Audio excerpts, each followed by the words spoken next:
And just FYI, everyone, we're going live on YouTube now.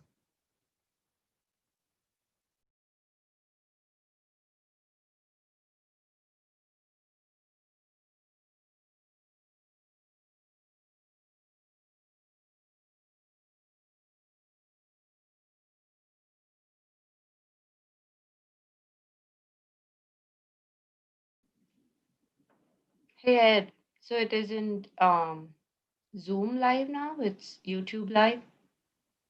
Yeah, it's well because we're streaming it to YouTube as well as a backup. So in case it gets too full Oh, here, people can watch it at okay.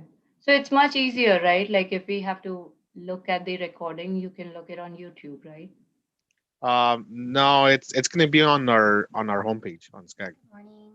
Good morning. Hi, good morning, Mayan. Um, uh-oh. Is my audio not working? Yeah. It's Oh, working. Oh, We can okay. hear you. Okay, good. Yay. Hey, Peter.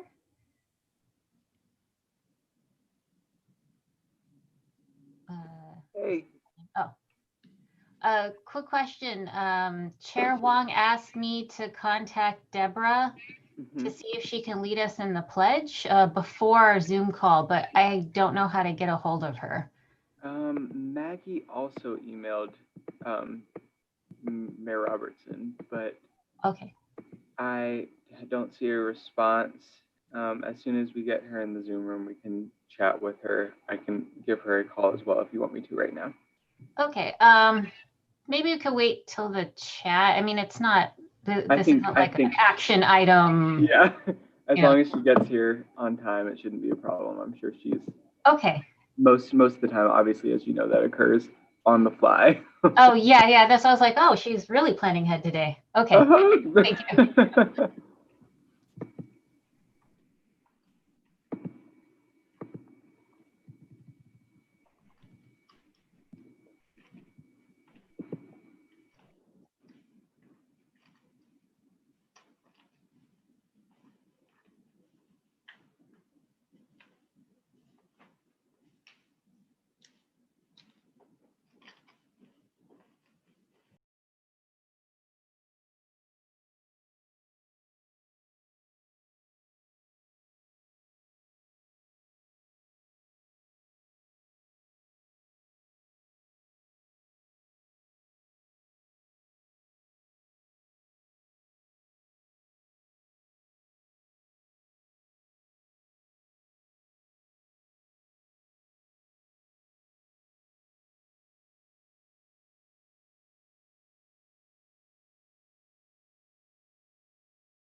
Hey, Mayan. Yeah. Hello. Hi. So, since I'm gonna be reading the comments, there's only three comments, right? And they were posted. Yeah. Let me triple check that's the right one. Let's see. Yeah, Pico Rivera, and then the Frank Kim guy was changed. He wanted to be anonymous, and I don't Okay. know I just blacked out his name then. So his comments online, but his name is blocked out. So Okay. anonymous, even though the board We already sent the board his name. Oh, okay. But yeah, just read anonymous. Okay. And then for the second comment, which is Susan Janowicz, I believe. It's Probably the Janowitz, probably. Janowicz, right? Like a TZ pronunciation at the end. I'm assuming. Okay, Janowitz. Janowicz. Okay. Probably, yeah. Okay, sounds good. Thank you. Thanks. I don't know if anyone got a snippet of things to come, but we are going to have to reopen the Pico Rivera hearing, but we'll be doing that on January 22nd. Chair Wong will make an announcement, but it had to do with procedure, public comment, etc. But yeah, so just a heads up, everyone. Yeah. And then, so how, like, what's the chance of these public hearings being extended beyond Jan 22nd? Any, like, or, you know, let's say they Yeah. decide they don't want to take any decisions right now. Is there any chances? Yeah, I hope not. Let's see. Oh, we're live on YouTube. Okay. You know, want to take it to the chat? Yeah, sure.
Hey, Ed. Oh, okay. I was just gonna say that I see like these gray areas on my screen, and I don't know if that's just my screen or if it's everybody's screen. Do you know where? What Yeah, location? like where it says Rena on the PowerPoint, there's like a gray patch Oh yeah, over it's because it's telling me that I have people waiting in the room. So it's somehow Oh, blocking it. no, no, Oh, no. So there's like another gray area, like a gray rectangular patch. And I yeah, don't watch know if it. It's that's gonna go just away right my now. screen. Oh, okay. Yeah, it went away. So, Yeah, no, it's coming on my side, but you see it as a gray. okay. Thank you for letting me know.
Okay, I'm letting everyone in.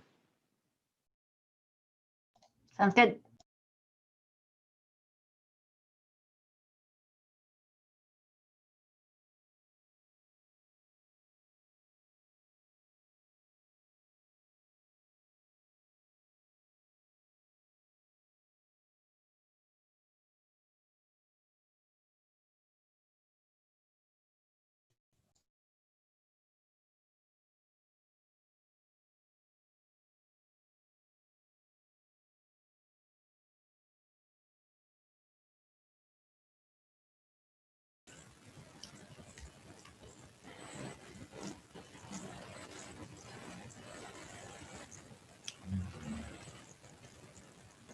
Doing a sound check. Good morning. Morning. Good morning. Good morning. Good morning, everyone. Buenos dias. Good morning. I might have to do a restart. My screen's a little dodgy right now. See what happens. You look fine. Yeah, the Buenos días. mouse. Buenos dias. ¿Quién dijo eso? Hi, Luis. Good morning. Luis Blancarte at your service. You know, every time Maggie says my name correctly, I want to respond in Spanish. I think it's just this reaction I have. Says it. She's such a perfect pronunciation, Maggie.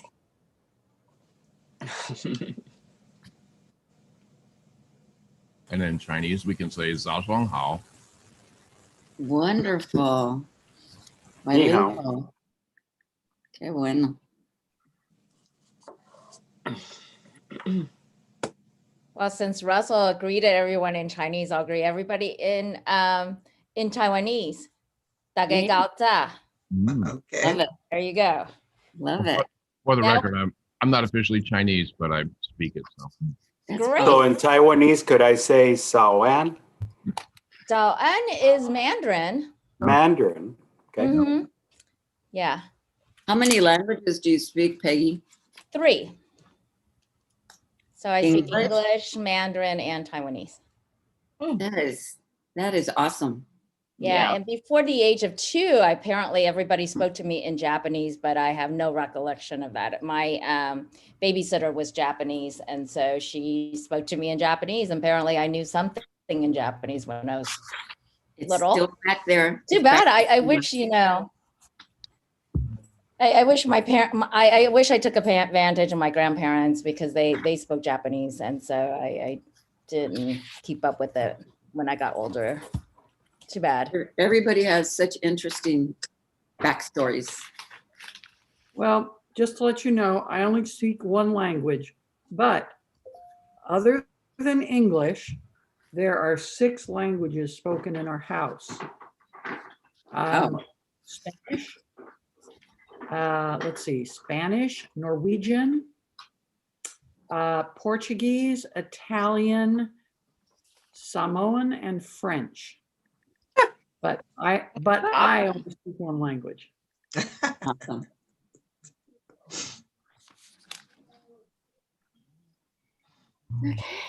Good morning, Larry. Glad to see you.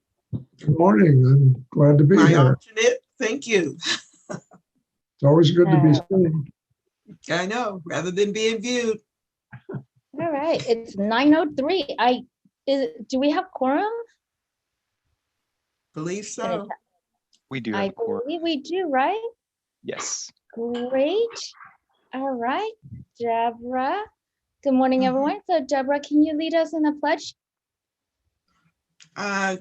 Sure. Ready to stand up? We have a flag. Yeah.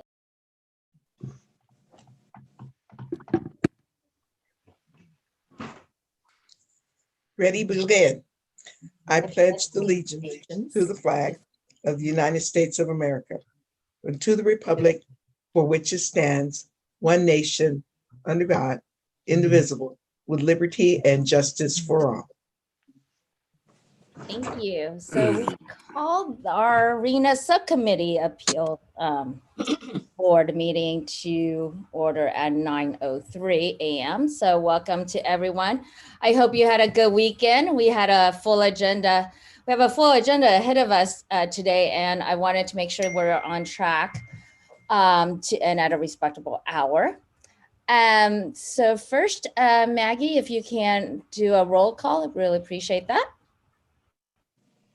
Chair, I'll do a roll call. Representing Imperial County, Cheryl Vegas Walker. Here.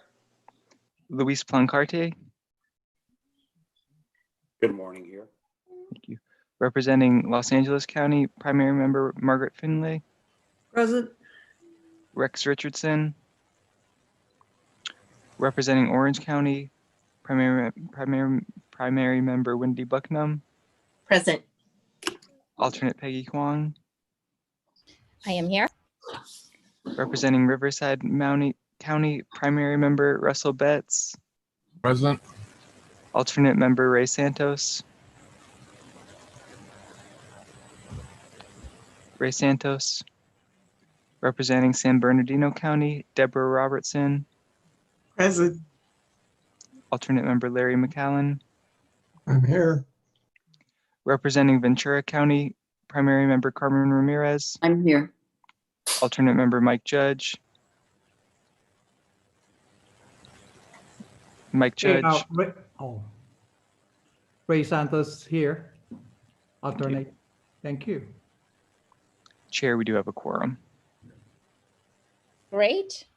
Good to see you, Ray. When I see your name, it reminds me of my law school buddy, and I would want to start talking about something, and I go, no, different person. So we are holding this appeal hearing session telephonically and electronically, given the executive orders and public health directives limiting public gatherings due to COVID-19. So I wanted to thank everyone for participating remotely. A detailed instruction on how to join this meeting, either by computer or by phone, have been provided in advance and are also included in the agenda packet. For those who have joined the meeting by phone, please press *6 to mute and unmute your phone. If you wish to raise your hand to be recognized, please press *9. To reduce background noise, please ensure that your microphone is muted when not in use. For now, I will begin with the public comment period. To ensure that we have enough time for public comments, I want to give priority for verbal comments to those who haven't submitted a written comment letter. As always, you can submit written comments to housing@scag.ca.gov. We have a log of comments in the agenda, and all comments are posted online. Written comments received prior to the 5 p.m. deadline on Friday and not referenced in the agenda will be announced and included as part of the official public record. So Maggie or Peter, do we have any comments received prior to the 5 p.m. deadline? Or Hina? Yes, Madam Chair. I will be reading 3 public comments which we received. And we received one comment on Jan 7th, 2021 from City of Pico Rivera from Luis Rodriguez. And the comment was regarding public comment on filed appeal for Pico Rivera. We received another comment on January 8th of 2021 from East Lake Village Community Association from Susan Janowitz. And the comment was regarding public comment on filed appeal of Yorba Linda. We received another comment on January 8th, 2021 from an anonymous person. And that comment was regarding public comment on filed appeal for Yorba Linda. Thank you. Do we have any verbal comments from the public today? Jeanette, do we have any members of the public? For members of the public, you have 3 minutes to speak. Use the raise hand function on your computer or press *9 and wait for me to announce your name and phone number. So we have Monica with her hand raised. If you press Yes. *9. And good morning. Good morning. So my name is Monica Rodriguez, Senior Planner with the City of Norwalk. On behalf of the Mayor, Jennifer Perez, we respectfully request that the President Richardson and the SCAG Regional Council conduct a special closed session to discuss the RHNA Litigation Committee's recommendation. So as a SCAG member jurisdiction, we feel this discussion has direct relevance to our jurisdiction and our RHNA allocation and merits the additional consideration and recommendation of the Regional Council. We hope that this special meeting can be convened immediately. Thank you. Thank you. Kate Kazama, sorry.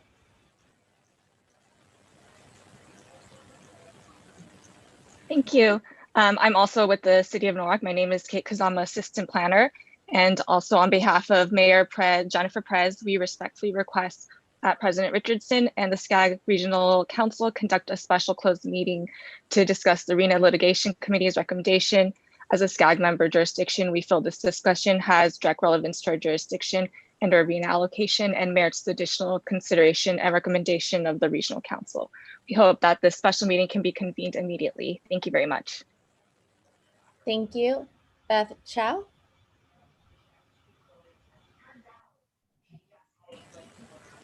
Good morning. My name is Beth Chow. I'm with this Senior Planner with the City of Norwalk, and I'm echoing my colleagues' comments on behalf of Jennifer Perez, our mayor. We respectfully request that President Richardson and the SCAG Regional Council conduct a special closed session to discuss the RHNA Litigation Committee's recommendation. As a SCAG member jurisdiction, we feel that the discussion has direct relevance to our jurisdiction and our RHNA allocation. It merits the additional consideration and recommendation of the Regional Council. We hope that this special meeting can be convened immediately. Thank you. Thank you. Margaret, you have your hands raised? Yes, thank you, Peggy. Okay, this is actually just kind of something I was thinking about. We had 51 appeals this time. What has been our history of appeals before? Numbers? I know last time there were none. So I was just wondering if we have someone there that has the institutional memory that can, is this a record this time? Maybe someone. Mayan? Yes, this is certainly a record. Last time we did have appeals, but if you recall, we also had a process called a revision request, which was separate from appeals, but also asking for reductions, essentially. I believe last time, just appeal-wise, we had about 13 or 15 or so, a much smaller number. And for the fourth cycle, I think it was around 30, though I would have to go back and I can report back later for the official number. We certainly have a record this time. Okay, great. Thank you. Well, I think it's just because I love this bunch so much and they know it. So everybody appeals so we can spend more time together. That's my personal feeling. At this time, we are here for election of vice chair. And I just want to make a note that I don't see any more hands raised on my end. If I miss anybody, let me know, but I don't see any more hands raised. I'm going to now turn it over to Pat and to conduct the election for the vice chair. Before you get into that, Peggy, just a quick question. Are you anticipating being gone when you won't be around for any of the upcoming RHNA appeals meetings? There will be one hearing that I will have to conflict out, and that will be the one involving my city. Okay. Yorba Linda. So I will not technically not be here. Okay, but that will be it will only be that one city. Yes. Okay, good, thank you. Thank you. Ms. Chen, the floor is yours. Good morning, everyone. I'd like to open the floor for any nominations for vice chair. I nominate Margaret Finley. I'll second that. Thank you. Aha. Yes, you could do it. Cheryl, should I say I'll get even with you later? But no, I would be happy to fill in for Peggy on that, for that one meeting. Thank you, Margaret. Much appreciated. And I think you can blame Bill Yon for it. Bill was supposed to be my vice chair, so well, you get to fill in his days. All right. Congratulations. Do we need to take a formal vote? Yeah, we do. First, I'd like to hear, does someone want to make a motion to close the nominations from the floor? I'll make that motion, Bucknam. Second, Walker. And now we can take a vote. Peter? Yes. Representing Imperial County, Cheryl Vegas Walker. Yes. Luis Plancarte. Yes. Representing Los Angeles County, Margaret Finlay. Yes. Rex Richardson. Representing Orange County, Wendy Bucknam. Yes. Peggy Huang. I don't think we the alternate vote, do we? But my vote is yes, if alternate votes. Yes, we're allowing everyone to vote. Representing Riverside County, Russell Betts. Yes. Ray Santos. Yes. Representing San Bernardino County, Deborah Robertson. Yes. Larry McAllen. By all means. Representing Ventura County, Carmen Ramirez. Yes. Mike Judge. Thank you. We have received 10 yeses, 0 nos, and 0 abstentions. Yay, thank you. Congratulations, Margaret. Much appreciated. No problem. Thank you. I appreciate this, the vote of confidence. Thank you. So before we start our action items today, I wanted to update everyone that it has come to SCAG staff's attention that there was an omission with the processing of comments submitted by Pico Rivera prior to their hearing last Friday, January 8th. While SCAG staff had the comments, they were not available to the board or the public at the time of the hearing. In the interest of ensuring a transparent process, SCAG is recommending reopening Pico Rivera's hearing and continuing it to January 22nd, 2021. SCAG staff will be amending its public hearing notice to reflect this update. For today, we have 8 jurisdictions. To keep this organized, we are going to hear the appellant's presentation and staff presentations first before going into Q&A and discussion from the board. The board will then make a decision on the appeal to deny, approve, or partially approve the appeal request. So with that, our first city, it's here on our slide, all the names of all the cities. With that, we will start with our first city, which is El Monte, and that is on page 5 of your packet. the city will have 5 minutes for their presentation, followed by SCAG, and then a rebuttal for 3 minutes. So with that, do we have the staff from El Monte who will be presenting?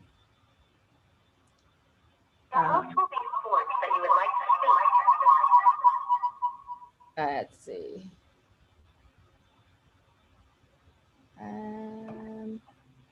Do we, I don't see, oh, there it is. I have a phone number ending in 760 with their hands raised. Is that from El Monte? Yes, hello. Hello. Hi. Hi, this is Nancy Lee with the City of El Monte.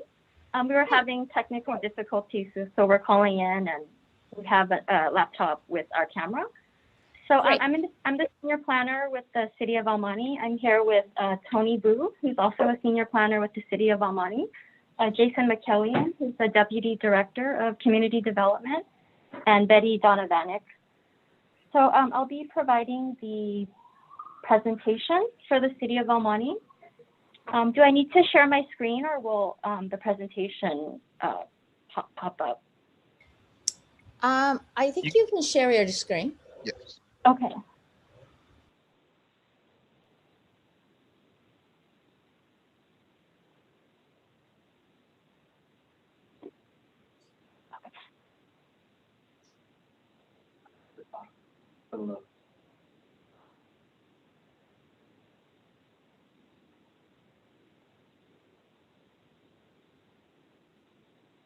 Here.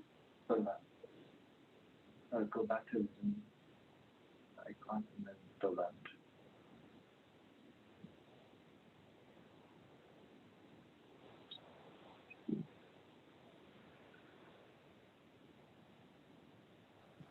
Maybe you could go to the slideshow on top. Okay.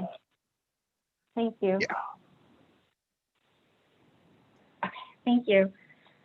Good morning, Honorable Chair Wong and members of the RHNA subcommittee. Once again, my name is Nancy Lee. I'm the senior planner with the City of El Monte, and I'll be providing the presentation for the city.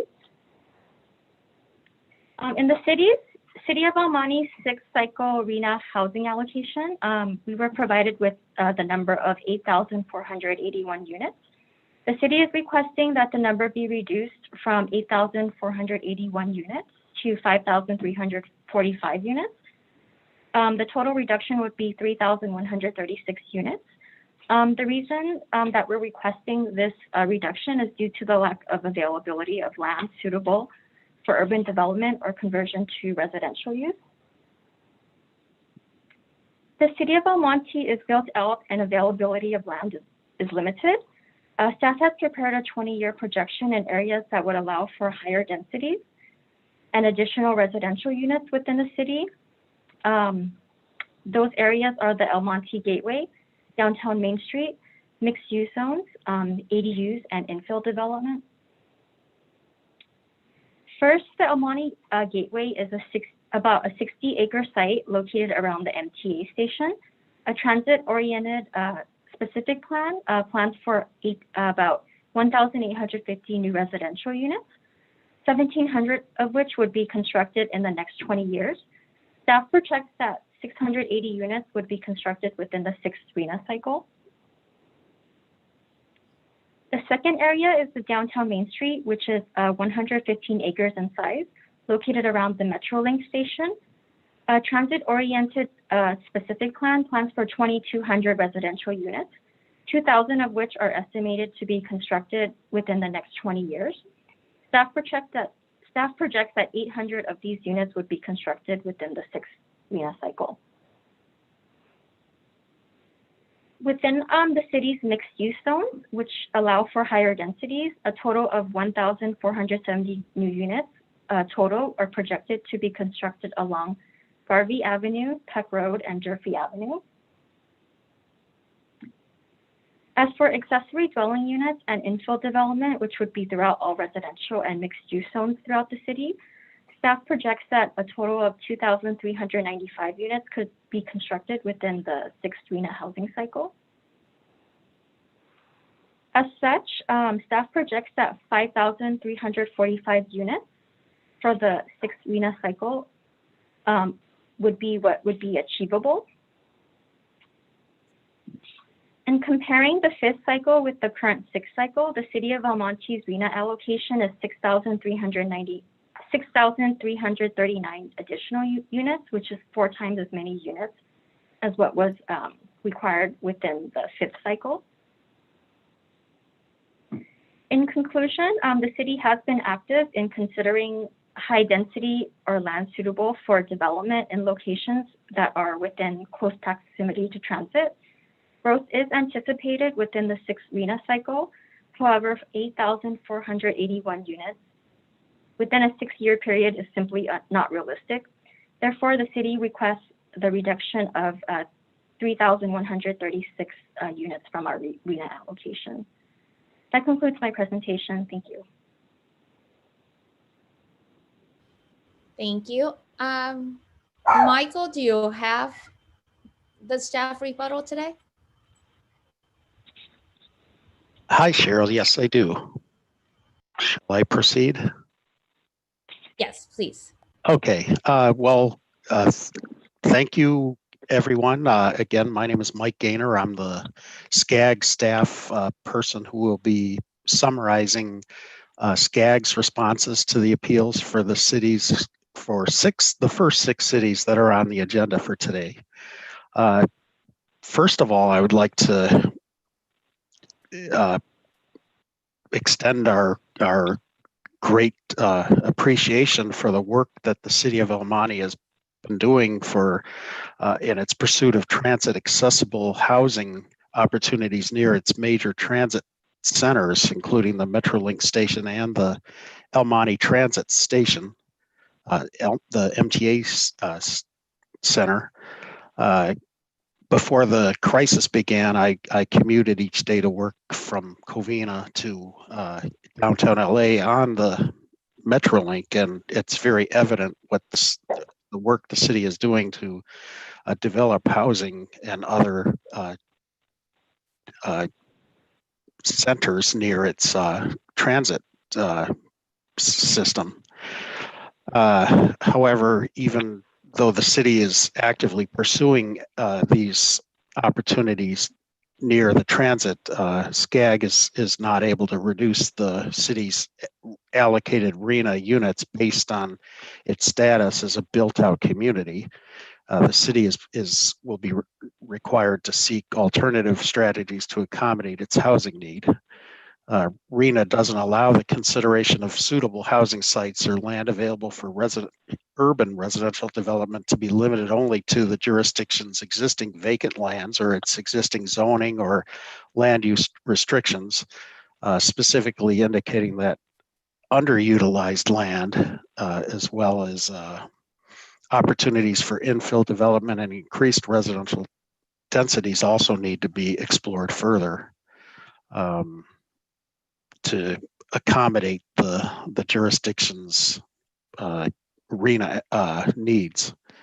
To quote from the December 10th, 2020 letter from the HCD, in simple terms, this means housing planning cannot be limited to vacant land, and even communities that view themselves as built out, as many of the cities in the San Gabriel Valley that we'll be discussing today are. They must also plan for housing through alternative means such as rezoning commercial areas, more mixed use and development, and upzoning non-vacant land. The RHNA methodology includes a social equity adjustment factor to avoid allocating an excessive number of low-income housing units to jurisdictions that already have a disproportionate share of low-income households. El Monte was accordingly provided the highest available social equity factor of 180% in light of that fact. And in addition, the city received a residual need reduction of 468 units as a result of its status as a lower resource community. And so through these mechanisms, SCAG has already done as much as we can to reduce its allocation in reference to the adopted RHNA methodology, which is not eligible to be challenged at this point. Have Thank 1 you. minute left. That's fine. I'm done. Thank you. Thank you. Monica, will you be offering the rebuttal? Wait, I'm Sorry. looking at the wrong name. I'm sorry. I'm looking at someone else. No, we would just like to thank the committee for considering our appeal. Thank you. Thank you. And for members, I apologize for that. I was looking at the screen on the side. For the board members, do you have any questions for staff or for the jurisdiction? I do, Peg. Great, Carmen? Thank you very much. Thank you to the folks at the City of El Monte. I'm familiar with it. I know the situation. I'd like to ask Mike Gaynor if he could just talk about this. When a city considers itself built out, what does that mean for future development? And you did touch on it, but I'd like to ask you to expand on that, because many of the cities we've been reviewing last week and today do say that there's no land available for development, and except and it's not available, but open space and land dedicated to public, say, recreation or conservation. Could you expand on that, please? Thank you. Thank you. Well, in regard to a city having a status of being built out, and this is a common denominator among all cities in the eastern or the western San Gabriel Valley that we'll be conducting hearings for today. Basically, that means it's not really a technical term, but it does indicate that the city has very limited vacant lands available for development. Most available parcels are either occupied by single family housing, other types of housing, industrial use or commercial use, and there are no new vacant land opportunities for development in those cities. The recommendation for that type of situation for accommodating RHNA allocation is to explore alternative methods for expanding the land use capacity of the land that is available and is perhaps already developed to accommodate these additional units, perhaps as we had mentioned, through higher density zoning or more mixed use type development within the city, and perhaps redevelopment of parcels that are already developed to accommodate more housing. Would that include commercial space? You know, there's, not to go far afield, but there's some discussion of commercial properties being repurposed. And I don't know if there's if that is included in the calculation here. Well, some methods for accommodating housing within commercial zones is to provide more zoning for mixed use type commercial residential development. For example, in my town of Covina, we also have a Metrolink station, and there are some new developments near the Metrolink station that include commercial type activity, for example, a restaurant or some small business on the ground floor with residential properties on the higher levels of the structure. Got it. Thank you. Thank you. Thank you. Wendy and then Margaret. Thank you. So I just have a quick question on the numbers. It's the city of El Monte is because they're a disadvantaged community. I understand that the adopted methodology does allow for it to be capped for future residential growth from 2020 to 2025. The RHNA calculator on page 13 identifies that this growth is equal to 8482.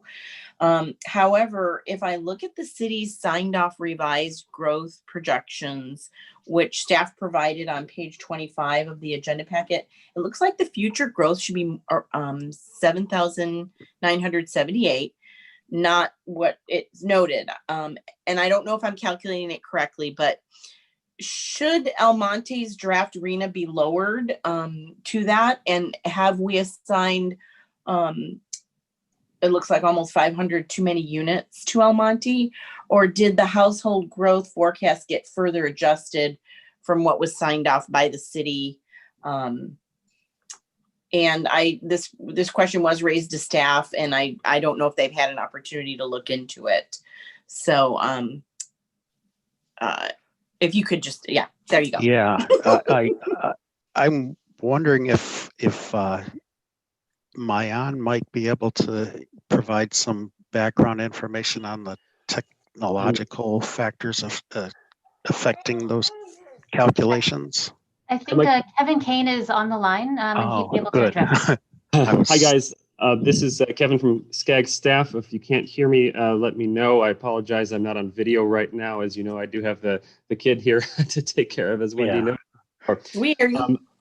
In looking at El Monte's local forecast, and again, this is what was discussed back and forth between SCAG and all local jurisdictions back in around 2018. Because El Monte does get flagged as a quote disadvantaged community based on their TCAC scores, as you did mention, their RHNA allocation is capped at their 2020 through 2045 amount plus roughly 3%. Can you give me more? Oops. Looking at the 2020 through 2045 numbers for El Monte, I've got 8,171 units that would have been expressed to us by the city during that back and forth process in 2018. And we had about 3% in the RHNA methodology, and basically to kind of account for the difference between the regional determination and kind of our long range forecast.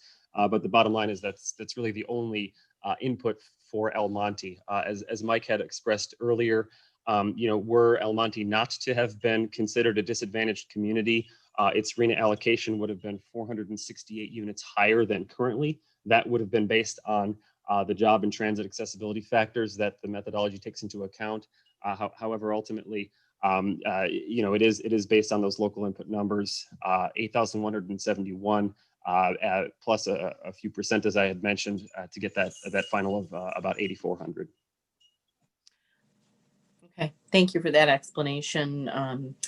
And by the way, I would echo what our staff member Mike shared. Your work that you've done is great, and your presentation was extremely detailed, and it was very informative, and I appreciate it. But just to ask the city, with the potential that you're going to do, how many units does the city estimate it will actually be constructed in the next 8 years? Yeah, this is Jason McKay, Deputy Director. Thank you again for the question. We had estimated about, what was the number, 5,000? 5,345. 5,345. In coming up with that number, we did factor in, because we do have a lot of older commercial corridors, and recognizing that, the shift in land uses and so forth. So we did factor in that. We factored in upzoning certain corridors that, we thought could have more intensity. We didn't do our analysis in complete detail because we knew that would be something that would be done as part of the housing element exercise. But we feel that we did take into account a lot of infill development. We recognize we get a lot of that. We just, I think at the end of the day, yes, we do have opportunity for growth in the city, as we demonstrated over the years, but we do not feel that it's enough to accommodate the extremely high number of 8,400 and something over the next 8 years. Constructing 1,000 units a year, we feel that seems just kind of, I don't know, crazy. and it would be more responsible to have a number that is actually achievable, that we can demonstrate results and be seen as a role model for other communities. Thank you. I appreciate that. And then just to follow up with Kevin, it looks like on page 25, there's Almonte's numbers are a bit different based on did staff use different numbers from what Almonte provided, just out of curiosity? I can double check that, but my sense is that there may have been, you may be referring to what's considered the Connect SoCal Growth Vision exercise, which is about numbers at the TAZ or small area level. As far as jurisdiction level forecasts are concerned, all of those numbers for all 197 jurisdictions were the result of the bottom-up local input and envisioning process. And some limited instances, we didn't receive feedback from jurisdictions. I can double check. I believe we did from El Monte, but I could double check that. In any case, that's where the jurisdiction level ones are from. Thank you. Thank you. Margaret? Thank you, Peggy. I'm looking here, and this is on page 7, where HCD, just to make it real brief, where in their comment letter they say, in simple terms, this means housing planning cannot be limited to vacant land, and even communities that view themselves built out must plan for housing through means such as rezoning commercial areas as mixed use areas and upzoning non-vacant land. First of all, I want to say thank you to El Monte for doing this. You are right. These numbers are crazy. And it's not just your numbers, it's this massive number that was kind of jammed down our throat here in the Skag region. And we, even though we kind of appealed to their sense of their common sense up there and said, how do you expect us to go ahead and do this? I think they then, out of 1.341 million, they sent us back a revision and said, maybe, well, you can go with 2,000 less. Really? Wow, what a Christmas present. I absolutely agree with you on that. And we certainly have had, they're expecting us to build on earthquake faults and floodplains and things like that. And it's just nuts.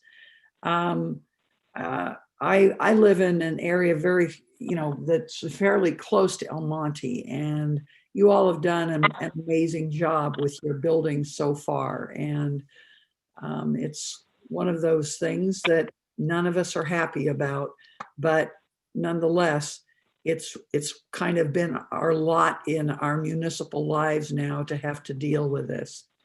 My question, and this would be for Kevin or Mike, is in 8 years, is there the chance that HCD comes back and says, hey, you know what? You don't really have to build as much.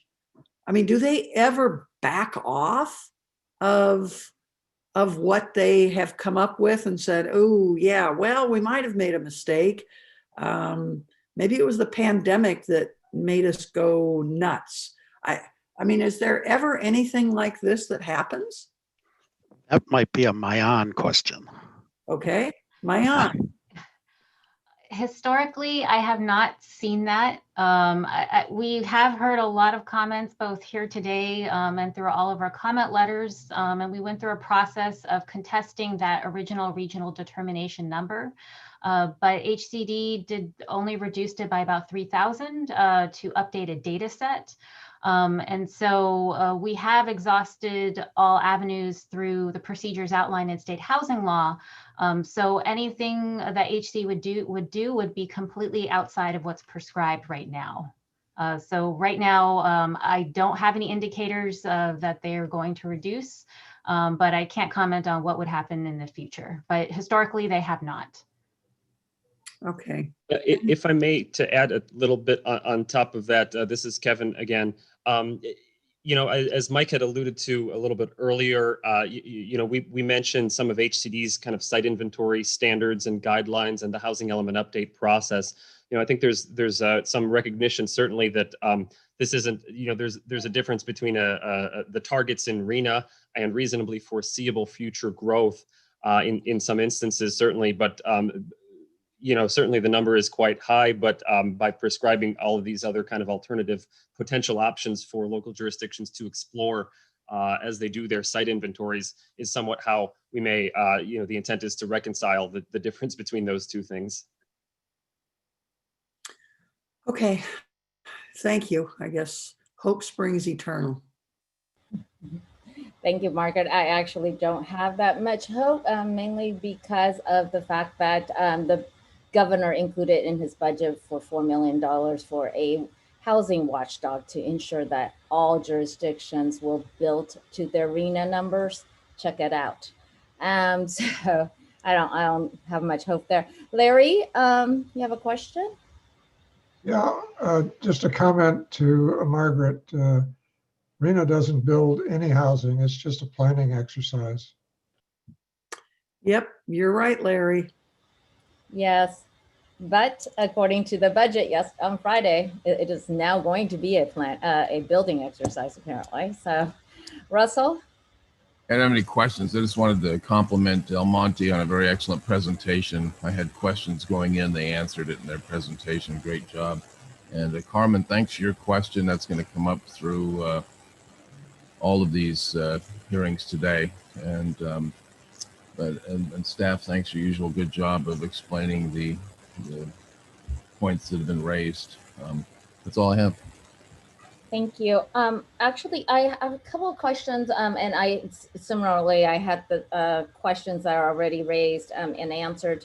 But Kevin, you brought or maybe Mayan had brought up alternatives. I mean, one of the things that we have discussed before have been for cities like El Monte, and which I mean, not only are they built out. I mean, I was in El Monte just a couple of months ago, and it looked like every square footage possible, minus the roads, are being used for residential development more than commercial development. But in terms of alternatives, we've been citing, ADUs that had come up.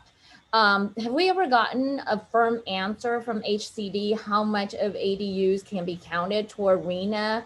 And I guess my follow-up question for the first part of the question is for Kevin, and the second part of the question would be for El Monte. Is ADU a part of your planning process? Because I think I remember reading somewhere, or maybe hearing from HCD that they're thinking ADUs are going to be counted for your RHNA numbers, and so. How much there's some debate. I remember talking to Megan, she's like, all ADUs can count, but then I heard also that it's only a percentage. Do we have a clear understanding of how many ADU units can be counted for RHNA? And also again for El Monte, after staff answers, do you have ADUs counted toward your planning? Thank you. Yeah, this is Jason from El Monte. We did factor in our projections that we forwarded the construction of ADUs. We looked at our information as far as the number of applications we've received. They are, very, hot item, certainly right now. We had about 80 applications this year, and that, during a pandemic, we thought was pretty good number. So we hope they can be counted towards the RHNA. Because we think that it could contribute, at least 10% of the number if we get between 80 and 100 constructed a year. Staff, do you have an answer? This is Kevin here. So we've had some discussions with HCD. They've presented on ADUs and ADU counting. First of all, it's very clear that yes, ADUs can be counted toward your housing element. They have averred a little bit and not provided specific guidance as to how many. They've provided a couple of ways to potentially estimate it, but the bottom line, and again, I'll refer to the site inventory guidelines that they've published on this, is that the number of ADUs counted has to be somehow supported or somehow defensible. For example, if a local jurisdiction is seeing a lot of applications for ADUs, or has some specific ADU supportive policies, it's very likely that HCD will be satisfied with a much larger number of ADUs, or for satisfying a much larger percentage of that city's RHNA. But if there's less ADU activity, less supportive policy, it's likely that a larger percentage would not be as easy to demonstrate. As far as the ADU affordability levels, there actually are standards for the ADU affordability levels that HCD has pre-certified. We worked with them to get them to essentially put on paper the percentage of ADUs that you can count toward low and very low income RHNA. That's available on SCAG's housing element support site. Great, thank you, Kevin. So it sounds like I haven't had a chance to look at the site tool, and I think you referred me to it earlier, but is it just based on historical trend, or if a jurisdiction has policies that is very favorable to ADUs? And it sounds like El Monte has a favorable policy, and they're counting for 10%, but if they can push that number higher, is that allowable, or this is under HCD kind of case by case, or HCD actually have a hard cap? Our understanding is that HCD does not have any hard cap, but it would be case by case. There is also no hard floor, and there is also no requirement to demonstrate only using past data. Certainly past ADU production is nowhere near as high as we would expect it to be in the future overall. Oh, that sounds good, because I'm just thinking that, for, and I've seen ADUs pop up over at El Monte. In fact, it's keeping my friend very busy. I'm just thinking that would be something that could be used. I appreciate that. And any other questions? Okay, with that, now is the time for the board to discuss this appeal. Anyone? Sure, I'll go ahead and take a crack at it, Peggy. As compelling as this argument is, we have been charged with doing something that does not appeal to any of us, no pun intended. And even though we clearly see the handwriting on the wall, it's disturbing because there are so many compelling reasons to uphold these appeals that these cities, these populations, they're trying to make determinations about the future of their cities, but yet their hands are tied by the state as our hands are tied by the state, meaning the RHNA subcommittee here. So the appeals board, sorry. I'm very distraught that we keep on having to do this same thing, but it is, we just aren't given many choices. And so for that reason, I feel like I will have to go ahead and vote to deny this appeal. And again, I love El Monte.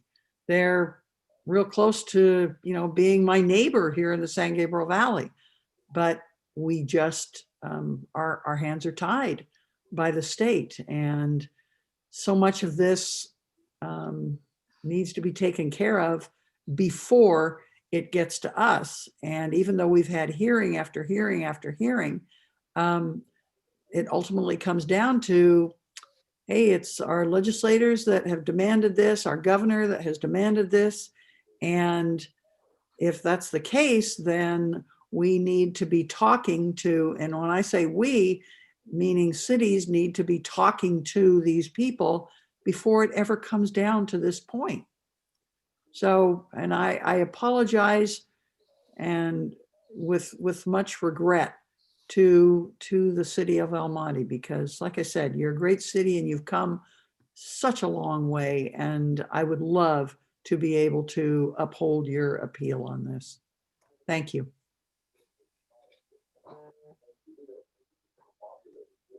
Wendy? I just wanted to follow up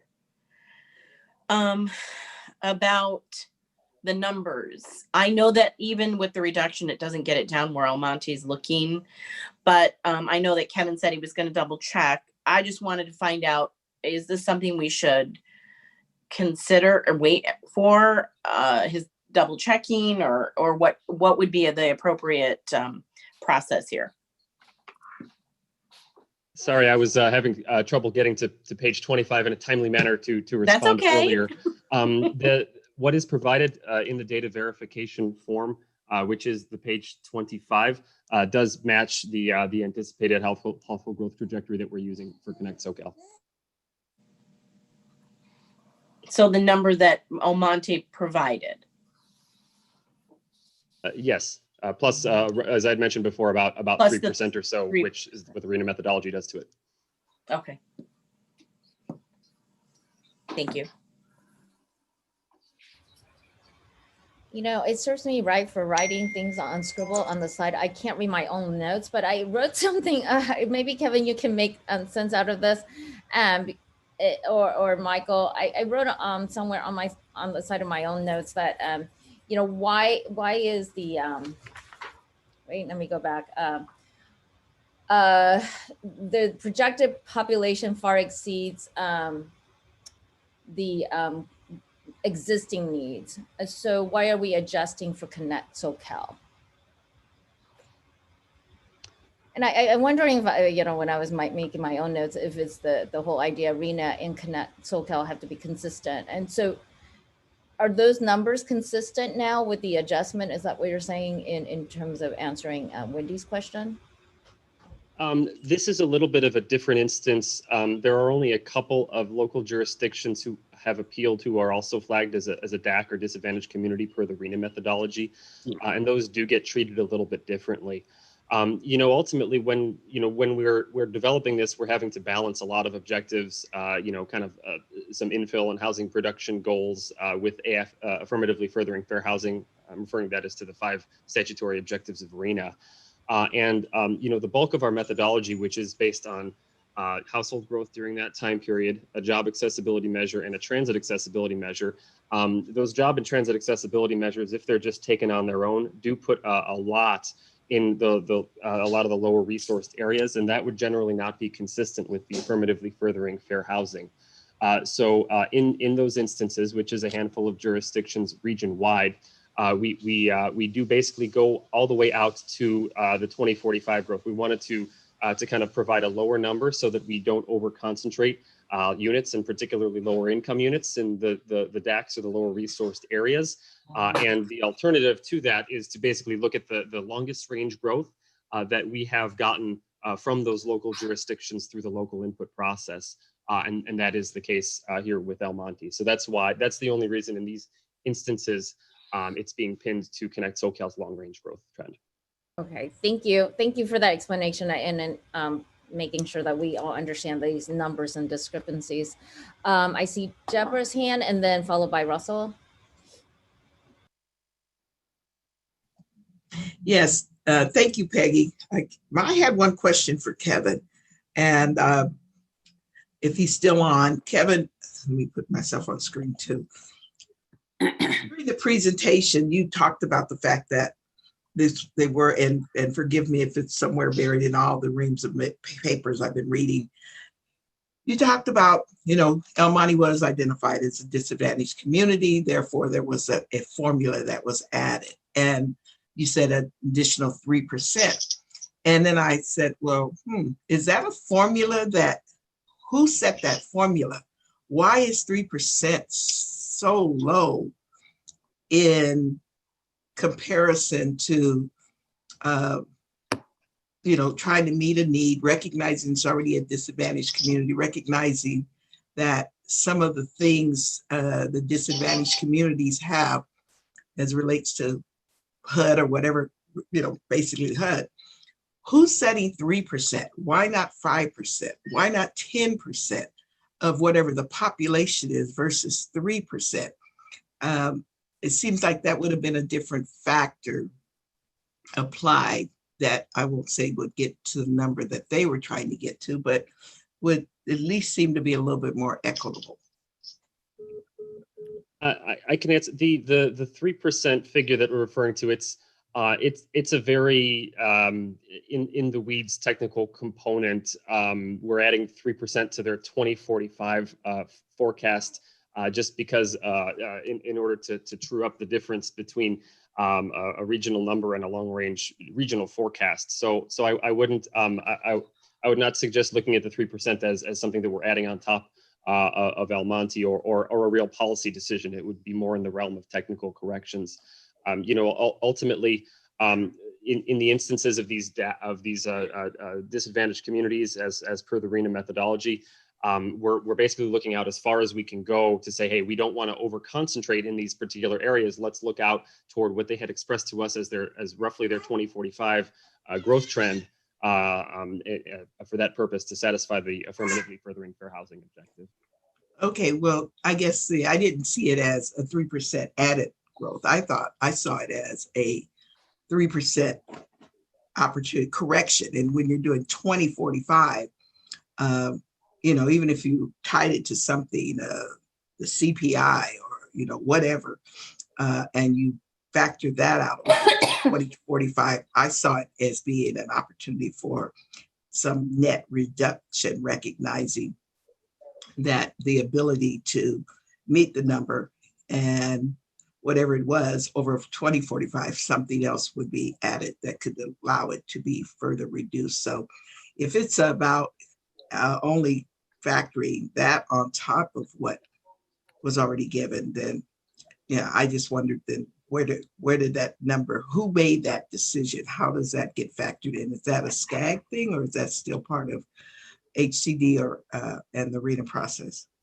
Ultimately, the approach for getting to all 197 jurisdictions is RHNA numbers, DAX or non-DAX, projected need, existing need, whatever. All of that is part of SCAG's adopted RHNA methodology. Certainly, we have these statutory objectives to work with, but the bottom line is that the 3% you referenced, the 2045 numbers, et cetera, they're all part of the adopted RHNA methodology that SCAG adopted. But it's only applied to communities identified as disadvantaged communities. Or This is particular it feature, yes. Yeah. All right, thanks. Looking for the other opportunity to see what we can do to help make this a little bit more palatable for all the communities that we're struggling with this huge number. Okay. Russell? Yeah, as I weigh this appeal and listen to the conversation, we keep coming back to the same thing that was taken up in other stages of the RHNA process, and that's getting back to HCD and saying this number that's been handed down to our region is just huge and almost unmanageable. Almonte seems like a perfect example of a city that's doing a whole lot in this spirit of an intent of RHNA to get more low and moderate income housing. But I'm comfortable that staff has addressed those concerns for our purposes. And so if the time would be appropriate, I'd like to make a motion to uphold staff's recommendation and deny the appeal. Thank you. Carmen? Well, I just want to pile on to all of the things that my colleagues here have said, and just conscious of what happens to the whole region if we upend all the work the staff has done, and really feel for all of the cities who, including my own city, when you're faced with what looks like insurmountable challenge, but we're gonna try to do our best here and get us through the process. So I would second Russell's motion, if that was a motion, again, reluctantly. Before we take the vote, I'm just wondering if it's something for the committee member to consider, since we're the ones who's been sitting through these meetings. I really think that ADU is really going to be one of the things that can really help these cities that have made tremendous progress.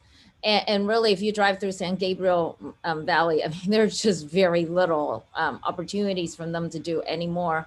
And definitely we know that when you start building at 10, 12 stories, it's not going to be affordable at all. And our focus is affordable.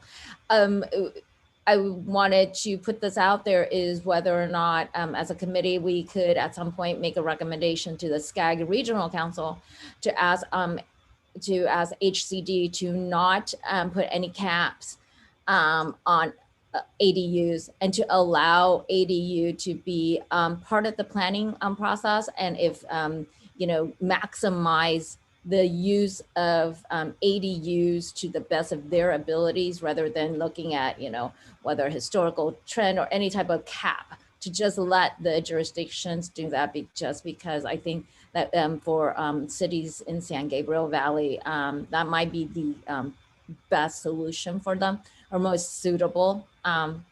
So that's my thought. Cheryl? Well, I think we've talked about this committee coming together, this appeals subcommittee coming together after we're done with this and moving forward with recommendations, global recommendations for the regional council to take up with HCD. So I would like to make sure that staff has noted that as one of the items that we would like to move forward as a recommendation. Thank you, Cheryl. Pat and Mayan, hope you got that written down. I don't see any more hands raised. We have a motion and a second. So please, Peter, I guess you're taking votes today. Thank you.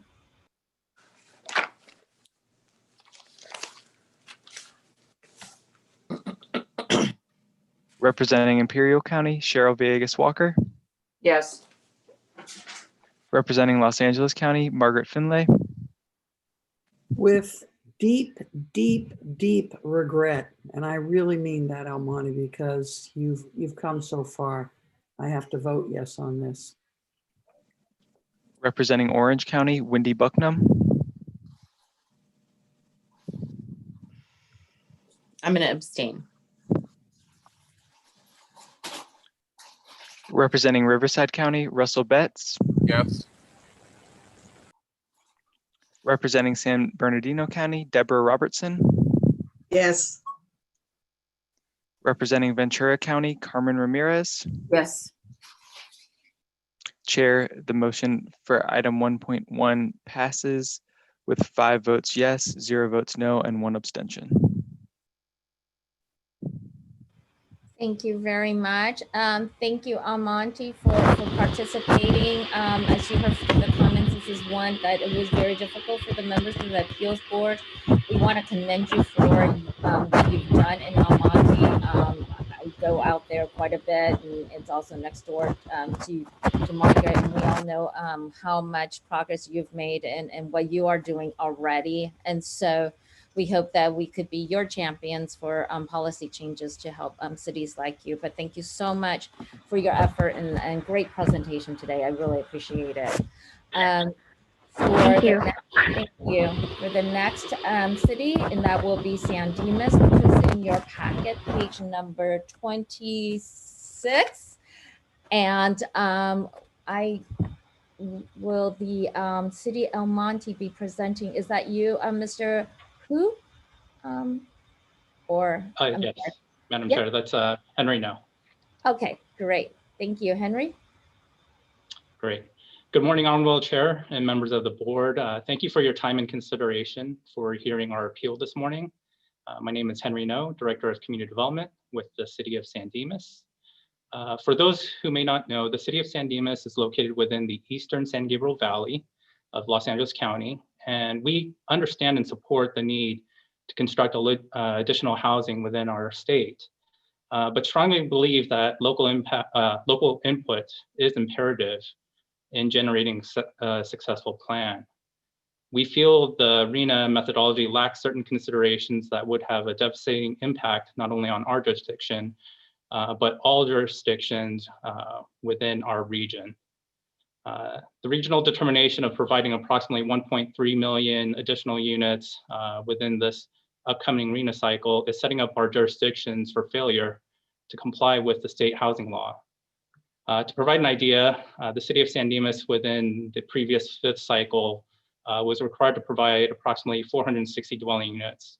That number has ballooned up to approximately 1,245 dwelling units in the upcoming sixth cycle. The three areas the city is basing our appeal for the RHNA obligation is first, the adopted methodology. There appears to be a disconnect with the Connect SoCal, which is our regional transportation plan, which projects household growth within our community of 200 dwelling units over the next 25 years. However, our draft RHNA assigns 1,245 units to be built within the next 8-year planning cycle. Additionally, the two other appeals for our RHNA obligation include availability of land suitable for urban developments for conversion to residential use and lands that are protected from urban development under existing federal and state programs. Approximately 40% of the city's land is comprised of Benelli Regional Park and property located within the northern foothills. This equates to approximately 2,000 acres of land, which have topographical constraints, no infrastructure, as well as being located within very high fire hazard overlay areas and environmentally sensitive areas. All these factors make these areas extremely difficult, if not infeasible, to develop housing. Additionally, in performing a preliminary site selection analysis, our city is primarily built out, and any new residential developments can only happen with demolition and redevelopment of existing developed properties that mainly consist of commercial, office, and/or industrial developments. Therefore, development of these properties would create an imbalance between jobs and housing in our community, which goes against the fundamental goals and objectives of SCAG and HCD. By increasing residential zone properties to rezone them from existing commercial and industrial developed properties, there's an extreme concern over the future fiscal health of our community. Like many cities prior to the pandemic, especially future years after the pandemic, we will have to make difficult budgetary decisions to provide a balanced budget by either cutting or deferring services and/or maintenance, as well as potentially eliminating positions. As everyone knows, housing typically costs cities revenue to provide essential services such as police and fire for these future residents. With all of this current state and previous state legislation taking away local control, such as SB 166, which was the no net loss residential units legislation that will not allow jurisdictions to rezone or downsize residential property without increasing residential density on other properties within the city. This will further create a future housing jobs imbalance, especially if the state denies the reuse of You have previously 1 minute left. of residential sites that were part of previous housing element updates. In conclusion, the city of San Dimas respectfully requests to reduce our RHNA obligation from 1,245 units to 245 units to be consistent with Connect SoCal regional growth forecasts. We recognize the challenge of establishing an equitable methodology to distribute the future housing needs within our state, and we recognize and appreciate the time and effort provided by staff and everyone on this important and complex issue. This concludes my presentation. Thank you. Thank you. And I believe, Michael, it's you again? Yes, it's me All the- again. You have all the appeals today? I have 6 of the 8. Okay, great. I'm Thank you. focusing on Western San Gabriel Valley. All right. Okay, the city of San Dimas has some unique constraints as a foothill community, but fundamentally, to summarize SCAG's response, we have to clarify that RHNA is a distinct process from the Connect SoCal growth forecast. The number of housing units projected in Connect SoCal is based on projected future housing need, while the RHNA methodology accounts for both projected and existing housing need. Projected need accommodates expected regional household growth through the year 2045, while existing need accounts for latent housing demand in the current population. The RHNA methodology allocates existing need based on the transit and job accessibility projections from Connect SoCal. In reference to that, 96% of San Dimas's draft allocation is generated in response to existing need. That accounts for 1,196 of the 1,245 units, while only 49 units were assigned due to projected need. Also, regarding local input is an important factor employed in the RHNA process to ensure the accurate application of the methodology to all jurisdictions. And the city provided updated household growth information during this process, which was included in the Connect SoCal growth forecast. And these numbers were lower than SCAG's initial estimates. And this input resulted in a reduced RHNA calculation for the city. However, in order to meet the 5 RHNA objectives, as well as to accommodate the regional determination by HCD, we need to consider additional factors other than local, in addition to local input. In summary, the content and substance of the adopted RHNA methodology is not subject to appeal, and we can only consider a misapplication of the adopted methodology, and no evidence was provided that a misapplication of the methodology occurred. Regarding the vacant land limitations within the city, much of the vacant land in San Dimas that is not viable for new residential development due to its geological and foothill related conditions in the city. RHNA requires that the consideration of suitable housing sites and land suitable for residential development not be limited by existing local zoning ordinance or land use restrictions in regard to vacant sites. So in other words, alternative land use strategies and opportunities such as we discussed before, infill development and increased residential densities must also be considered components of available land. And alternative residential development opportunities should be explored by the city to provide the needed land use capacity.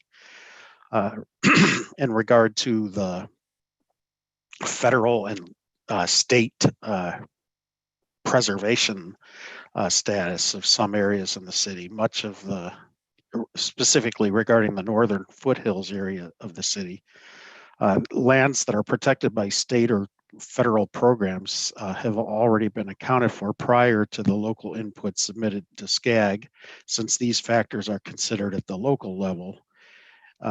No evidence was provided in this appeal that the status of these areas have changed since the most recent local input was provided in February of 2018 by the city. And in addition, in addition, the city has not provided any data-based evidence to demonstrate that it is not able to accommodate its allocation in other areas or through use of some of these alternative land use strategies or policies. The presence of protected open space, including areas within the San Dimas significant ecological area, does not by itself reduce housing need or prevent a jurisdiction from accommodating its projected housing need in other areas. And that concludes my summary. Thank you. Thank you. San Dimas, your opportunity to rebut. There's no rebuttal at this time. Thank you, Madam Chair. Thank you. Russell, you have a question for staff or Yeah, the city? I only have comments. I'm sorry, I don't have any questions for staff at this time. I'll wait until comment time. Thank you. Other board members have any questions? Okay, I'm struggling here.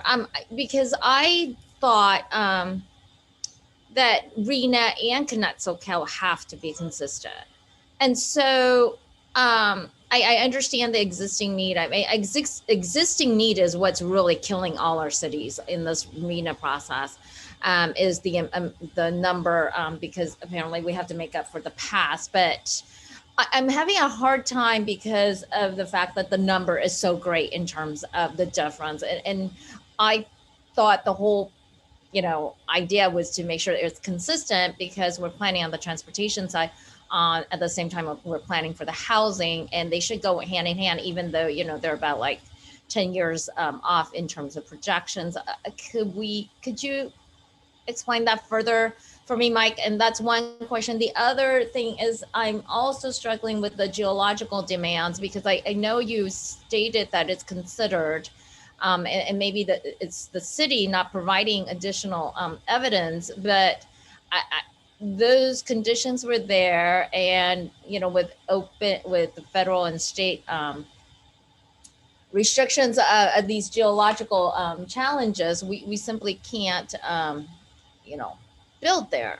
How is it that we're accounting for that? Because I don't think that's something that we ever really discussed in terms of methodology before.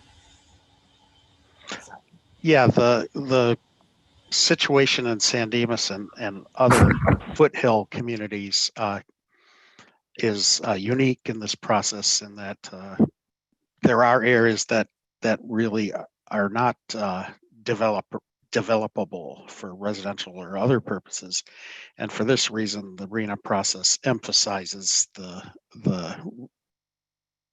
efficient development of areas that can be developed. And in regard to the RHNA number itself, as you know, SCAG did appeal the HCD regional determination at the time that it was in draft form, and we did receive some accommodation to lower that number, but we are really in a position where we need to work with the numbers that were given, and in providing what we consider a fair methodology for allocating the existing need. We used processes that were aligned with Connect SoCal, specifically the transit accessibility factor and the job accessibility factors, to produce a proportional, what we hope is a fair and proportional allocation of the regional determination for each jurisdiction based on objective factors that are aligned specifically with Connect SoCal. If I can add, Chair Wong, for the consistency part, there is a requirement that the final RHNA plan has to be consistent with the development pattern of the SCS of Connect SoCal. So Connect SoCal is projected growth. So this is for future populations, but RHNA is both projected and existing populations. So the numbers are not exactly the same, because while RHNA does use the growth forecast as a basis for its projected growth, existing need is for populations that are already here. So of course the numbers, because there's a different methodology for RHNA, that there are requirements such as replacement need, there's the future growth, but there's also existing need. They're not going to be exactly the same. However, the strategies that we put into the RHNA methodology still align with the development pattern, and the strategies aligned in the SCS. So for example, job access and transit access, we made sure that existing need as distributed by RHNA aligns with the Connect SoCal plan. So that way it can ensure the consistency, both based on the growth projections and also the development pattern of the SCS. I think what I gather is that it's not so much I'm looking at the numbers for consistency, then is what you're saying, is that we should be looking at development patterns and other factors. So perhaps it may not just be for San Dimas, but for a lot of the other cities and similarly situated city, is maybe the staff report need to give us a little bit of idea of what the development pattern is in that area, so we could know, we have an idea. Whereas for me, that I am making sure that whatever we're doing here is consistent, because you're talking about development pattern, but I may not necessarily know in that sense how that development pattern looks in that area or the region. Because I think when we're talking about development pattern, we're talking about in that area. Or is it all the whole entire region? It's for, if I may, it's for the region because Connect SoCal is a regional document with regional strategies. So the job access is why it's a 30-minute drive commute that's outside most jurisdictional boundaries. So it connects the region. And also transit access because it's taking advantage or looking at the strategies for planned transit infrastructure. So again, it's a regional look at the development pattern rather than just within singular jurisdictions. And so when we say regional pattern, then we're talking about all of Southern California or the LA region or a surrounding. Sure. Yeah, and so it's with the regional strategies. So a 30-minute drive commute, obviously, you won't reach all segments of the SCAG region. Most likely, depending on where the city is located, you might reach another county. So you might reach outside LA County in some instances, but at least it looks more at an intra-regional perspective rather than just the jurisdiction itself. Because these are strategies to achieve regional greenhouse gas emissions, not within the jurisdiction necessarily. Okay, thank you. Margaret, and then followed by Russell. Okay, this is once again kind of one of those geography-based issues that you were just talking about, Peggy. So help me with this. So this this area that is geographically unstable. HCD already knew about that. Is that kind of what you're saying? Mike, Mayan, Kevin? So the city is required to submit its housing element to HCD and through its sites and zoning analysis show how it can accommodate its future RHNA allocation. So HCD will know what the city is proposing by the 6th cycle housing element when they do submit it to HCD. So HCD knows all this right now. I imagine at least things from the 5th cycle, it sounds like these are issues that were also existing in the 5th cycle. So their 5th cycle housing element should have reflected this as well. Okay, we all know that that obviously the technology gets better and they find new faults. They found a fault under the area that I live in recently within the last 10 years. So they're finding these things all the time. So how can we /HCD assign this when there's the potential that there is new information that can have changed this for certain cities? So it is an interesting conundrum because we do have a methodology formula, and what we're trying to do is look at this from a regional perspective to make sure that we are consistent with the development pattern of the SCS. In unique situations for individual jurisdictions, when we do receive their appeal, we do look at and we look at state law too about accommodating capacity. So because it's not just limited to vacant land, they are required not just to look at what's not available, they're required to look at what is available. And I believe the SCAG staff suggestion was that we haven't received evidence that the city cannot accommodate need in existing areas where there is development or where there's capacity. So increased densities, for instance, ADUs, motel conversions, infill opportunities. There's a whole host of different strategies in HCD's guidebook that encourages jurisdictions not just to look at vacant land and not just to say we're built out, but to look at different strategies to accommodate that need. So that's the strategy that SCAG staff is looking at, or at least that's the angle, to make sure that while we do have the methodology, that on the individual jurisdiction level as part of this process, we evaluate what's been submitted and whether or not they can build where there's already existing residential capacity. Or I'm sorry, accommodate, not build. Okay. All right, so we have, all right, I guess, like I said, I continually am blown away that because I'm in the Joint Powers Insurance Authority and we see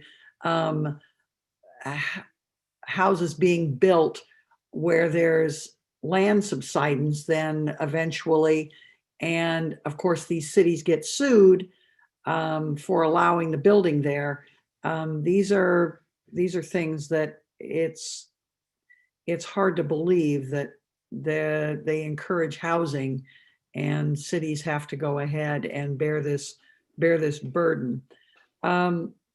Okay, and then just another question. Okay, I live in a city of 22,000. I know San Dimas is larger. Are in a city of 22,000 like we have, I know we do have some attorneys that we contract with, but are there specifically attorneys out there that look that serve the purpose of, okay, we're going to go ahead and figure this out, so that cities, even though again cities don't have to build, I know this is a planning thing, kind of, are there attorneys and organizations out there that really that help and say, here's a way we can get around this legislation? And I'm not saying trying to do it in any kind of manner that's that is illegal, anything else, but saying, okay, here's what you can do to make this more palatable to your organization. Are there specifically law firms that handle this? I don't know about law firms, because there's a whole gamut of land use attorneys out there with different specialties.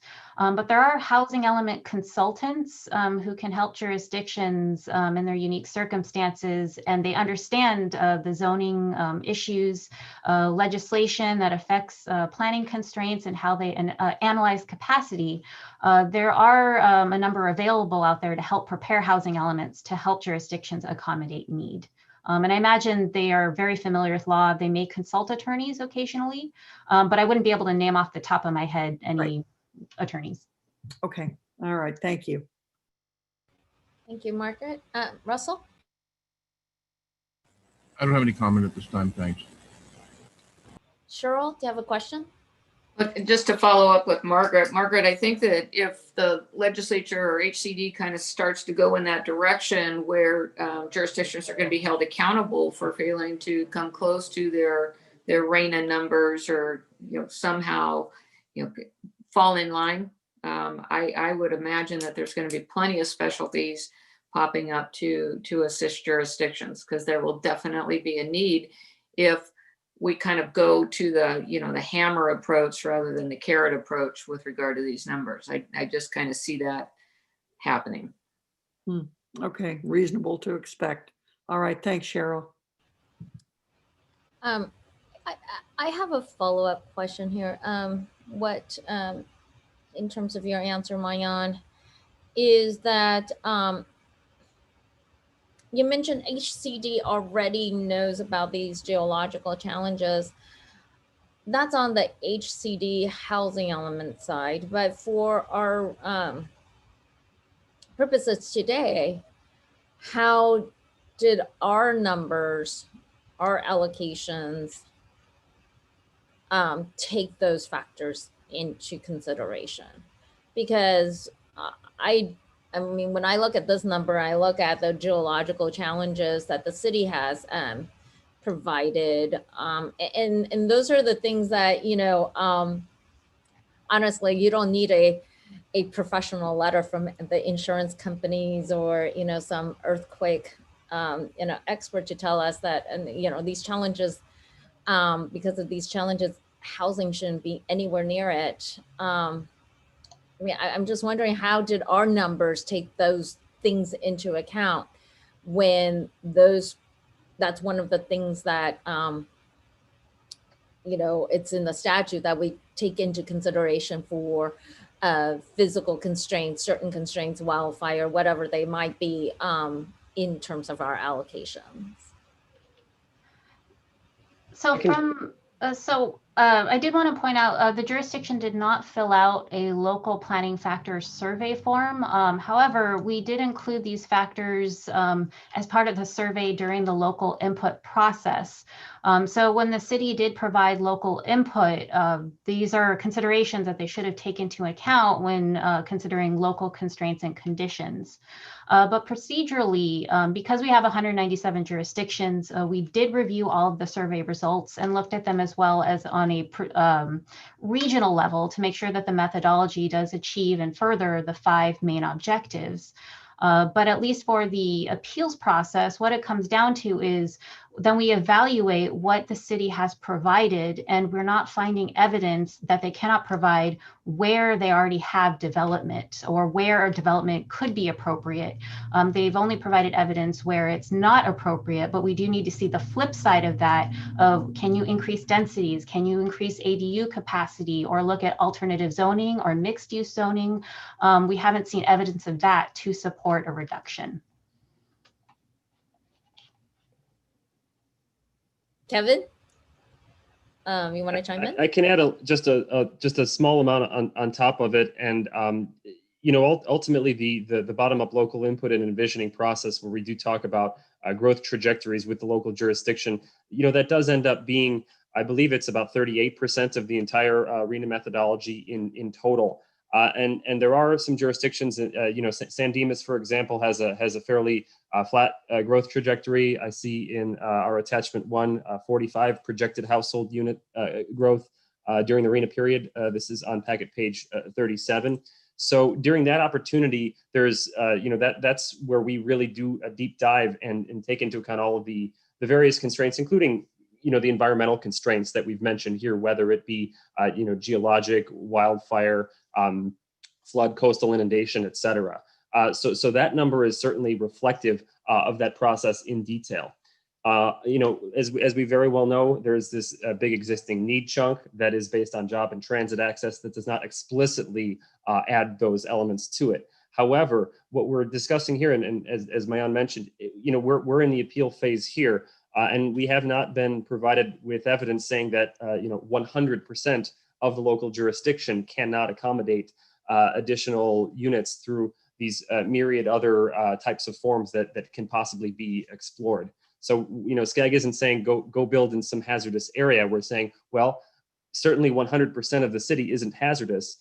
Please take a look in some of these non-hazardous areas we know are there and look at some possible options. Thank you. I think I just something for us to think about as well. Deborah? Thank you. I guess, no, I had to unmute myself. I'm sorry. I'm listening to the conversation, and I seem to recall, last week we kind of went through this conversation or this pathway in Riverside when we were talking about lands that have already been governed or identified, and they're not buildable areas because they already have either BLM or they have conservancies and all that. And so I guess we're having this constant conversation where I feel like we're trying to give hope against all hope. So I have to ask Kevin a question when he came in. Kevin, this number that we've received, along with all the other MPOs receiving a number, did somewhere, HCD or whoever, extract all of the lands that are already impacted or they are they're identified as areas that we, they're within a jurisdiction, or they, they have, already habitats and all these things that we would normally pull out, San Bernardino County being, a huge county, and yet still a lot of our land is already under someone else's jurisdiction, federal or state. Can you tell me that that was already did at the, the big planning organization in the sky and extracted it and represented? Because we in our region are no different than some of the other regions that have some of these same constraints to deal with.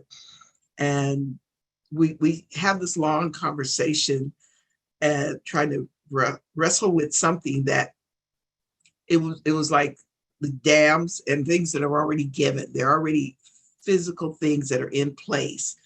But, we're just trying to figure out how do we alter numbers. I looked at the number, and I think I looked at San Dimas's information, or I think that's who, yes. And everybody's making a case, but they're making it now. In some cases, maybe it wasn't brought up during the local planning process, just like a footnote. So I just need to understand, because we're going to spend time on some of these that are going to have these same issues. And, there are areas, it's kind of the decisions that may need to be made if it's private property, and how the city is going to go about dealing with that with the people who own the land, because usually the cities don't own the land either. I think you bring up some good points. I can say that the inputs to HCD's regional number do not explicitly include any specific constraints or local considerations.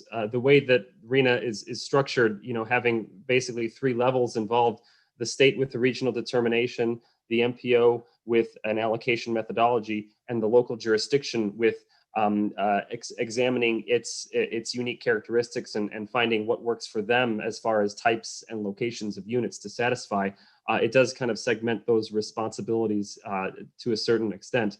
While we do pride ourselves at SCAG certainly on having a great pulse on land use considerations, on developing a lot of data, providing technical expertise to help local jurisdictions, and in some instances, kind of making the case for these things, ultimately it's probably most accounted for explicitly on the housing element side, and kind of to that point, we're happy to be providing more technical assistance than we ever had before.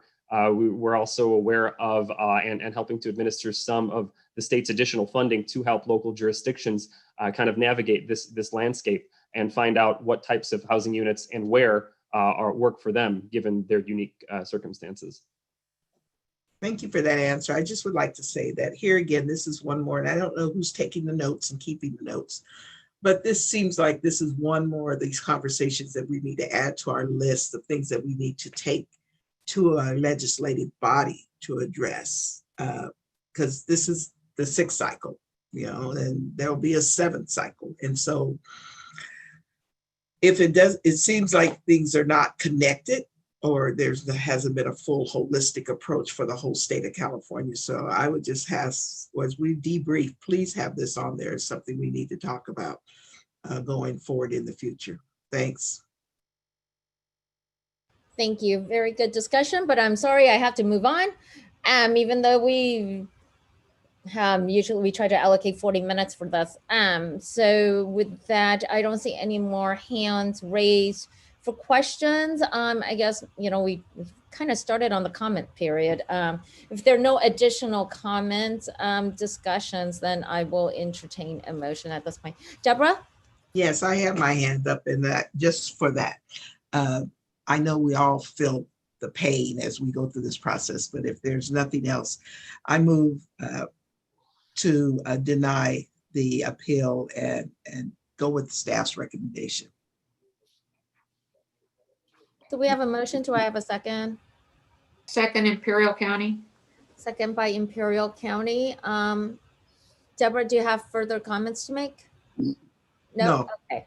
Great, thank you. And I don't see any more hands up, other than I'm sure San Dimas, after you hear all our comments and our questions, you know the struggles that we have. And it's not, we don't understand your pain. We just haven't figured out how to navigate it, given the lack of logic and reasoning that actually exists in Sacramento. I'm gonna use my personal privilege to say that I think the knuckleheads in Sacramento have their brain power left the building on RHNA. So with that, Peter, can you please take the vote? Thank you, Chair. Representing Imperial County, Cheryl Vegas Walker. Yes. Representing Los Angeles County, Margaret Finlay. I'm still laughing over Peggy's description of the people. Yes. Representing Orange County, Wendy Bucknam. Regrettably, yes. Representing Riverside County, Russell Betts. Yes. Representing San Bernardino County, Deborah Robertson. Yes. Representing Ventura County, Carmen Ramirez. Yes, but I also want to say, yeah, I agree with all of these comments, but I did want to say to the great folks of San Dimas that I really, really like your current or former residents, Bill and Ted. I'm a big fan. Chair, the motion for item 1.2 passes with 6 votes yes, 0 votes no, and 0 abstentions. Thank you.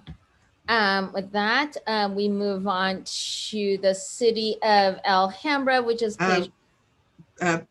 Chair, before Yes. we go to Alhambra, I must say that, as we've said before, we've gone through 2. I think we have 8. We've got from 9 to 3. I will have a hard appointment, personal appointment I have to take at 3 o'clock. So if we're not past 6 or 7 of them, I will hope that my alternate will be able to be on. Okay. Okay. But I had hard medical thing at 3. Thank you. Thank you. Right And we do have your alternate today, correct? So stay on. I will do my best. Okay. Yeah, Larry's there. Thank you, Larry. Larry, you have to stay on. Bear with me. All right. Alhambra, which is on page 57. Will the staff member on behalf of Alhambra, there you are. Hello. Welcome, Eric. My screen doesn't have your last name on there, so welcome, Eric. And you've got 5 minutes. Thank you. Thank you very much, Chair. I'm just going to share my screen as I start. My name is Eric Phillips, and I am from the City Attorney's Office for the City of Alhambra. And as we're starting, I just want to acknowledge all the hard work that staff and you as the board have been putting in. I've been watching the appeal hearings, and just by going through the amount of material that staff has prepared, we can tell how seriously everybody is taking it.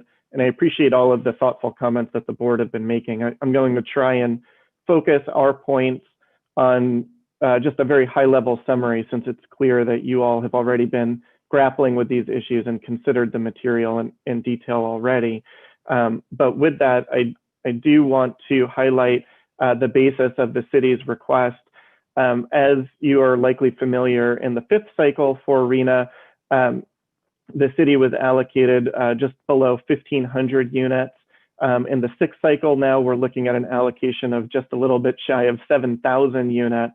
And the city's appeal is for a little bit of a middle ground, proposed RHNA of 3,318 units, which is still more than a doubling of the 5th cycle RHNA. It represents the city's ability to accommodate both its projected demand and some of its existing demand. As we know, that's been incorporated into the RHNA methodology.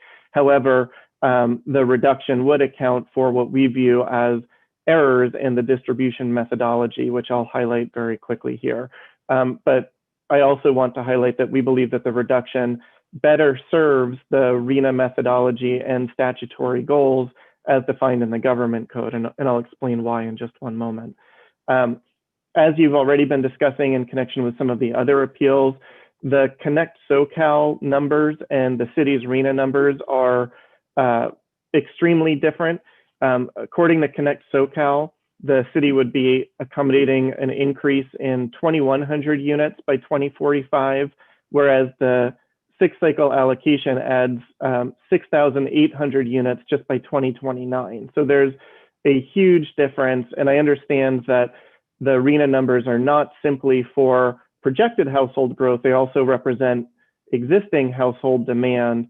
However, the spread is so extreme, we thought it was worth highlighting. The city's proposal of over 3,300 households would not only accommodate the Connect SoCal projection, but it would also have 1,200 units to help address some of that existing housing need. And we think that that's an important factor. Importantly, the city did submit local factors for consideration as required by the government code. However, the city's view is that those local factors were not fully considered or given enough weight when the methodology was applied to the city. For example, I just wanted to highlight a few key features of the city. We have 2 freeway corridors moving through the city along the south and a portion of the western boundary. CARB limits development near the freeway corridors. The city also is undergoing some severe service projections or service limitations in connection with providing electricity to its existing households. The city's incidents of blackouts and energy reliability are severely impacted even when you compare them to their surrounding jurisdictions. And SoCal Edison service projections are well below what the RHNA forecast would be. So the increased load would exceed the city's ability to accommodate, through no fault of its own, the additional housing that it's being asked to. But finally, I want to highlight the fact that the city's population density already exceeds Los Angeles County average population density by 450%. So when staff is talking about HCD's recommendations for expanding your capacity, not just through identifying vacant sites, but identifying redevelopment sites, I want to acknowledge that the city is doing so. They're in the process of adopting a downtown specific plan that would increase density significantly in its downtown area. However, that doesn't change the fact that it still is already a very dense city. And that, thank you. And that existing density is going to limit the ability to redevelop, even if the city were to rezone or remove any sort of density limitations. Just the economics of acquiring occupied residential properties, paying for the replacement housing obligations that are now required under SB 330, and redeveloping those would make projects infeasible and make the city's targets unrealistic. We also wanted to highlight some affirmatively furthering fair housing issues. The city was allocated 525 additional housing units based on its high resource designation. However, it has a lower median income than the county as a whole. It has significant portions of the city that are disadvantaged communities as designated by SB 535, and it lacks open space amenities and infrastructure. So to affirmatively further fair housing, we think other jurisdictions can handle some of the city's need. That ties into how the city's requested reduction would further the statutory goals. I'll stop there and potentially revisit some of the points during our rebuttal period. Thank you. Thank you. And I think you just rebutted Eric Garcetti's claim to fame over the weekend that LA is the most dense city in America. So apparently you just refuted that claim. Michael? Yes, good morning. Thank you for the presentation regarding Alhambra's appeal. I'd like to start again by saying that to confirm, the RHNA methodology considers only future HQTA status in 2045, and it's not reflective of existing transit conditions.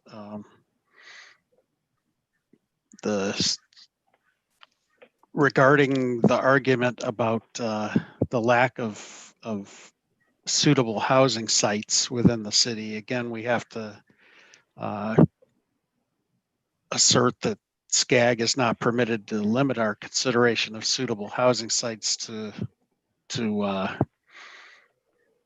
existing vacant land zoning ordinances and land use restrictions in a specific jurisdiction.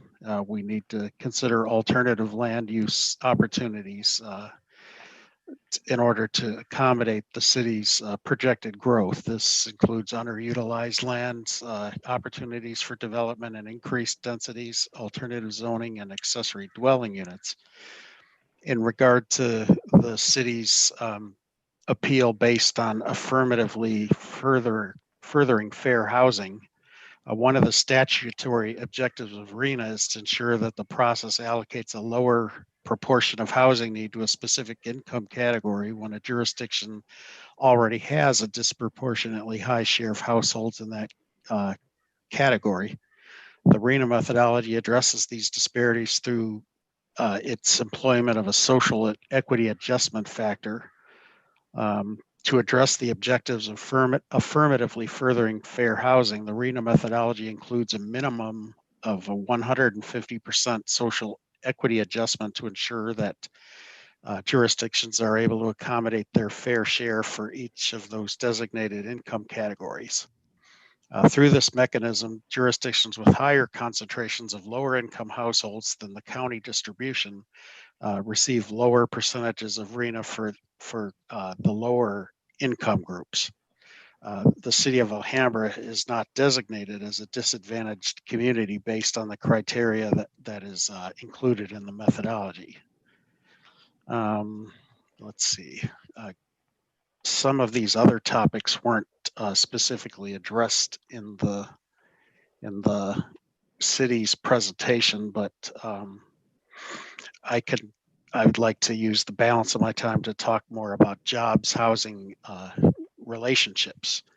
The jobs housing relationship is most effectively assessed at the regional scale, which extends beyond the boundaries of any individual jurisdiction. Actually more than 80% of workers in the SCAG region live and work in different cities, and the methodology assesses the jobs housing relationship based on access to regional jobs rather than on the number of jobs that are located within a particular jurisdiction.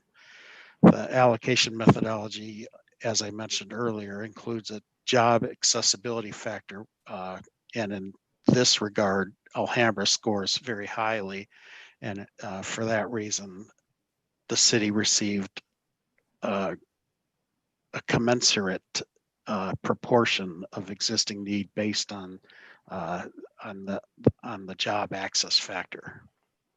Thank you. Okay, thank you very much. Eric, your rebuttal. Thank you again. And I appreciate the comments from Mr. Gaynor. To focus in on just a couple of those key points. First, the city, as I mentioned in the opening, the city is aware that it's not only accommodating its housing need on vacant sites. My point was because of the density that we see in the existing city, even designating higher density designations will limit the amount of development that can occur just by a application of economic feasibility principles. Even in recognizing that, the city is proposing a significant increase in its past RHNA that it will accommodate through those types of strategies that Mr. Gaynor summarized. For the ways that the city's proposed reduction would further RHNA's statutory goals, as Mr. Gaynor mentioned, the city was allocated 525 additional units for its equity adjustment.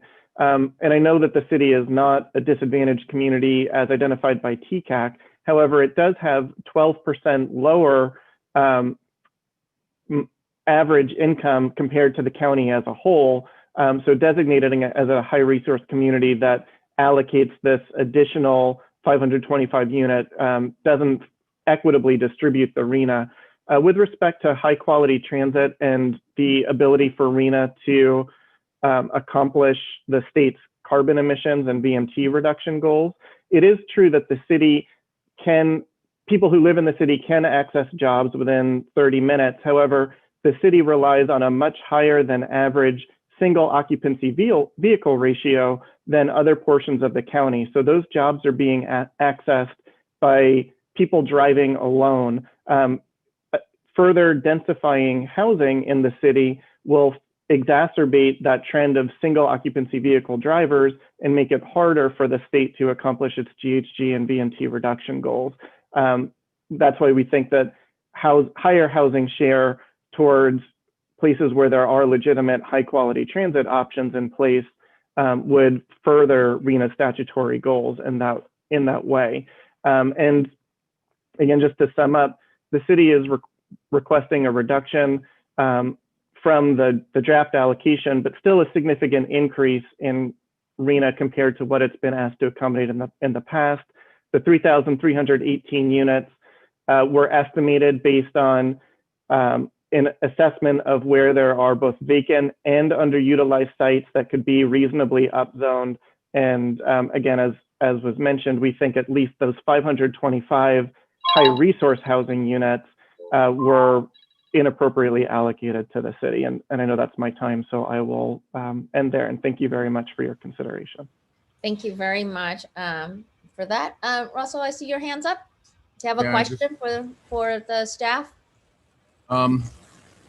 Well, I guess my question would be, we've heard in the previous appeals, we've heard the same points raised, and I think staff addressed them. I had a question for the appellant. Are you doing anything to reduce those single occupant vehicle trips, or is the only solution you have that as you get more houses, you're just going to have more people? I mean, does the city have a program to try and encourage people to carpool or anything like that?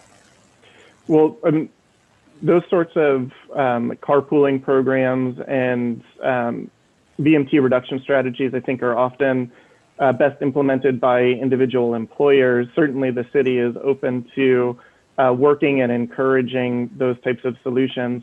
Also, certainly, as transit improves in the area, intensification around where there are planned transit stops makes sense within the city. I think that would help address those numbers that we see. However, there's still a ceiling in how much the city actually can accommodate, that if there's too much planned and developed within the city, not all of it's going to be absorbed within the areas that the city can reasonably funnel towards those transit areas. So that's why we think that some of the future needs should go where there's better transit opportunities, so that we don't make that ratio any worse.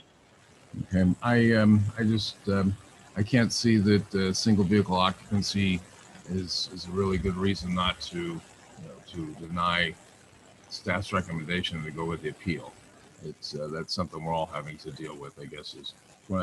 Madam Chair, I didn't have any questions, but it seemed to me that we had covered each one of these points on previous appeals that the appellant had raised, and staff's done a good job. I'd like to make a motion at this point, if I could, to move this one along, if we could. Sure, but I actually have a couple of questions, or Wendy does. So Wendy, we will try to speed this along. Wendy, Okay. Yes. questions? Yes, really No quick. comments, just questions. Oh, okay, this is a question. So, does Alhambra have bus or rail lines that qualify as HQTA lines? First question, and says basically they state that it does not have any properties within 1/2 mile of the major transit stop, but thus the city's asking how and why it received the 3,300 units on the basis of the HQTA. So the staff report states that the city did not provide any evidence or information to support it. And so I just wanted to ask if the city had an opportunity to look into this and this issue and have any communications with the Los Angeles Metro on why there are HQTA designations on the city. And I know there's a couple of questions here, so sorry, but I'm going to get them all out so that we can move it along.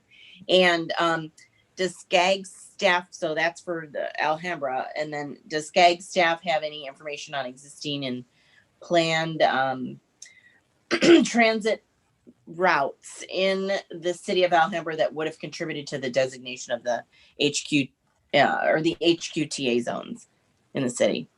And I think the answer that you get from both the city and staff might be similar, but currently there's not those transit stops within the city that meet the HQTA definition.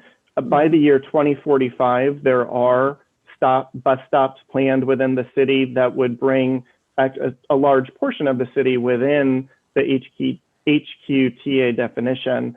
However, 2045 is beyond even what we're being asked to plan for through this RHNA cycle. This only goes up till 2029. And the fact that the city currently doesn't have these transit resources, we think leads to an overweighting of the distribution into the city. So that's I think where you're seeing that difference. But we do recognize that by 2045, there are projected transit facilities that would meet this definition plan for the city. Okay. And if you look at the page 80, I believe, on the staff report, it provides a map of future HQTA areas within the city in 2045. And they seem to be focused along Huntington, Main Street, and Garfield. And again, your point regarding the weighting of the HQTA element and the assessment of existing need, we recognize your point, but again, the content of the RHNA methodology is not eligible for appeal at this time. Thank you. Thank you. Deborah? Sorry. Quickly, yeah, I just was looking at page 76. I was thinking about when you talk about the freeway corridors and the constraints, and I noticed you noted one I-10 and one I-710, and I haven't really kept up with the status of trying to extend 710 through Alhambra over to the 210. What's the status of that? Because that's always been an ongoing issue, the extension, which has been constantly fought. And there was also land that has been had been preserved for that corridor, which again, that falls within Caltrans jurisdiction. So I'm just wondering, what is this current status on the extension beyond the 10 freeway? I mean, where it dead ends in Alhambra. And this is Eric from the city. I don't have specific information to offer in response to that question. I don't know actually if maybe SCAG staff in part of their regional planning have some more information that they could add in response to that. That would be on the transportation side, but the only reason I asked because I know that there was land that was secured in that corridor, and again, that could become potential for building in that building housing if there's a different type of a plan. I see you note that the department or the Air Resources warned that not building in high pollution zones within 500 feet of the freeway, but that area that had been designated has not been, to my knowledge, constructed. Deborah, this is Margaret. I can give you somewhat of an update on that. Because one of our council members, John Fasano, was on the Metro board ever since its inception in 1990. That is kind of DOA in that Metro would not support it, much to our dear friend Barbara Messina's chagrin. She worked on it tirelessly, but it just wasn't going to be able to get the votes to build it. And so it is there, as you are so correct when you say that there was a lot of land that was set aside to build on it. But as far as I know, unless something has been resurrected, it is definitely dead at this point due to Metro's not supporting it. Margaret, and you're correct. I as well passionately worked on that before I retired from Caltrans, and Barbara and I all worked, and Alhambra was always in support of having that corridor extended. And that, you said it's been DOA. It's had many lives, and many times it's been DOA. So at some point it should be put to rest, buried, because then that land could be an opportunity. And I don't know. That's why I asked the question, because it's a significant amount of corridor, be it tunneled or above ground. So anyway, that's all. I just wondered. And yes, Barbara did work tirelessly on it. Thank you. Russell, you have a question? No, I'm sorry, I don't. Okay. I don't see any other questions, so I'll ask my questions. I apologize. I don't know what SB 330 is. So there was a reference to SB 330 constraint on development. Can someone tell me what that is? I'm happy to speak to that, Madam Chair, unless you'd prefer to come from your staff. Oh, no, that's fine. I did not know what that was. Sure. So SB 330 is also called the Housing Crisis Act of 2019. It was adopted by the legislature in 2019, as you would guess. But it imposes new statewide restrictions on jurisdictions' ability to limit housing production. But one of the controls that it adopted was a relocation requirement. So anytime a private developer proposes to redevelop a housing site that's occupied by tenants, that private developer is now obligated to give tenants relocation assistance as though it were a private project, a public project, the way that traditional California relocation law would work. And that added expense of relocation is making intensification much more expensive. In my practice, I work with some other jurisdictions, not just the city of Alhambra, and we're seeing that many private developers who might otherwise want to develop higher density products on older, lower density residential sites can't make it pencil because they have to pay such high replacement housing and relocation costs. Mm-hmm. Oh, thank you. That's helpful because I'm very familiar with Alhambra, and I work with several, actually about a dozen secretaries over at the AG's office who live in Alhambra. And I would think that they would struggle quite a bit if they're told to vacate their current buildings for any redevelopment purposes. They wouldn't be able to afford any of the relocation, and I can see that could be a problem. My other question is for staff. The air resources constraint that was mentioned on page 76 that, Deborah had already mentioned. I mean, how do we factor that? How do we consider that type of constraint? Because, we've talked about geological, but, air resources in terms of their specific constraint. How do we deal with that in this appeal? Michael or yes, are you referring specifically to GHG emissions? I can respond to that. No, it's so on page 76, it looks like the California Air Resources Board has warned against building new homes in high pollution zones within 500 feet of the freeways, and considering the freeway corridors that goes through the city of Alhambra. And when you drive through Alhambra, I mean, their homes literally butted against the freeway, more so. And actually, in fact, one of those developments took away my favorite Chinese restaurant. So I'm just thinking, like, how many, if that's a constraint by Air Resources Board, and you have all these corridors that goes through, how do we consider that in this methodology, or we deny because we're supposed to consider constraints as well, or this is something that was not included in the local survey and we're seeing it for the first time? I can answer this one, Chair Wong. So for this particular factor, it was not a direct influence in how the methodology was distributed. However, I believe that it was a warning for jurisdictions from ARB, but it's not necessarily it doesn't necessarily preclude a jurisdiction. And for instance, there are mitigation measures that a development can take. So air filters, maybe noise filters, other mitigation measures that can be applied to the development. So it doesn't necessarily preclude a jurisdiction from providing housing in these or accommodating housing in these areas. They just have to take a few more things into consideration. So this is a little bit different from what we were talking about before in terms of, you know, flood, FEMA, whatever, where it would definitely preclude. This one is more of, well, developers, you have to do more in terms of mitigating, but you're not precluded.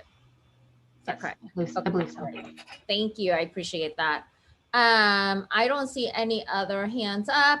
With that, I am open to motions, and I think Russell, you're dying to make it, right? Oh, I'm happy to let somebody else make it if you want, but I'll give it to you. So All right. Russell, make the motion. Motion to uphold staff recommendation and to deny the appeal. Thank you. And with that, we have a motion. Do we have a second? I will second it with great regret on this. Again, I always think of my dear friend Barbara Messina and the amazing work that she did within not only the SCAG community, but within Alhambra. So I will second it regrettably.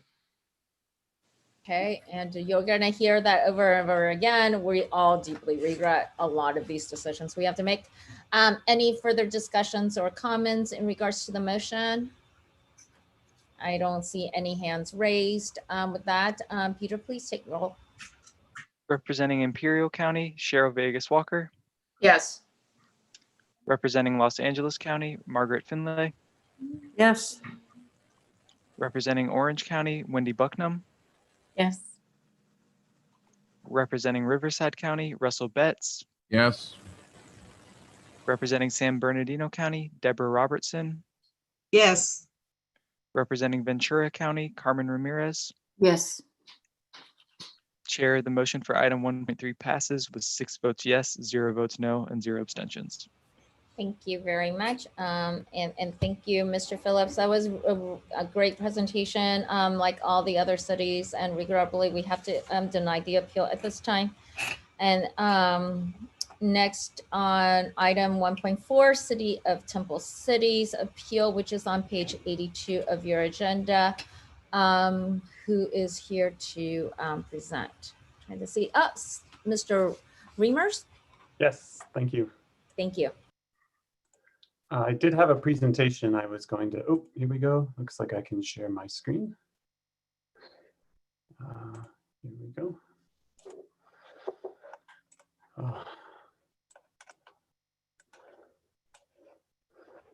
So thank you, Chair and members of the committee, for allowing us to prepare this appeal application.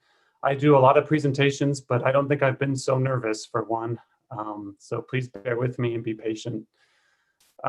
Temple City is a small city of about 35,000 people. We're about 4 square miles. We're located in between the 210 freeway, the 10 freeway, and to the west of the 605 freeway. We're a city with no freeway access. We don't have a lot of retail, big box shopping centers to put mixed use on. So we don't have a Walmart, a Target, a Home Depot, a Lowe's. We're not like Monrovia, which has, you know, a big job center. We're not like other cities that might have a hospital. We really don't have any large employers. We're really just a residential community. We also don't have any transit priority areas like some of our neighborhoods do around us. We're not a job center. So here's Pasadena. You can see all the jobs there. There's Alhambra with all their jobs. Arcadia, Monrovia, Duarte, and here's Temple City, kind of the hole in the donut. That's just as a matter to give you an idea for who we are and what we're like. One of the issues we cite in our appeal is that the final RHNA methodology for the 6th cycle was not applied correctly. And the reason that we believe that is that due to the COVID pandemic, we believe that that has drastically changed some major factors that the RHNA methodology was based on. The number of jobs available within 30 minutes has changed drastically and will be changed into the future. Vacancy rates have changed and will change, and jurisdictional incomes have changed as well. And so because these have changed drastically, we believe they should be, the RHNA methodology should be modified and rerun based on this new information. We did provide in our letter evidence of all of these changes as well. And I have additional evidence if the committee would like it. We also looked at the jobs housing balance. The American Planning Association strives for a jobs housing balance of 1.3 to 1.7. Currently, we're at a 0.48, and we'll further slip to a 0.41 if we add an additional 2,000 units and 6,600 people. So we're going in the opposite direction rather than going in the correct direction. And one of the reasons we bring this up is that this is if we add more housing without the jobs, and we don't have any transit, that's not going to comply with the sustainability, the SCS strategy, and it's going to increase greenhouse gas emissions because there's no transit in the city. We also looked at our infrastructure. Right now, our sewer system was built in the 50s and 60s for the most part. The average lifespan of a sewer system with our materials is 50 to 60 years. So our sewer system can handle 2,400 housing units, not an additional 2,000 housing units. And we can't even handle the 12,400 we have now. SCAG's response was that we didn't demonstrate that. And in fact, I disagree with that. We provided a link to our sewer system master plan, which states the entire sewer system has reached its expected useful lifespan. All sewage segments will be replaced and need to be replaced. And then it goes into a phase strategy on how we could possibly do that, but it can't be done in an 8-year period. We also wanted to look at how greenhouse gas emission targets would be met.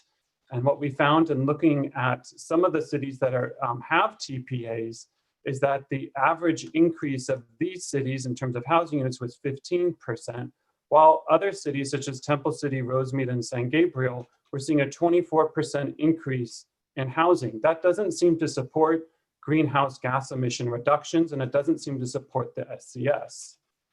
We don't have available land. There's not a single parcel of vacant land available in Temple City. This growth is inconceivable. It's unprecedented. It expects us to grow by 18%.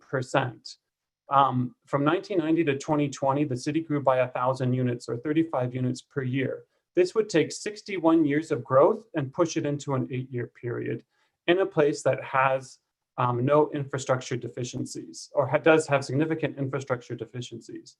In terms of affirmatively furthering fair housing, Temple City is a diverse city. Only 22% of the population said that they were white alone. In LA County, that number was 70%. Persons in poverty were about the same as LA County.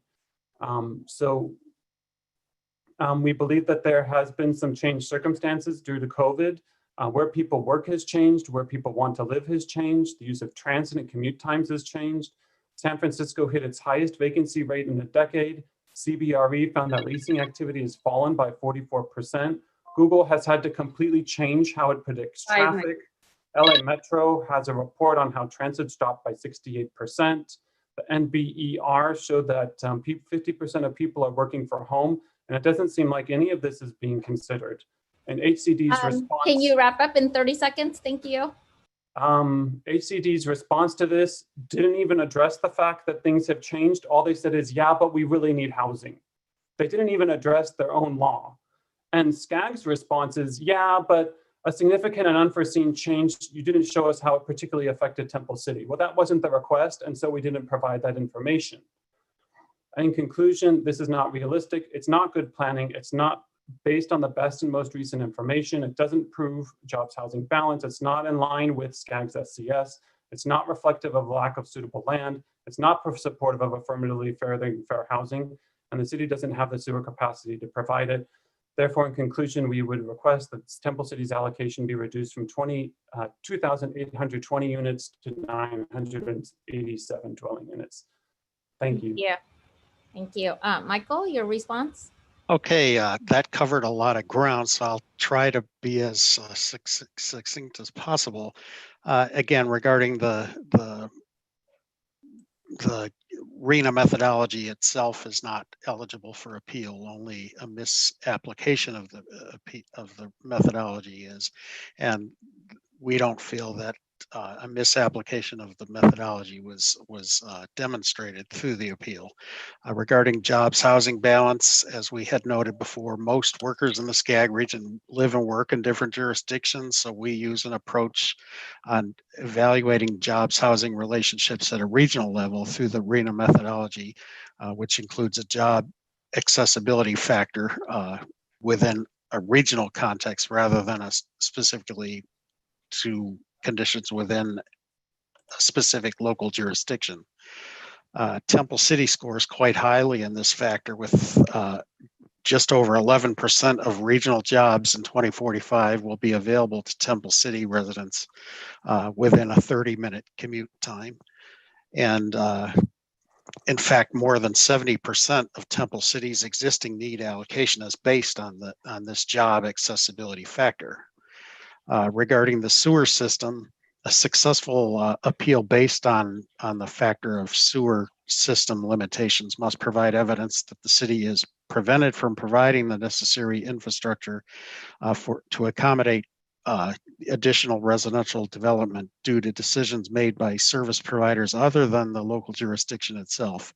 And it is not evident in the appeal that utility providers responsible for the city's sewer service has made decisions that would prevent the provision of the necessary infrastructure. And in addition, costs to upgrade and develop the appropriate sewer infrastructure are not considered as a justification for a RHNA reduction.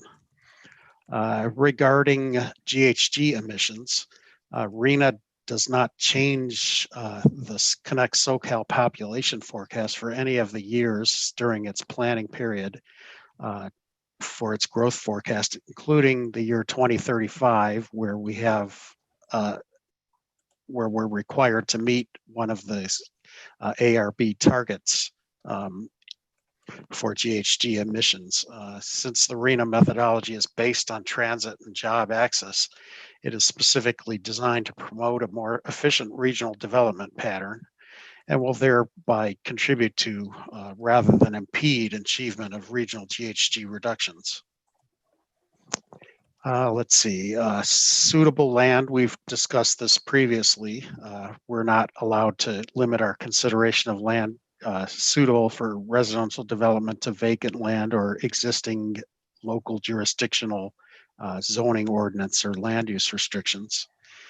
Let's see, regarding affirmatively furthering fair housing, one of the objectives of RHNA is to ensure the allocation of a lower proportion of housing need to income categories where a jurisdiction already has a disproportionately high share of households in that income category. It's recognized that Temple City has made significant efforts to facilitate the objectives of fair housing, particularly through its recent general plan update. The RHNA methodology addresses jurisdictional income disparities through the use of the social equity adjustment factor that we had discussed previously.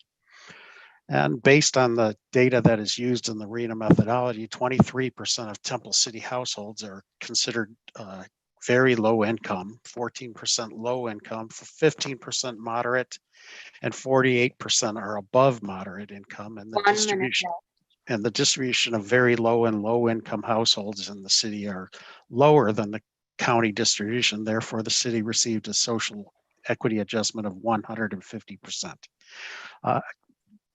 The presenter mentioned the COVID-19 pandemic as a consideration for significant change of circumstances.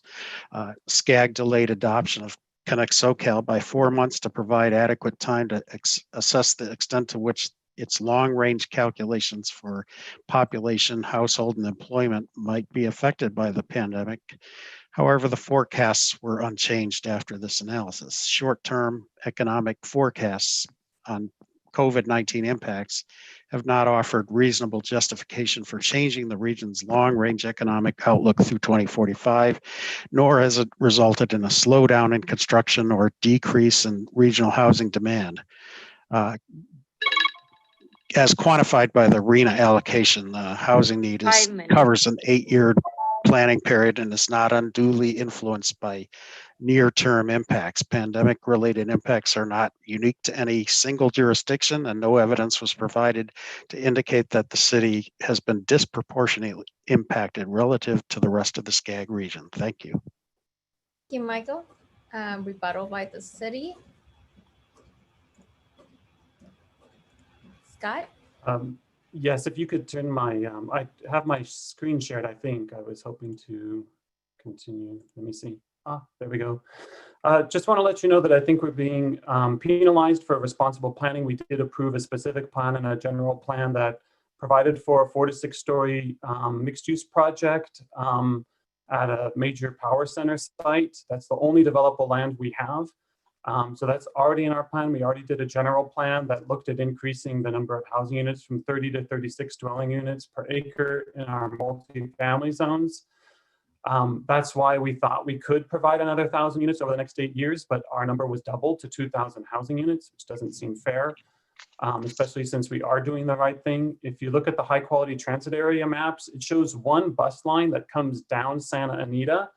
That takes in a tiny little portion of our city, and it doesn't make sense to base jobs and housing of this amount when it's only a small portion of the city. Furthermore, I don't even believe that this is a high quality transit area. The requirement is that headways have to be less than 15 minutes. This is not less than 15 minutes. When we look at, is this a high resource area? This is the map that says that Temple City is a high resource area. But when I show you the photos, does it look like an area that's high resource? This is not San Marino. This is an area where property values are high, but people living in the units are still low income. And it's no fault of their own that their property values are high because the schools are good. And so I don't know why we're being required to take on all this additional housing when our residents are already meeting the same poverty level as that of LA County just because their property values are high. In terms of population density, we already are high population density, more than LA City and more than LA County. So with that, I'll end my presentation.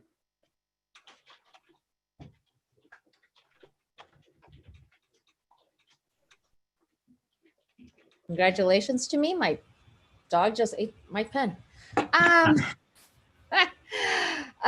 Carmen, I saw your hands up first, followed by Cheryl and Margaret. Thank you.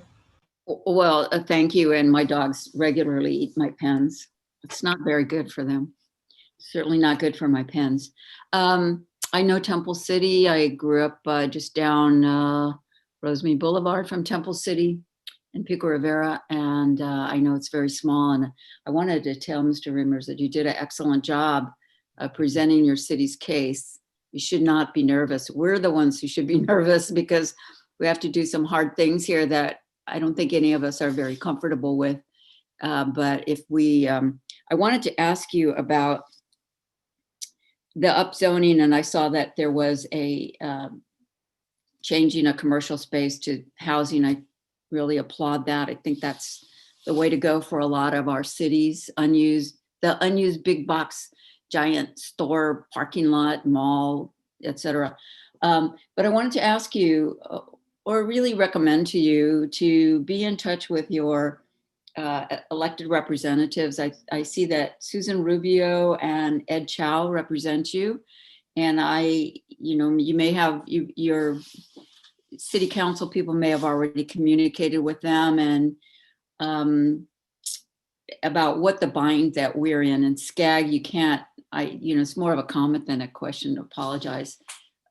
We have to do the best we can to not disrupt what goes forward. If we don't do these things that we're not comfortable with, we could make it really worse for all the cities. And we could also lose funding, et cetera. And we need a legislative fix. And you're very well spoken. I'm sure that I think your city council members should be very proud of the presentation you made sadly, there's not a lot we could do to change the allocation. So apologies. Thank you, Carmen. Cheryl? So similar to Carmen, Mr. Reamer, I thought your presentation was outstanding, and I appreciate your advocacy and passion with regard to this dilemma that we're all faced. I think this is really one of those situations where you're talking to the messenger as opposed to the folks that actually are having to, or that put this crazy bill in place for us to administer. So there is going to be follow-up action after the appeals process runs. The intent is for this committee to go back to the regional council with a work plan and recommendations on how to make improvements and recommendations for the next cycle. I would like to see you in particular participate, because I felt that of all the presentations to date, and we've been at this now 15 hours, does that sound about right? That you by far have been the most passionate in terms of your advocacy for your city. So I'd like to see that you come on to our team as we move forward with, I think, some very well-reasoned modifications, and using Temple City as a perfect example of the crazy bill that RHNA represents. I'd appreciate the opportunity. Thank you. Thank you. Margaret? Thank you. Carmen and Cheryl, I think you said a lot, and you certainly expressed my feelings on that. And Scott, well, someone once gave me a t-shirt that said, politicians think about the next election, statesmen think about the next generation. And everything that you have said with regard to, I know Temple City. One of my closest friends lives in Temple City. My sister just sold her house in Temple City on Danes Drive.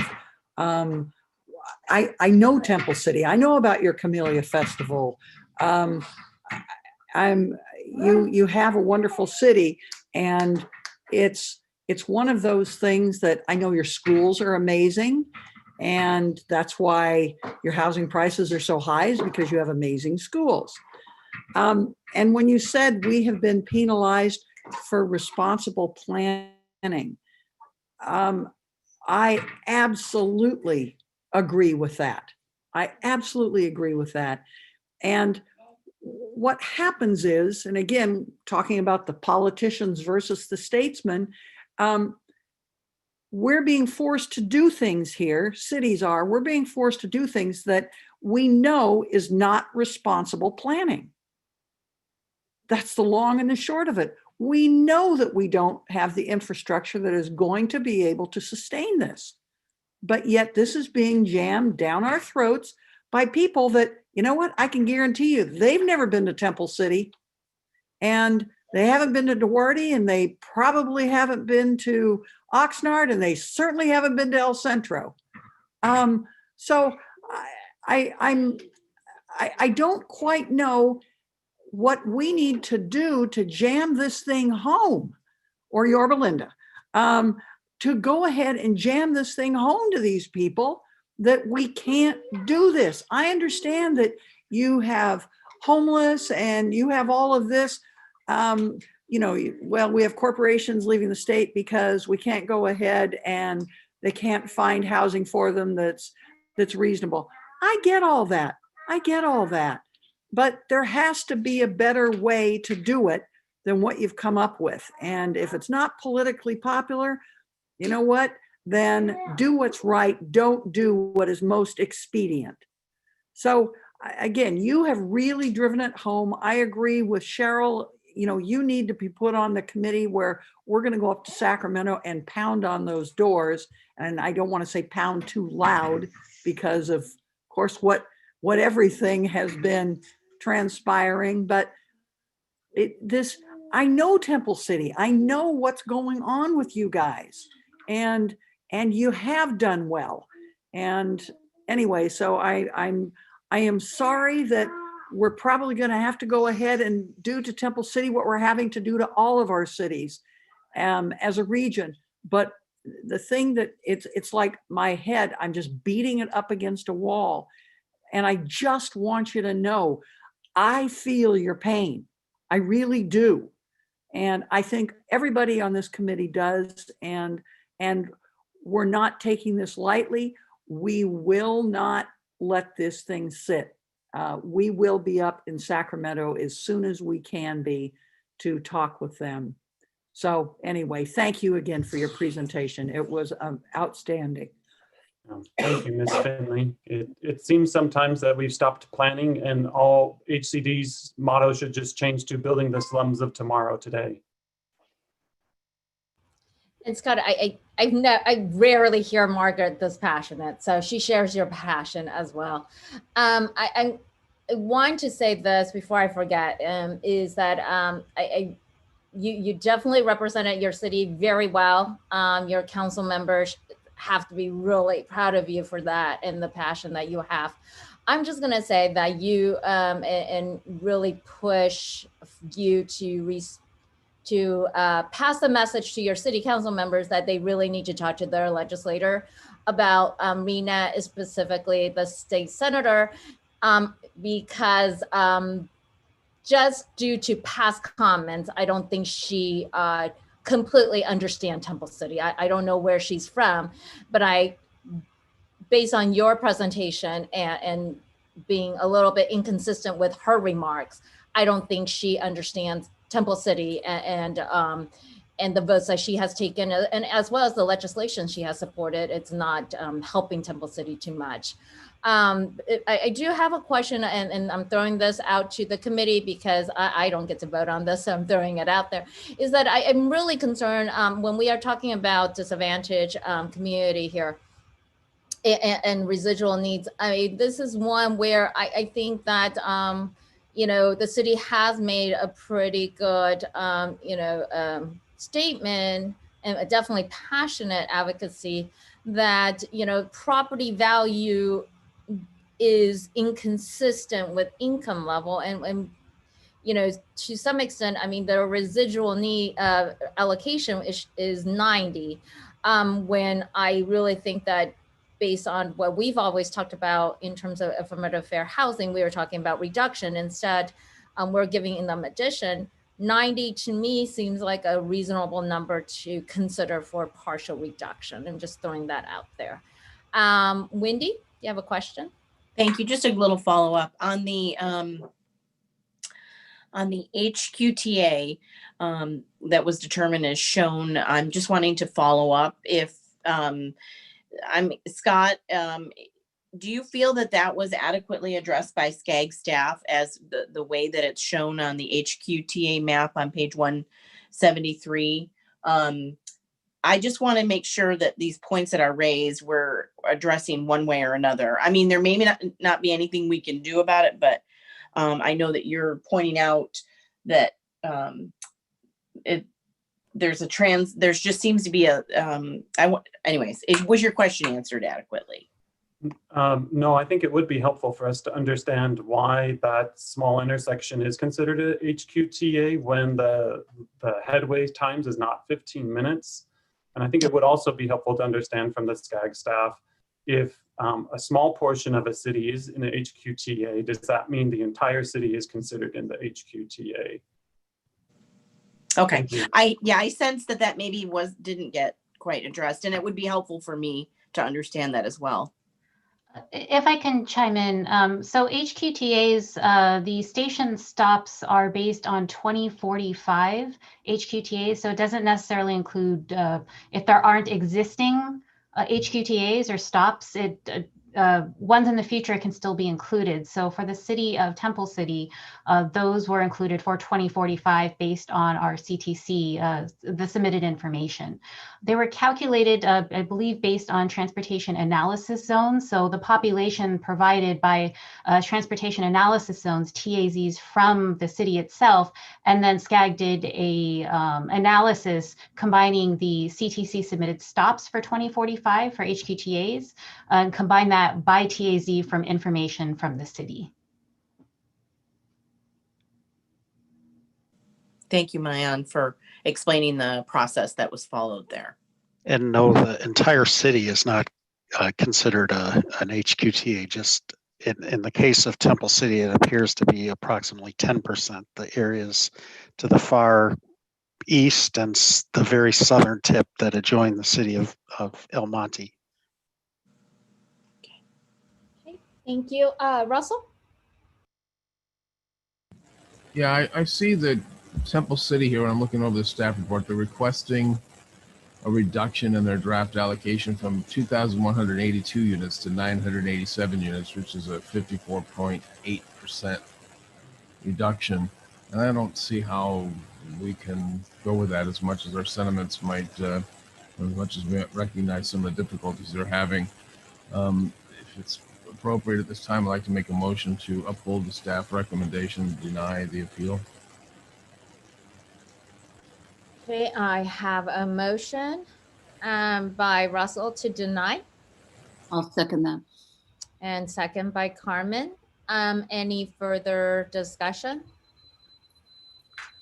The only further discussion I have is I have to walk with Cynthia Sternquist and Donna Giorgino, two of your school board members and council members, on a frequent basis on our bike path.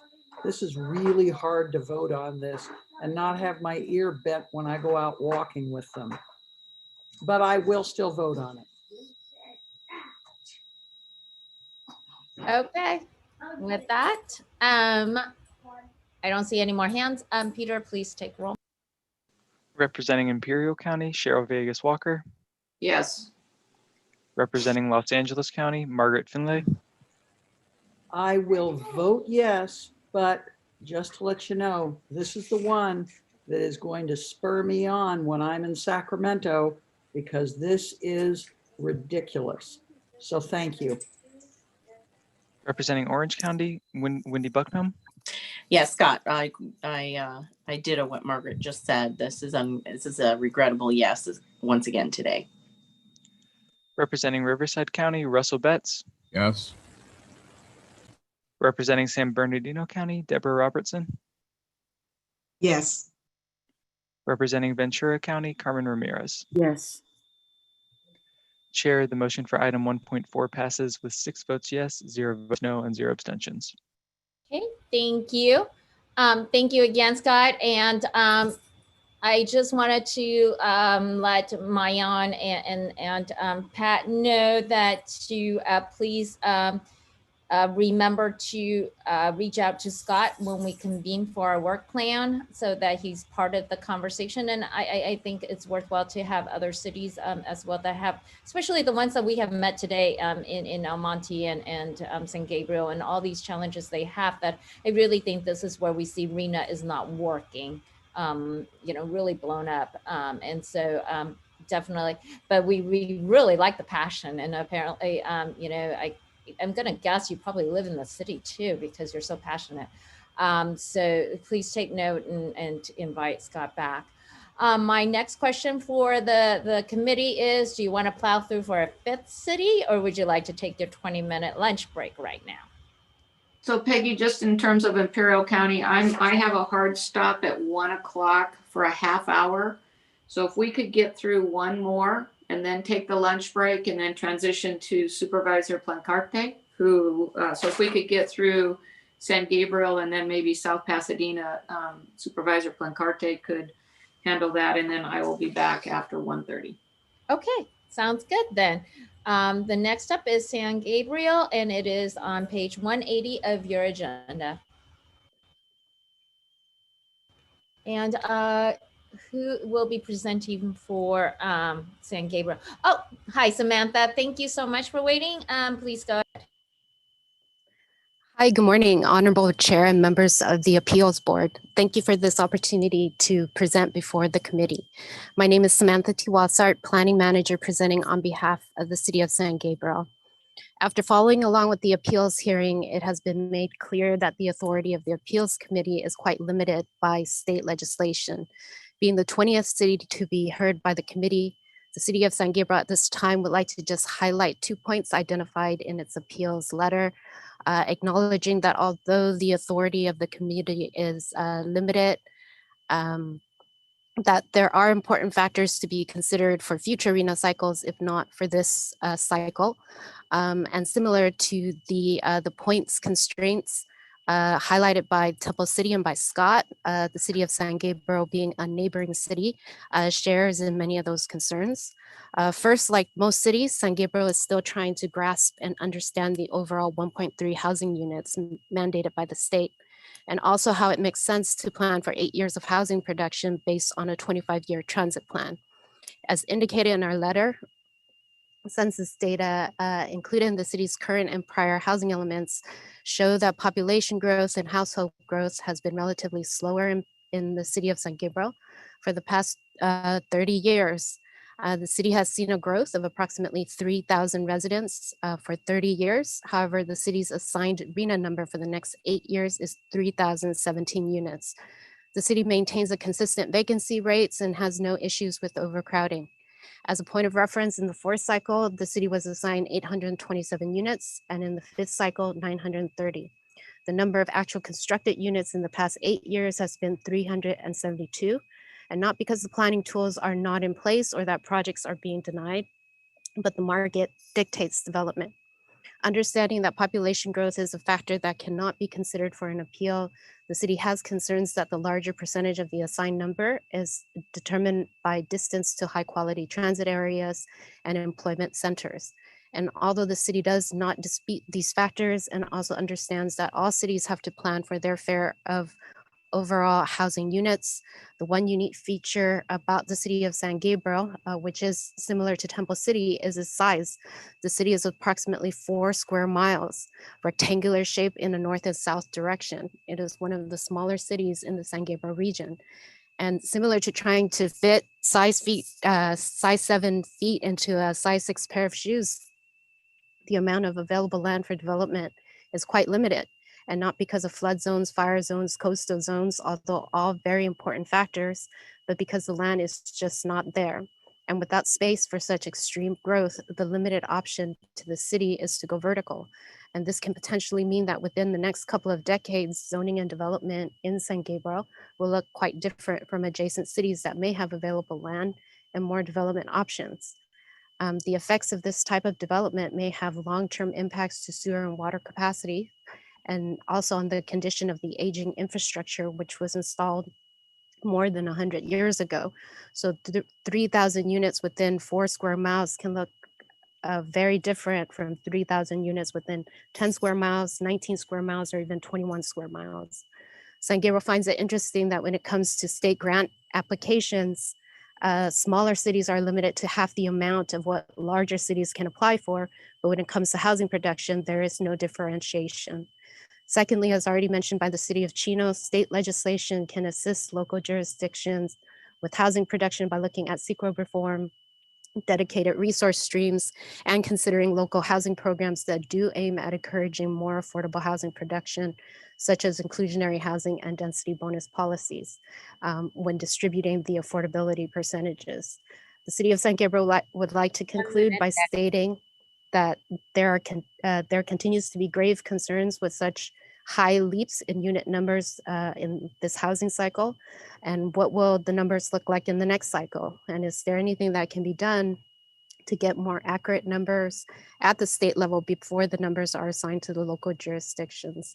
And similar to other jurisdictions, the City of San Gabriel objects to any additional units, considering that the current assigned numbers will be a challenge to plan for. This concludes San Gabriel's presentation, and we are available for questions. Thank you. Thank you. Michael, this one's also yours. Yes, thank you again for another great presentation for the City of San Gabriel. I'll abbreviate my comments in regard to some of these issues that have been previously brought up in other appeals, specifically regarding the RHNA allocation methodology. But regarding what undoubtedly are considered high RHNA allocations for the city of San Gabriel, fact that the city is located within a short commute time from downtown Los Angeles results in the city receiving relatively high scores for both the job and transit accessibility factors. And these high scores indicate that the city's allocation is actually very consistent with the transit and job proximity policies expressed through the methodology, as well as through Connect SoCal. Regarding the use of local input, the methodology makes extensive use of locally reviewed input data obtained through our local input and envisioning process. And SCAG staff met with the city of San Gabriel in April of 2018 to solicit local input on these projections. The city indicates that its draft allocation is 7 times greater than the population growth it has experienced since 2012. However, RHNA prohibits SCAG from determining a jurisdiction's share of housing need based on stable population growth from the previous RHNA cycle. The majority, I believe it's 64% of San Gabriel's allocation is based on existing need, and these are largely due to the city's high scores for both the job accessibility and transit accessibility factors.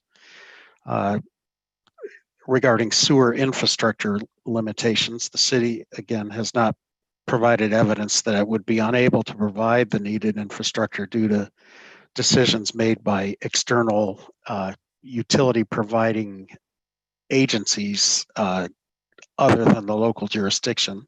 And again, costs to develop and upgrade the infrastructure are not eligible for a reduction in the RHNA allocation. Again, regarding the arguments in regard to lack of available land, we recognize San Gabriel is a very compact city, and like other Western San Gabriel Valley communities, it really has limited vacant land available for development. Again, we're not allowed to limit consideration of housing sites to existing vacant land or local zoning or land use restrictions. Alternative development opportunities need to be explored further to develop the capacity needed to zone for the city's future growth. We do understand that the development of housing is not the responsibility of a local government. However, local jurisdictions are responsible for planning for its future housing need. So planning and development are two separate things here. Regarding fair housing and affirmatively furthering fair housing in San Gabriel, the city's proactive approach toward advancing policies related to fair housing, particularly in regard to its activities in support of homelessness resources in the city, is recognized and applauded. These actions will serve to increase affordable housing supply in the city and also prevent the loss of affordable units in the future.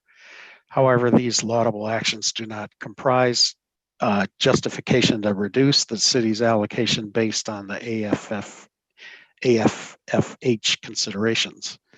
The RHNA methodology addresses disparities in income and access to opportunity through various factors that we've discussed previously. And jurisdictions do not receive a disproportionately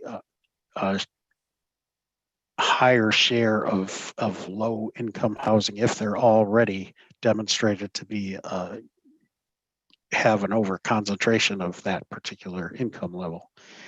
And the city has not demonstrated in its appeal that AFFH evaluation factors are improperly applied in the methodology, and the housing supportive policies referenced in the appeal will assuredly help the city achieve its RHNA targets, but they don't provide a basis for lowering them. Thank you.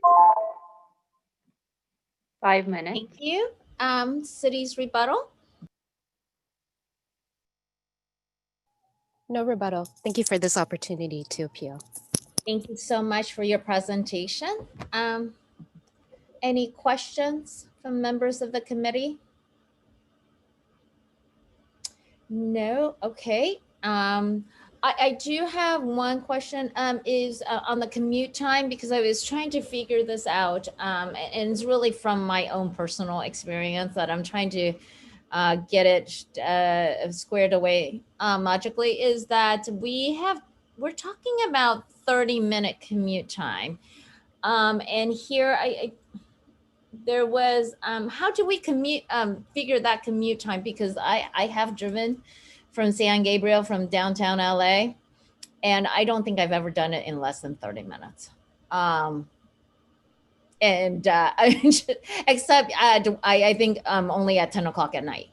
So I'm trying to figure out, how do we do commute time? Because if we are taking into consideration, even on weekends, I mean, and that is taking Surface Street, mind you. I don't take the 10 because I wouldn't know whether I can get there within an hour from downtown LA. So I'm trying to figure out this commute time that we're using, because it's not comporting with reality, unless you're talking about commuting at 10 o'clock, but that would, to me, conflict with job housing. So can you just let me know how we figured out that 30-minute?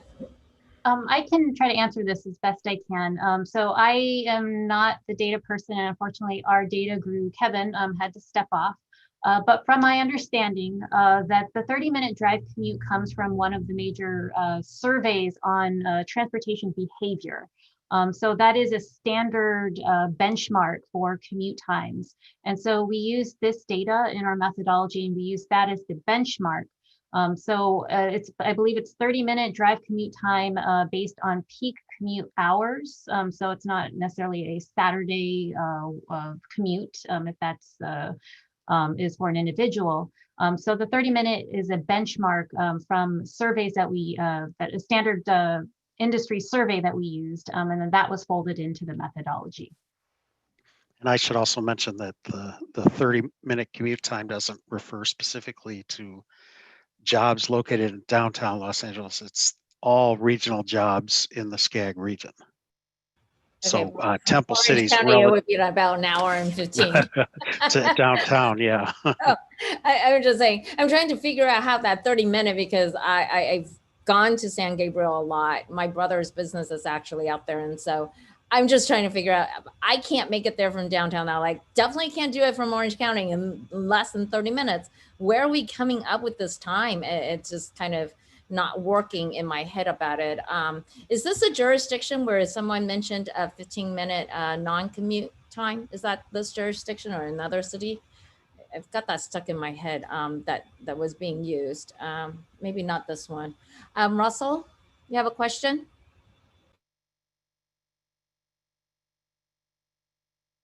I was going to make a motion if you're ready, Madam Chair. Okay, hold on. Let me get through questions, and then I'll get to you. Finish, I'm sorry. All right. I don't see other hands up. So that was it. So Russell, you're making a motion. Motion to uphold staff recommendation and to deny the appeal. All right. And we have a motion to deny. Second the motion. Robertson. Second by Deborah. Okay. With that, Peter, any further discussion? I don't see any hands up. Peggy, my only discussion is, I just wanted to go ahead and say I was looking at this map here, and once again, these people are my neighbors, and I know what their cities are and what they've done with them, and they've done such an amazing job. And I was just looking and I saw Arcadia, and I thought, you know what? It's a good thing that Arcadia is not appealing, because maybe the state will want to turn some of those stables at Santa Anita into housing there too. I just, like I said, I am blown away. So thank you. Thank you. Don't be surprised. The Equestrian Center that was next door to where my house was in San Jose became this huge housing tract a few years ago. So you never know. Peter? Yes. Representing Imperial County, Cheryl Vegas Walker. Yes. Representing Los Angeles County, Margaret Finlay. Yes. Representing Orange County, Wendy Bucknam. Yes. Representing Riverside County, Russell Betts. Yes. Representing San Bernardino County, Deborah Robertson. Yes. Representing Ventura County, Carmen Ramirez. Yes, and I want to say I've been thinking just this morning about my parents who are both buried at Resurrection Cemetery in San Gabriel, which is great open space. It can't be used for anything else. So sorry, folks. Yes. Chair, the motion for item 1.5 passes with 6 votes yes, 0 votes no, and 0 abstentions. Okay, thank you. It is the noon hour. So want to plow through another one, or you're ready to take lunch? Any takers? My preference would be for a lunch break. Okay, so we'll take our 20-minute Yeah. break, and we'll see you back at 12:20. Thank you. Thank you.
All right, are we all back?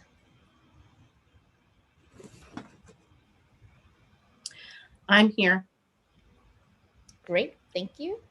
I'm not gonna lie, I'm still eating my lunch.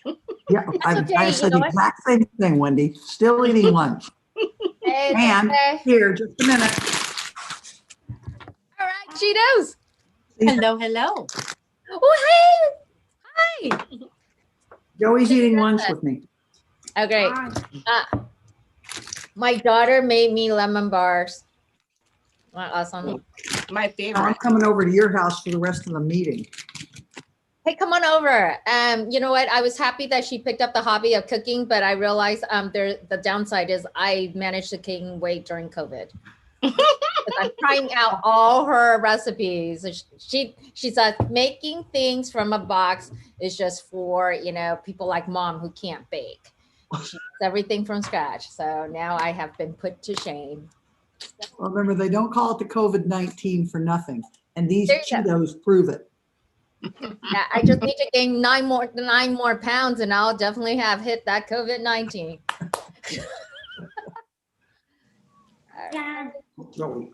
Go ahead and feel free to eat because I will be eating these lovely lemon bars. So let's see. Do we have everybody? I see our supervisor. I see Wendy. I see Deborah. I think Cheryl's back. All right. I think we're all good. We're all back. Yep. All right then. Russell, you here? Where's Russell? Why don't I see Russell on my screen? Russell, I don't see your screen. Are you here?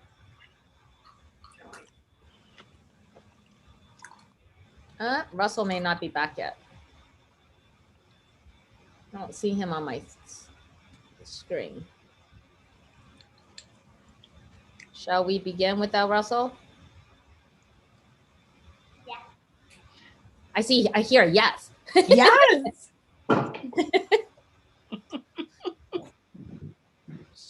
Sorry, I forgot to mute Joey. That's okay. He wants to, hey, he can take Russell's place for a little bit. Sure. Same with my little puppy here who's managed to chew up a pencil and a pen and barked quite a bit the last hour. All right then. Yeah, in the interest of time, I'm sure Russell will catch up soon. In the interest of time, we'll begin with South Pasadena, page 204 of your packet. And who is here on behalf of South Pasadena? Myself.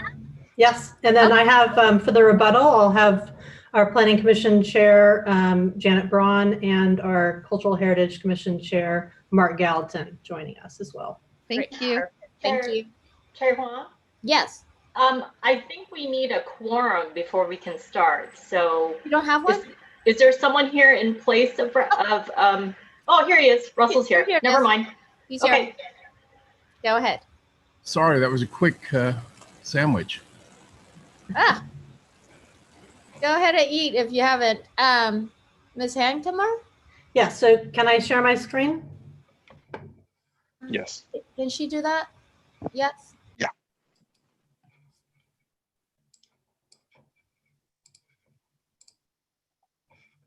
Can you see that as let's see. Yes, we can see your presentation. It is also the home of a very neat statue. Go. Okay, and is this progressing as well? Okay. All right, go ahead. Thank you. So good afternoon, Chair and members of the Appeal Board. My name is Joanna Hankhammer, and I appreciate the opportunity to present South Pasadena's appeal. I'm the Director of Planning and Community Development. The City of South Pasadena's fifth RHNA cycle allocation was 63. This cycle's allocation is 2,062, a 3,373% increase. For the reasons stated in our appeal, the city is seeking a reduction of 846 units for a new RHNA allocation of 1,216, or a 1,930% increase over the fifth cycle. The city is appealing in order to achieve a feasible allocation of housing units that can be realistically planned for and developed given the local conditions in South Pasadena. Our community is pro-housing and pro-affordable housing, but we are all better served by stating a realistic target. About a quarter of the 3.44 square mile city is steep hillside property with another half covered by historic properties and districts. We have a thriving school district, but with limited resources to accommodate excessive growth. Our water and sewer infrastructure can accommodate growth at a reasonable and moderated rate, but would be overwhelmed by the 8-year housing target proposed by SCAG. Further, with a housing supply of which 53% are rental units and a diverse population, the city has and continues to develop to provide fair housing opportunities, the underpinning of the RHNA process. That said, while we believe our city is unique, we also understand the challenges faced by this panel to apply the grossly overstated housing numbers dictated by the state across our region. The city of South Pasadena reserves our rights with respect to all arguments raised in our appeal. But given the time's constraints today, I will focus the public hearing on 3 areas of our appeal to reduce South Pasadena's RHNA allegation. 1, the state's miscalculation resulting in 1.3 million housing unit target for the southern region. 2, the application of SCAG's methodology in regards to the HQ2TA and local factors. And 3, a potential error in the existing needs factor, jobs factor. Regarding our first point, the state's allocation to the southern region. The city wants to encourage the production of more housing and in particular more affordable housing, but we need an achievable target in order to focus our policies, implementation efforts, and limited funds. As we described in our appeal and followed up in writing, the city offers its support to SCAG and to fellow Southern California jurisdictions in challenging the state regarding the outsized regional housing target of 1.3 million units that has exaggerated the allocations for all Southern California jurisdictions. The practice through these hearings of identifying a few hundred housing units to redistribute elsewhere within the region is misguided and inconsequential. Rather, efforts should be focused collectively on challenging the an achievable total number of units allocated to Southern California. The city requests this panel's support in urging the Regional Council to pursue talks with the State Department of Housing and Community Development or other actions as necessary to correct the regional allocation with a feasible target and restore utility to our efforts to increase housing and affordable housing and production. Regarding our second point, application of SCAG's methodology regarding HQTA and local input. The intent of the HQTA designation was to map out areas that are walkable to public transit with an assumption that if more housing units could be built within a 0.5 mile radius of transit, more people would use public transportation and vehicle emissions and congestion would be reduced. Unfortunately, the reliance on a generic 0.5 mile metric to determine the HQTA designation and resultant housing allocation is improper because it does not consider local factors impacting development within such radius. In South Pasadena, the area designated as HQTA by SCAG encompasses considerable numbers of properties that include unwalkable hillside terrain and a predominance of historic districts in which redevelopment is limited. Thus, South Pasadena challenges the application of this metric without consideration for local factors in allocating housing units to the city. 986 of the 2,062 units that were proposed for South Pasadena are due to this application of HQ2A factor. South Pasadena requests that the number be cut in half. SCAG staff argues that we cannot appeal the methodology used in the RHNA allocation, but that we can appeal its application. Quote, only an improper application of the RHNA methodology is eligible for appeal. An example of improper application of the adopted methodology might be a data error identified by a local jurisdiction, end quote. The city posits that application of a 0.5 mile radius criterion to define HQA with no regard to limited development potential on walkable hillsides or any other undevelopable area within a radius, including water for that matter, is a faulty application of a methodology. Therefore, the city appeals this RHNA allocation based on the improper application of an HQ2A that does not take local factors into account. Our third and final issue to address today is a potential error in SCAG's existing need due to jobs access calculation. Of the 2,062 units allocated in South Pasadena, 639 were allocated to existing need due to job access. We examined this map that seems to have been created after the appeal deadline. 5 minutes.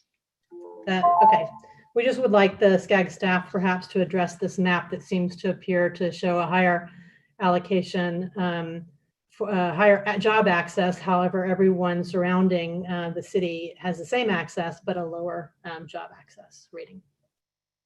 Thank you. All right, thank you. Michael, yours? Thank you for that very concise analysis. I know there were a lot of issues with being presented for South Pasadena's appeal. As the speaker noted, the methodology used to determine South Pasadena's housing allocation has been called into question, but the city's proposal to revise the final RHNA methodology to reduce the reliance on HQTA accessibility or transit accessibility more generally amounts to an appeal of the structure of the RHNA methodology. And as we have noted previously, only a misapplication of the methodology is eligible for appeal, not the content of the methodology or the calculation parameters. The city's challenge to the regional determination as provided by HCD is also ineligible for appeal through this process. HCD is statutorily authorized to determine whether the RHNA objectives are satisfactorily met through the methodology, and that determination was made in January 2020.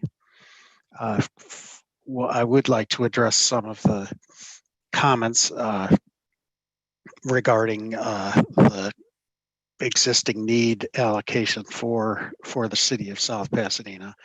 As you can see on the HQTA map on page 255 of your agenda packet, most of the city is covered by HQTA areas, specifically related to the Gold Line, the Metro Gold Line station, and some of the major arterials in the city will be covered by HQTA parameters by the year 2045. The city received a very high regional jobs accessibility score because, according to the methodology, 15.3% of regional jobs in 2045 will be accessible within a 30-minute drive time from South Pasadena. And since the majority of the allocation for the city of South Pasadena is related to existing need, the majority of that allocation is the result of its jobs and transit accessibility factors. Well, let's see, another area that was brought up in the proposal is the predominance of historical properties and districts within the city. The city argues that it's not able to accommodate the allocated units in these specific areas related to historic preservation and excessive sloping. However, evidence was not provided to demonstrate that the housing may not be accommodated in other areas of the city. The presence of protected space alone does not reduce the city's housing need or restrict its ability to accommodate its housing need elsewhere. In addition, the city did not demonstrate that it's unable to accommodate its assigned allocation through alternative land use means, as we've discussed previously, as provided through the RHNA statute.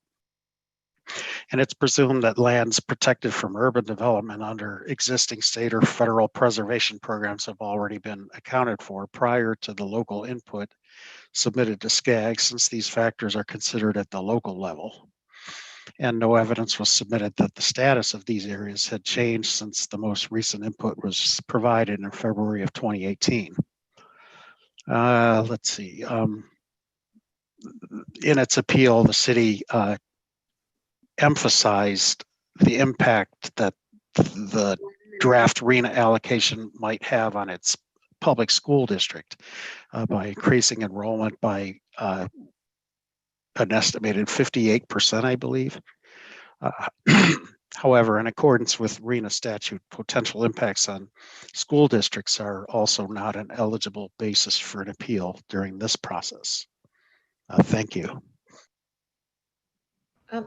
Thank you, Michael. Can you possibly address the city's last slide in that presentation before they do the rebuttal, so they get a chance to hear your answer before they provide the rebuttal? Was that in regard to HQTA? I believe that's what it was. It was regarding the jobs access map that shows 15+%, yet everywhere surrounding South Pasadena that has the same roads, same access, has much less percentage access to jobs. We felt that the map that SCAG produced, actually, I think after the appeals deadline, highlights a possible error. And we would like SCAG staff to take a look at that, especially because such a high number of RHNA units were associated to the jobs access. Yeah, if you can just take a minute to address that before they do their rebuttal, so they, we can have everything all answered together. Thank you, Mike. Yeah, regarding our methodology for determining job access, we model this based on the resources available to a specific jurisdiction to access jobs that are located within a particular commute shed for the median transportation analysis zone, TAZ, within that specific jurisdiction. So each jurisdiction will have its own calculated value for job accessibility. Regarding the specific factors that influenced the score received by South Pasadena relative to its neighbors, I can only assert that each city was subject to the standard methodological approach, and no factors were applied differently for any particular jurisdiction. So the scores would not be affected by any local specific factors related other than what is applied to all the other local jurisdictions. Thank you. And I don't believe Kevin is here to really address the technical foundations for that allocation. If I can add to that, just because, so the RHNA methodology was applied consistently to all jurisdictions, so we did not deviate from the formula's application. However, in terms of current factors or any planning constraints identified by the jurisdiction, those factors, we presume that they would be included as part of the local input process. And then we also had our local planning factor survey, and some jurisdictions did, many jurisdictions responded. However, this particular jurisdiction did not respond to that survey. And so we would only then receive information in their appeals. So we're evaluating it during the appeals process, and hence our conclusion today. Okay, thank you, Maya. So Ms. Hankamer? Sorry, my God, yes. this is kind of fun. That's okay, Hankamer. Yes, if you can rebut in their 3 minutes. Sure, and I want to pass it to Mark Gallatin to rebut, but I would like SCAG staff to take a look at that map just because the map seems to actually show some potential inconsistency. I appreciate that. Mark? Thank you. The city of South Pasadena reiterates the importance of historic resources as a critical local factor deserving consideration in determining a fair and equitable RHNA allocation. Assuming that all properties in the city are equally suitable for further development is to ignore this factor.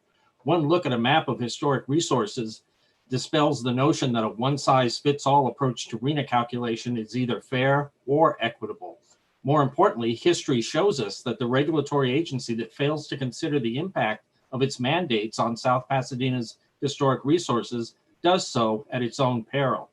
SCAG's computer modeling did not have the benefit of an input layer for historic resources and therefore was blind to local conditions and not programmed to assess the true ability to develop land within the HQTAs at densities necessary to achieve our RHNA number. In our case, these areas include a huge concentration of historic buildings, and a more nuanced analysis shows that the amount of land available is actually much smaller due to historic resource protections. This places us between conflicting state mandates, CEQA and cultural heritage protection on one hand, and a new mandate to provide more housing near transit on the other.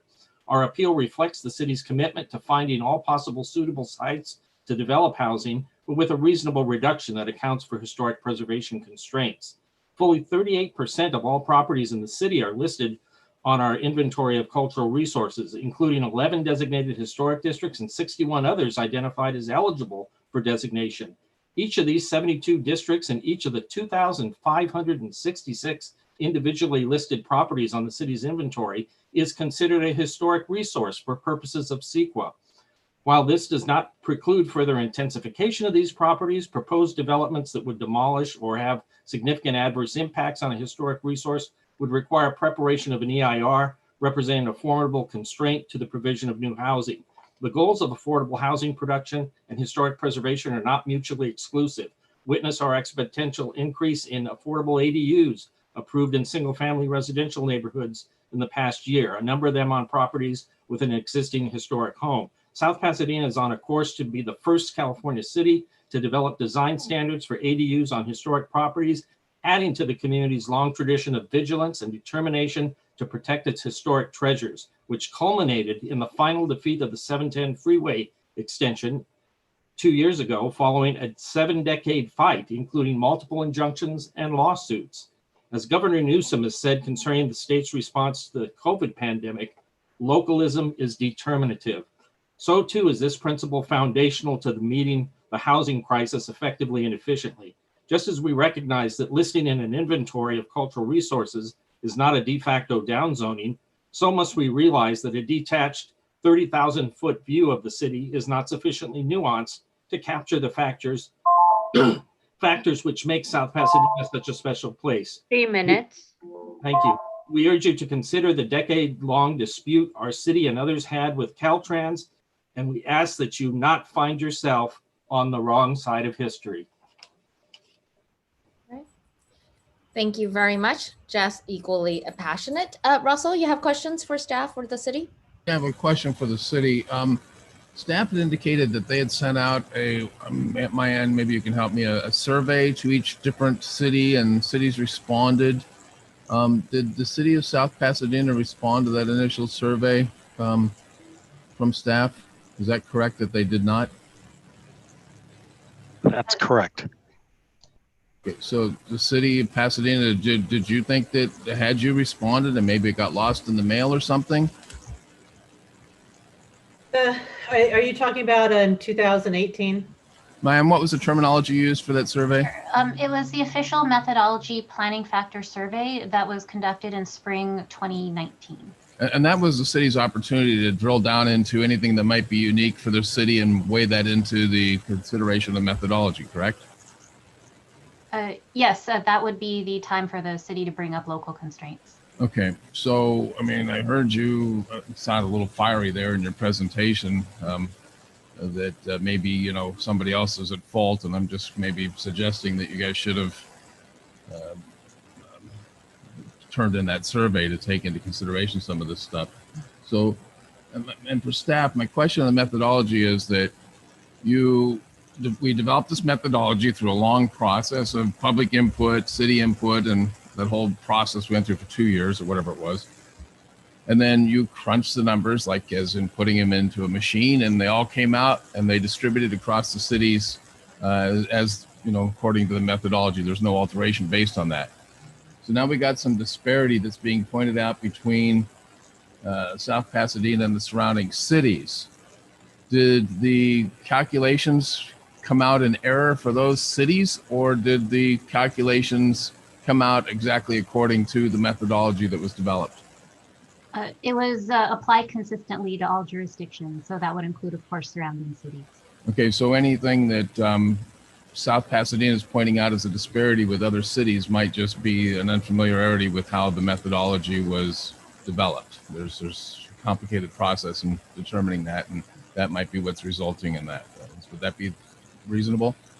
Possibly, yes. Okay. Okay, that's all the questions I have for everybody right now, Madam Chair. Right, thank you. Actually, to follow up on that question that Russell had put out about the survey, I think we've heard on several appeals where cities were given opportunity to respond in terms of doing their local input and local survey. And we're looking at, hey, several cities did not respond in terms of the local survey that could have helped. So I think that the question in my mind is, and really that would also help us, if we look at other agenda packets, what the importance of the survey is. Because I know there's, even on Wednesday's agenda packet, there were several cities that didn't return those surveys. Are we using the surveys for the purpose of, considering existing needs projection, or we're using it for existing or projected or needs, or both? And also in terms of, we were talking about constraints earlier and saying that, the city should have indicated in there, and South Pasadena just said, well, historical constraint wasn't on that survey. Maybe I misheard, but I'm just trying to figure out, do we consider historical landmarks, in South Pasadena? I know you guys take a lot of pride in your historical sites, to the point where there's some homeowners there that have expressed a deep frustration over it. So I'm just wondering, is that a factor, an objective factor that we use as a constraint that precludes development? Is that also in our calculus? So two different questions. If you can answer that, I really appreciate it. And I think that survey, what Russell brought up, is going to be important in a lot of these appeals. So if we can have a good idea of how it's used, it will help us as well later on. Thank you. So there isn't a specific factor in the survey regarding historical constraints. The factors are based on what's outlined in statute, Government Code Section 65584.04. But I would consider this as akin to protected lands, such as open space, or other types of protected areas, as indicated either by the city possibly, or from an outside agency, state or federal. But how SCAG staff approached this was that it doesn't necessarily preclude the jurisdiction from developing or considering sites outside of these areas. So if it's designated as a protected area, that doesn't mean that the city is completely precluded from providing or from accommodating housing either in these areas with different types of zoning or other strategies, but also outside the area. So we're looking for evidence that the jurisdiction cannot provide outside of what they've designated as unavailable areas. And then I think your other question was about whether or not the survey considered existing and projected need. So the survey itself doesn't ask anything necessarily about numbers, because we didn't have a draft allocation at that time. However, the survey was used as a basis for the development of the draft RHNA allocation. And by that time, we did have a number of 1.3 million for the region. And so we were developing a methodology to how we can distribute this. And so the draft allocation methodology, which the surveys were all included as part of, and then of course the final methodology, the draft methodology did include both projected and existing needs. So jurisdictions, if they had an update to that survey or any other information, we actually accepted surveys until the draft methodology was made public. And I want to make sure, I know a lot of times, we send out a lot of stuff, and I think it's, I'm pretty sure I know the answer to this, but I want to affirm it really, is that we always encourage jurisdictions to complete all surveys that we sent them, because it's always helpful. But I want to make sure that in this one in particular, we did send it out to the surveys to all the members' jurisdiction and encourage them to respond. Is that right, Mayan? Yes, we are always interested. We do have multiple surveys, but we try to increase our return rate of these surveys. So we definitely promote that. Thank you. And someone reminded me of something that the former mayor of Irvine and now Assemblyman Stephen Choi said about RHNA. You have to participate, even down to those, little forms that you don't want to fill out, and it's voluntary. You got to participate and participate and participate. And I think this is one of those important things. Let me see. Before I get back to you, Joanna, let me make sure that members of the committee have an opportunity to ask all their questions. Any other questions from members of the committee? Margaret. Yeah, you actually brought up a really good point, Peggy. And do we have something, obviously this is every 8 years, but this isn't one meeting every 8 years. We have a lot that leads up to this. Mayan, do we have anything that we do kind of in the interim between RHNA cycles where, you know, I think of staff turnover in cities. Do we have anything that we do that maybe goes out to every city? And maybe this, frankly, maybe this RHNA is such a kick in the pants to everybody that maybe they'll pay cities, I'm sure all of ours included, will pay more attention to this unbelievable, I just can't even, like I said, I'm just blown away. What has come down from the state. Do we have anything where in between we can pick up new people and say, hey, this is coming in 2 years. Let's go ahead and go over it right now so you are prepared for this. Yes, so it does feel like it, but RHNA isn't done in a vacuum. So in between, I know RHNA is every 8 years, but every 4 years we have our regional transportation plan, sustainable community strategy, or Connect SoCal plan. And as part of that plan, we work on our growth forecast, which is one of the bases for the RHNA projections. And so the growth forecast is heavily dependent on local input. And I believe it's a 1 to 2 year process in which we actually reach out to every jurisdiction in the SCAG region, all 191 cities and 6 counties, to obtain information on growth projections for population, household, and employment. I know that it kind of gets a little repetitive. I think last time there was 80 or so questions in addition to the population or the growth projections for each jurisdiction. But we did make every effort to reach out to get this information so we could update our plan. And then when the RHNA comes along, that we do have something that is updated on a continual basis.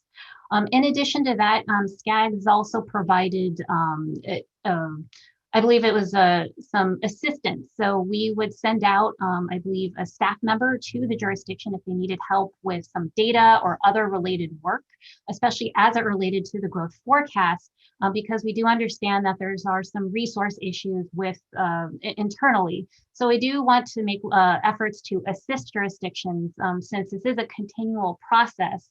And of course, I believe we're already starting to talk about the next local input for the 2024 Connect SoCal. So that is already underway. So every 4 years, we do have this major effort to get local input reviewing the growth forecast. That will be then used for the 7th RHNA cycle, for instance. Well, I just know that no matter when you talk about this within cities, every planning director knows about it. Every community development director knows about it. And it is all said like, okay, this is a 4-letter word. And it's not really a word. We know it's an acronym, but it's still a 4-letter something that people don't like to hear. So I just don't know that they recognize sometimes the impact that this is going to have on their cities. And so that's why I was wondering, again, we have Connect SoCal, but maybe in between, if we can have something kind of the RHNA update, and maybe once we have this this group of people that go up to Sacramento and start walking the halls again, when we can walk halls, that maybe that will bring it more to the forefront. So thank you for your explanation on that, Mayan. Thank you. Do we have other questions? I don't know who Janet Braun is. Are you a member of the public or? So I am the, Joanna mentioned me at the beginning of our of her presentation. I'm the chair of the Planning Commission in South Pasadena. So I don't know if I'm out of order, but I just wanted to make a couple of points in response to some of the committee members or the commission's comments. One, and it is in our, if that's okay. I think this is, I mean, that was the chance for a rebuttal, and I know this is getting a little bit, because in the interest of time, I think it would be best if we don't do this, because once I start, I'm going to have to do it for everybody, but I'll give you a quick 1 minute if you can. Just 1 minute. Just on the thing about not turning in the appeal form, and I think we didn't, and we did point that out in our appeal. We've been through, you know, in the last 3 years, we've been through 3 planning directors. We've been through a couple of city managers. We've, you know, on the planning commission, at one point, we had an interim city planner and 2 interns. So we've unfortunately been caught, and it's not really an excuse, just an explanation as to why we did not turn in that planning form. We've had incredible tumultuous turnover in our planning department. Fortunately, we now are guided by the steady hand of Joanna Handkammer and her staff, and so we're good. We're in the middle of a general plan. We're in the middle of a special, our general plan, our specific plan. And I just wanted to say our last RHNA cycle was, we were assigned 63, and we've already approved over 200 units. So we are working hard to try to address housing. And I apologize that our city did not turn in that form that you've all asked about. So thank you so much for that opportunity. Well, thank you very much for that explanation. And I assure you, you're not the only jurisdiction. Carmen.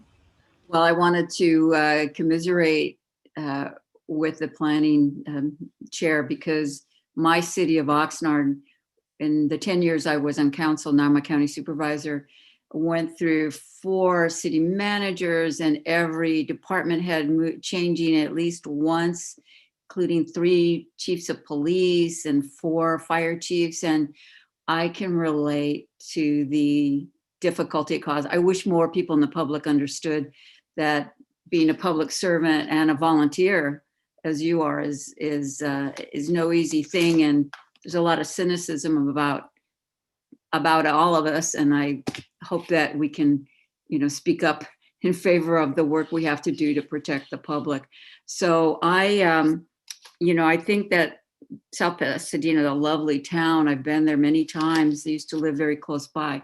And we're stuck in the situation. I just want to repeat my advice to please contact your legislators, Senator Portantino and Assemblyman Holden, and ask them to please help you, South Pasadena, help all of us get a better solution here for the housing crisis in California. Thank you. Thank you, Carmen. Okay, I don't see any more hands raised for questions for staff.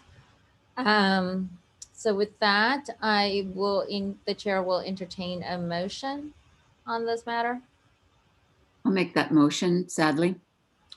Thank you, Second, Wendy, sadly, as Second well. by Wendy, and I think it's the general sentiment of this committee, and thank goodness I'm not the one pressing the votes today. Any further discussions? Okay, seeing none. Peter? Representing Imperial County, Luis Plancarte.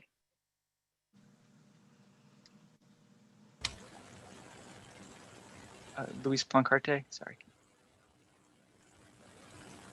I see him Looks like he's motioning. a yes. I It think looks he like might have that. trouble. Oh. Yes. We'll register that as a yes, thank you. Representing Los Angeles County, Margaret Finlay. I will say sadly yes also, for the reasons that have been listed, but also because I'm in the San Gabriel Valley with you, and every time I drive through South Pass, I see all the lovely historical locations there, and you know what, that has to be taken into consideration. So like I said, I'm very sad to go ahead and say this, and Janet, thank you for joining us on this. Representing Orange County, Wendy Bucknam. Yes, sorry, you guys. Representing Riverside County, Russell Betts. Yes. Representing San Bernardino County, Deborah Robertson. Yes. Representing Ventura County, Carmen Ramirez. Yes. Chair, the motion for item 1.6 passes with 6 votes yes, 0 votes no, and 0 abstentions. Okay, thank you. And I apologize for my dog barking. He wants my salad.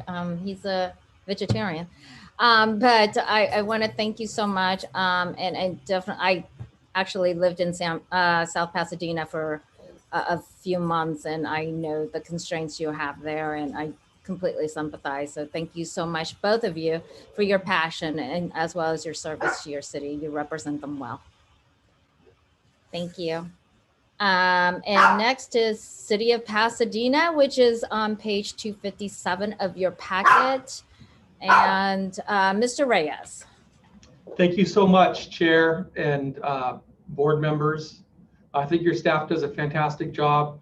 I'm bombarded by emails on a weekly basis to be involved, and it is challenging. You know, a lot's been said. There's been so many passionate planners that you've heard from. I've heard from a lot of you expressing concern over the implementation, and so I understand that, and I want to thank you. I think that we do have a PowerPoint that Ms. Veronica Tam is going to share, if that's possible. I think she's our co-host.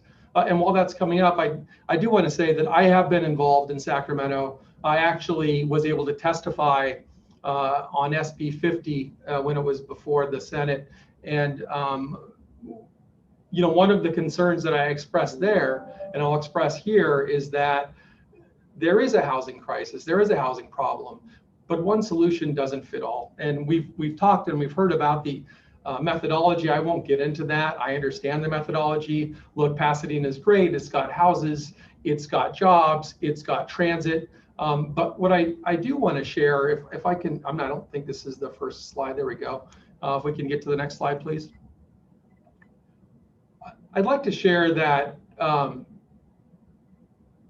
think that there's some other slides that are missing, but if there are not, let me share just very quickly. So let me share that the City of Pasadena's planning story very quickly with respect to transit and how we've planned for our city. We have 6 transit stops in the city, so we've seen a tremendous amount of growth in and around our TODs. That's where we put our high density housing. And I would like, if possible, for the PowerPoint to come up. And if it comes out of order, that's fine. I'll roll with it. So the City of Pasadena, with its 6 transit stops, in the last RHNA cycle, we had about 1,500 units that were allocated to the city. To date, we've already produced 2,500. That's through 2019 and 2020. We produced about 300. So we're at about 3,000, or double the amount that was allocated. If I can go to the next slide, please. And this is, I think, indicative of what we've been trying to do as a city. We also have this 15% affordable requirement through 2019. And if I go to the next slide, I want to share that we've upped that to 20% citywide. So we have an inclusionary requirement that applies to all projects that are over 10 units or more. And I think that's very important because we're one of few cities that actually has that 20% citywide, and not just in our downtown. We want to distribute low-income housing and lower-income housing equitably throughout the city. It's very important, I think, that we have a city that is reflective of the needs of the community. And so I think that this is an important step. As has been said by many folks, cities do not produce housing. We must clear the way, make sure that our planning is in place to ensure that the market will do its job. It is unfortunate, and I want to say this, I think it was mentioned by one of the staff members earlier, that this RHNA is not about producing housing, but it kind of is. And I think it's important that the committee hears that when a city does not meet its RHNA obligations, then there are consequences, and the public is deprived of the input that's required for development.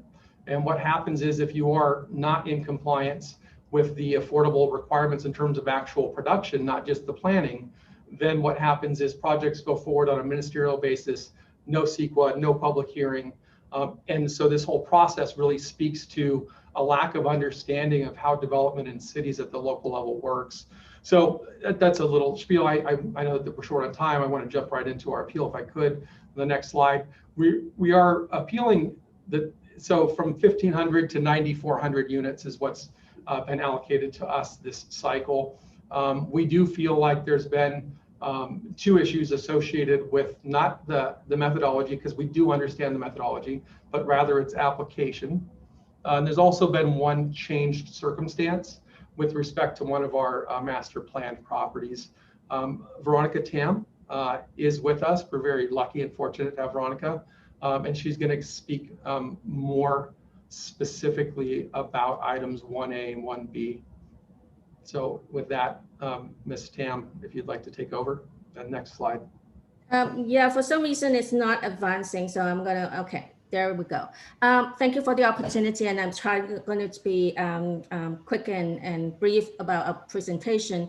Essentially, we are talking about the fundamental objectives of the RHNA, and we feel that the equal application of the methodology is not yielding equitable results. In particularly, they're directly conflicting with the objectives of the RHNA.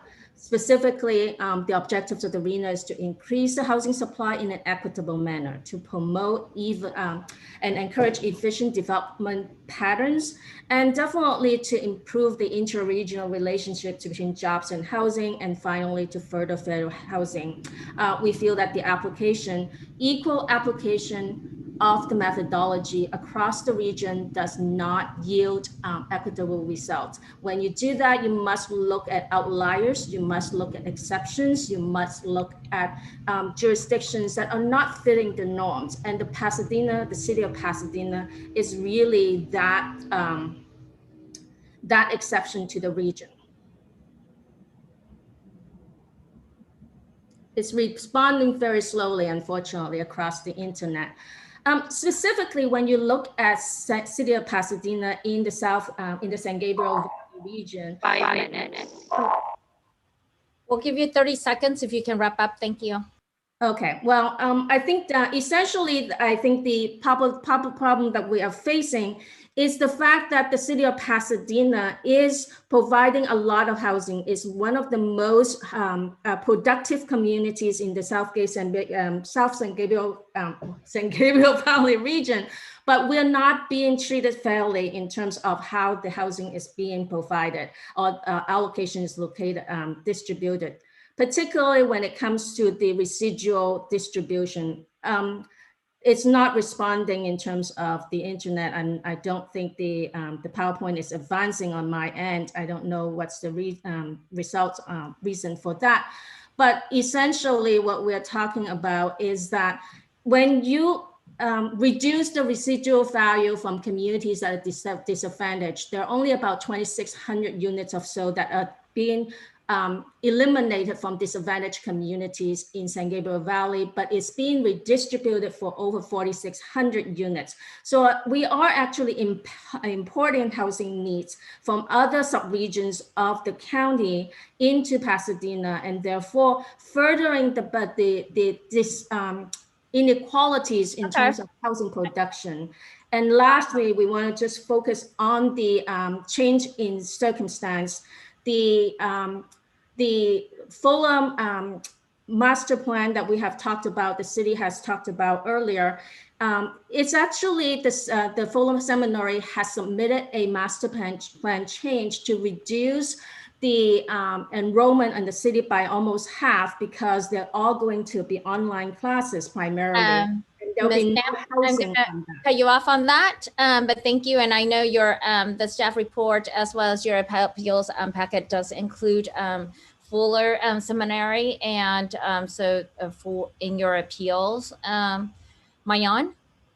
Yes, thank you, Chair Wong, and good afternoon, members of the Appeals Board. The City of Pasadena, thank you for providing that presentation. And my one slide does have a summary of what they have appealed on. But while we're waiting for that to come up, I will start off the application of the methodology. While the city did provide in its appeal different factors, and especially of its surrounding cities in the San Gabriel Valley region, there hasn't been evidence provided that that there was an issue with the application of the adopted methodology, since there were factors specifically outlined in the methodology that were used. And so there would be different results if surrounding jurisdictions had different input as we determined the draft RHNA allocation. And I know it was brought up too, I believe there was a mention that the methodology doesn't further the 5 objectives of RHNA or of state law, and also specifically AFFH, affirmatively furthering fair housing. But we did actually get confirmation from HCD when we submitted our draft RHNA methodology to them that it does further the 5 objectives. And so we do have an official finding from the state as required that we were required to at least obtain. So we did adopt the methodology with a full understanding that HCD agreed that the 5 objectives were furthered. So we don't recommend a reduction based on the factor because there was no error in the application of the methodology for the city of Pasadena. For the items 2 and 3, these are, I'm going to combine them together, but the city indicates that housing needs generated by the presence of a university campus. They did submit a local planning factor survey and SCAG staff reviewed that response, but then the city indicates that the Fuller Theological Seminary has reduced or will be reducing its student population and a reduction in its dormitory housing that it would provide in the city, that the city has been getting credit for in its housing element, presumably. So unfortunately for this, we don't have any evidence submitted by the city because what we need to show is that there is a numeric reduction in this master plan. I haven't seen the master plan. I couldn't find it online, or at least one that indicates that there will be a reduction. Maybe an official document or decision would help, but it needs to also then be at the same time, or that the reduction in student housing would have to be at the same time of the student reduction, because you can reduce housing for students while still having a student enrollment. And of course, the students would still need to live presumably in the city or nearby to then which housing would still need to be provided in the interim for those students. So we're not having, we don't have any evidence to review to support a change of circumstance related to the housing needs generated by that seminary. So for these reasons, we recommend no change to the City of Pasadena's RHNA allocation. Thank you. Thank you. Will it be Mr. Reyes or Ms. Tam who will like? Oh, Mr. Reyes? I'll start. What a shocker.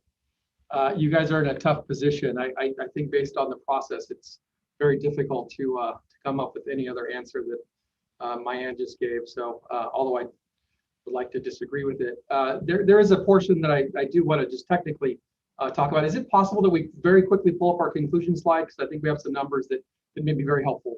Just very quickly on that last point that's important, if that's possible. Do we have the slides? Looks like it's disabled. It's just the conclusion slide that we wanted to show, and let's take a second. Okay, it is up. Yeah, and we can provide, in an email within an hour, there is absolute, it's not a huge number. It's not the reduction that we were looking at in terms of this 250 units, but there's changed circumstance with respect to Fuller that we can send over, Mayan. That's there's an application that's been submitted, and we have documentation that their enrollment is already reduced compared to what had been previously identified when we submitted information to SCAG earlier. So we have that directly from the applicant team, from the Fuller Seminary itself, that identifies a real reduction in their existing student population today than compared to what had been previously submitted to SCAG staff. I don't know if that would be something that we could conditionally consider here while we send over that documentation. I thought that we had. And Ms. Tam, was there anything else that you wanted to add on this slide? Ms. Tam, you're the residual need that we wanted to talk about is the fact that you are reducing residual needs from the disadvantaged communities in the San Gabriel region by about 2,500, but we're actually taking more of the residual needs from other subregions in the county. And therefore, we are adding more of the inequitable allocation to Pasadena, not only from needs within the San Gabriel region, we're taking on even more needs from other subregions. And that's why the residual need reduction we're asking is contain the residual needs that's been reduced in the San Gabriel region and redistribute that only to the San Gabriel region. And we object to taking more from other communities for the residual need. Thank you, Ms. Chama. You'll find that there are many jurisdictions who are in the same boat as Pasadena, where they're looking at substantial increase in that residual needs as a result in their sub-region, in the redistribution. I'm looking for Pat. I don't know if we can consider additional evidence. Usually we try to present it all here. Maybe you can answer that question for us. Yes, I mean, technically, again, what I said in our last hearing on Friday holds, which is that the appeals hearing is based on a hearing on the appeals filed.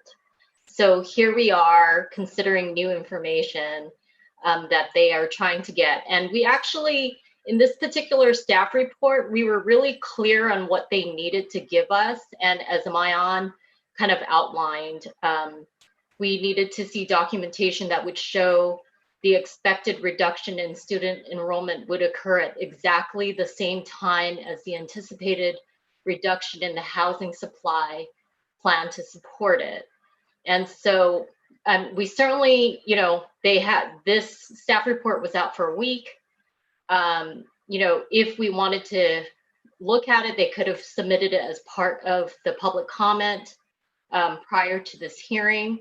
So technically, no, but the board has some discretion. If you feel that this is something you want to look at, we can talk about it. But it's certainly within your discretion, but not absolutely not necessary. Thank you, Pat, for that. Deborah, and then followed by Russell. Questions for staff or No, actually, Russell was up first, and then. Sorry, Russell, you first, then Okay, Deborah. thank you. So, you know, we've got new evidence or information coming into this hearing late. It could have been at least a week ago, could have been presented. And just to demonstrate how hard it is to dig into all this, you just do a simple internet search and you find there's a story from, what was it, 2019, where the seminary was considering leaving Pasadena. One of the reasons they cited was the cost of housing for their students in Pasadena was so high that they had to try, they were considering a move to Pomona. And then as they tried to negotiate a sale of some of the buildings to facilitate the move, they found out they had some agreements with Pasadena that made that a complex issue.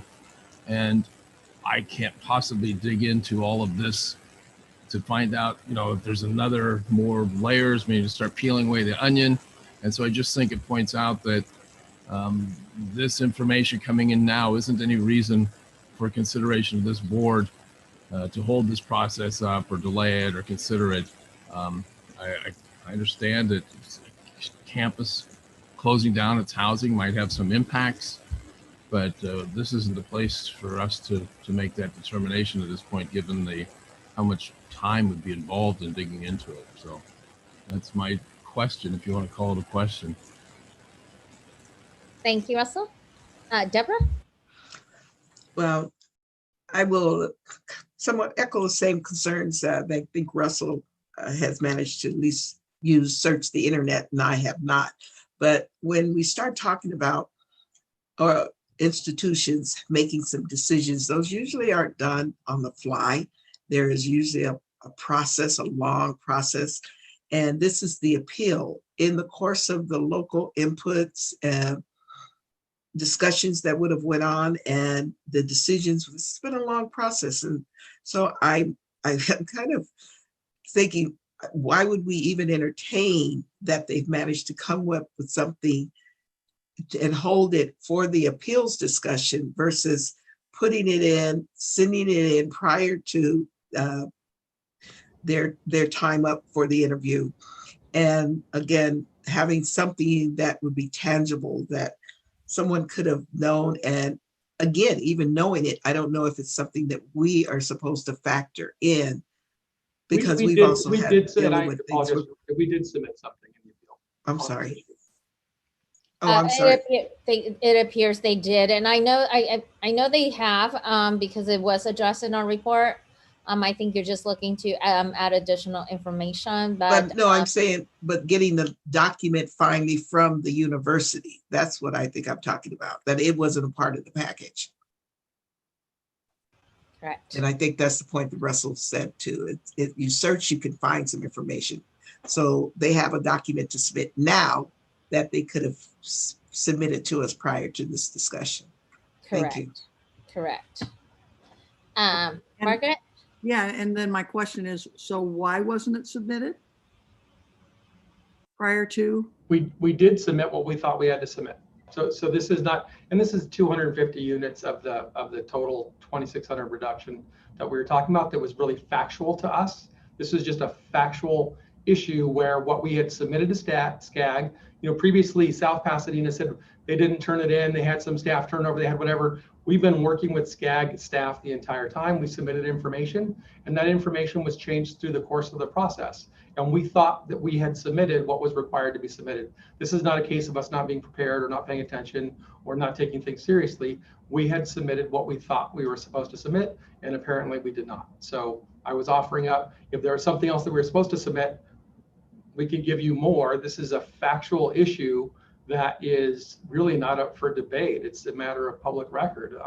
And I do understand, I don't disagree with Mr. Betts that if you were to just Google this, it's a challenging issue, but we have formal documentation that exists that is germane.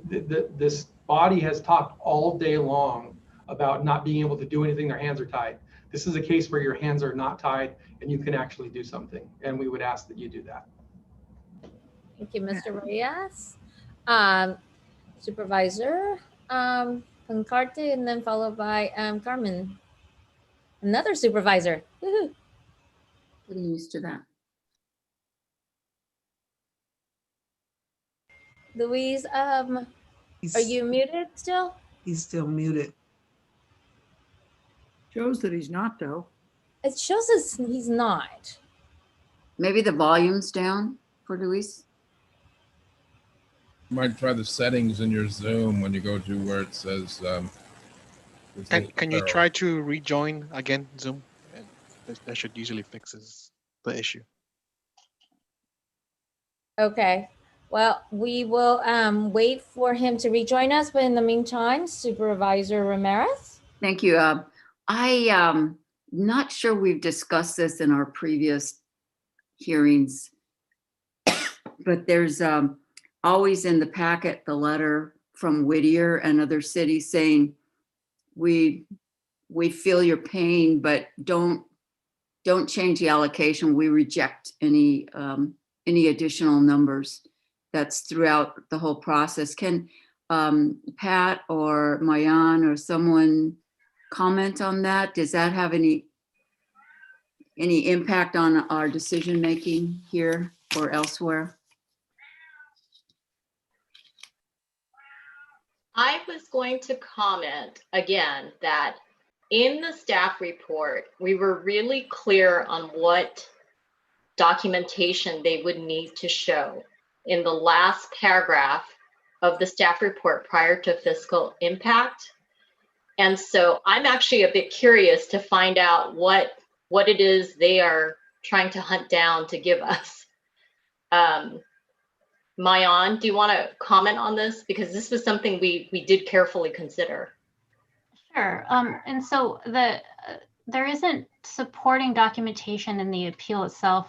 The mention of Fuller Theological Seminary is in part of their summary in their appeal, I believe on page 280 or let's see. Well, it's part of the appeal, but it's not the documentation. The documentation would need to provide dates for when this would take into effect, because obviously if it's something that is outside the appeal, the 6-cycle RHNA. Obviously, that can't be considered, but it'd have to be the reduction of student housing, which is the main point of the paragraph on why they're requesting this reduction, needs to be simultaneous numerically with the reduction in student enrollment. Because again, if the student population is still there, they would still need to be housed within the jurisdiction. They did submit their local planning factor survey, but there was no mention of that, at least what was submitted during the collection of that in spring 2019.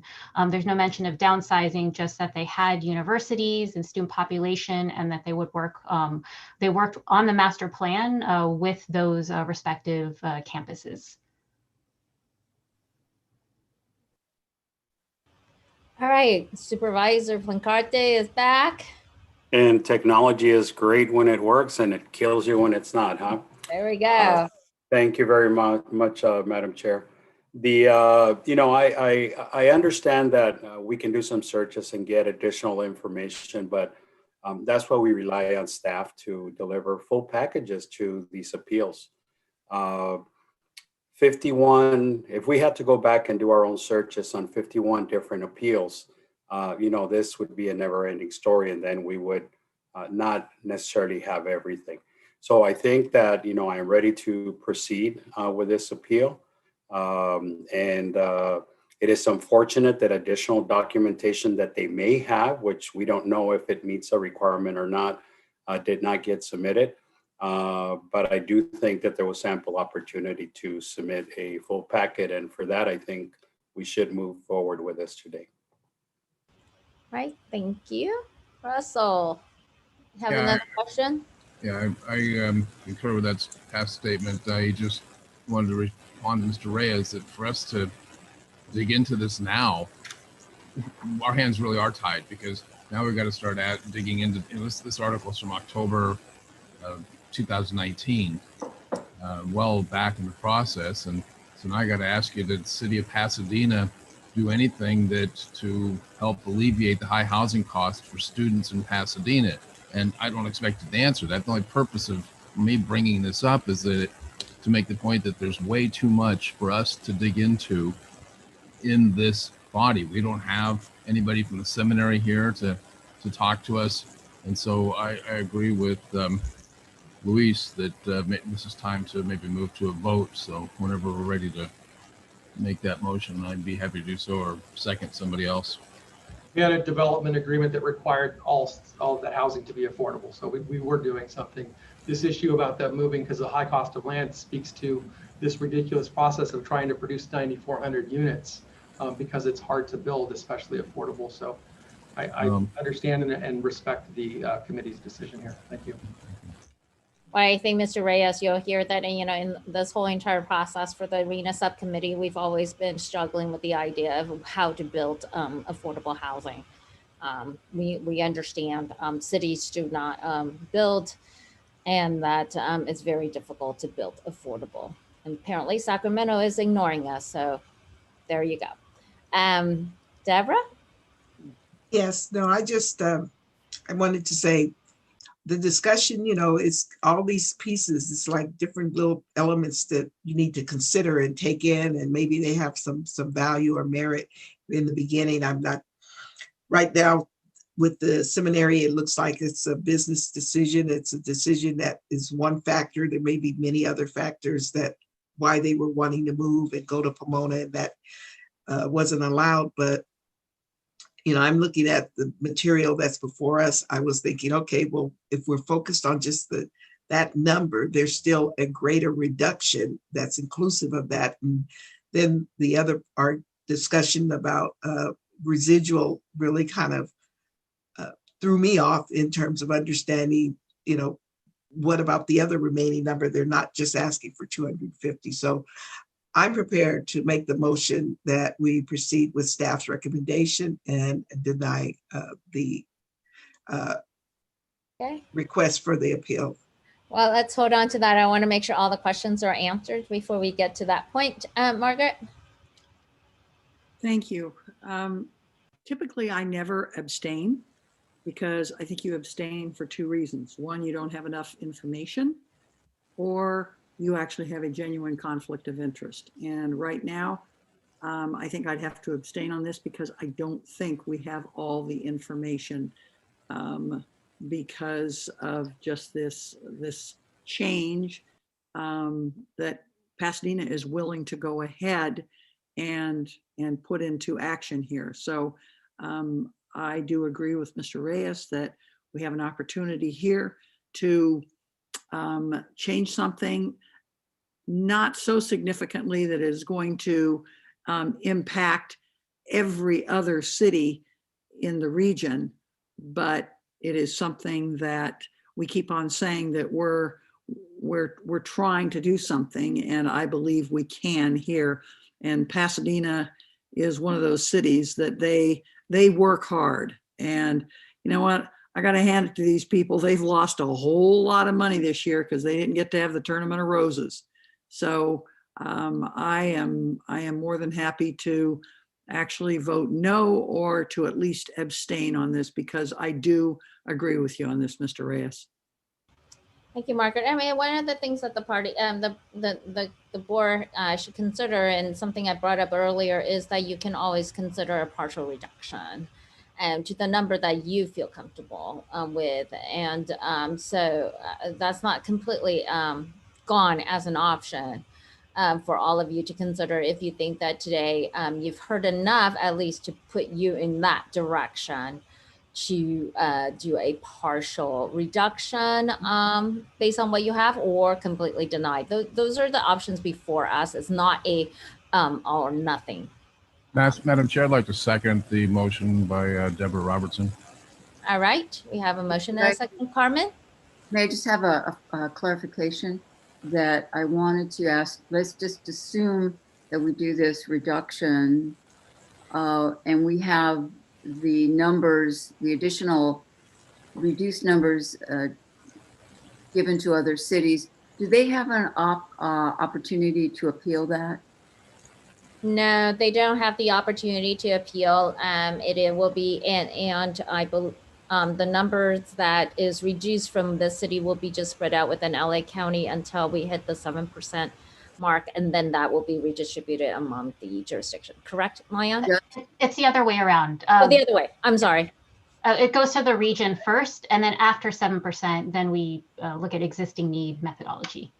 Thank you. So it Almost would got not it. just go to LA County. It would go to the other counties as well. Yes, the entire Whatever SCAG number. region. Yes, which is what I thought previously 90 wasn't that much to redistribute throughout Southern California. Larry had his hand up first before Russell. Larry? Thank you very much, Madam Chair. Just a comment on fairness, I guess. If we take into consideration this new information from Pasadena, is that fair to all of the other cities that we've heard so far at this appeal process? Right. Good point. A very good point. Is sort of, how different is it considering that it's not the first time we're hearing it versus the other cities have brought it up issues for the very first time at the hearing versus I think in this case, they did previously brought up the issue in their appeals packet. It's just that what they thought was the evidence that could support their position.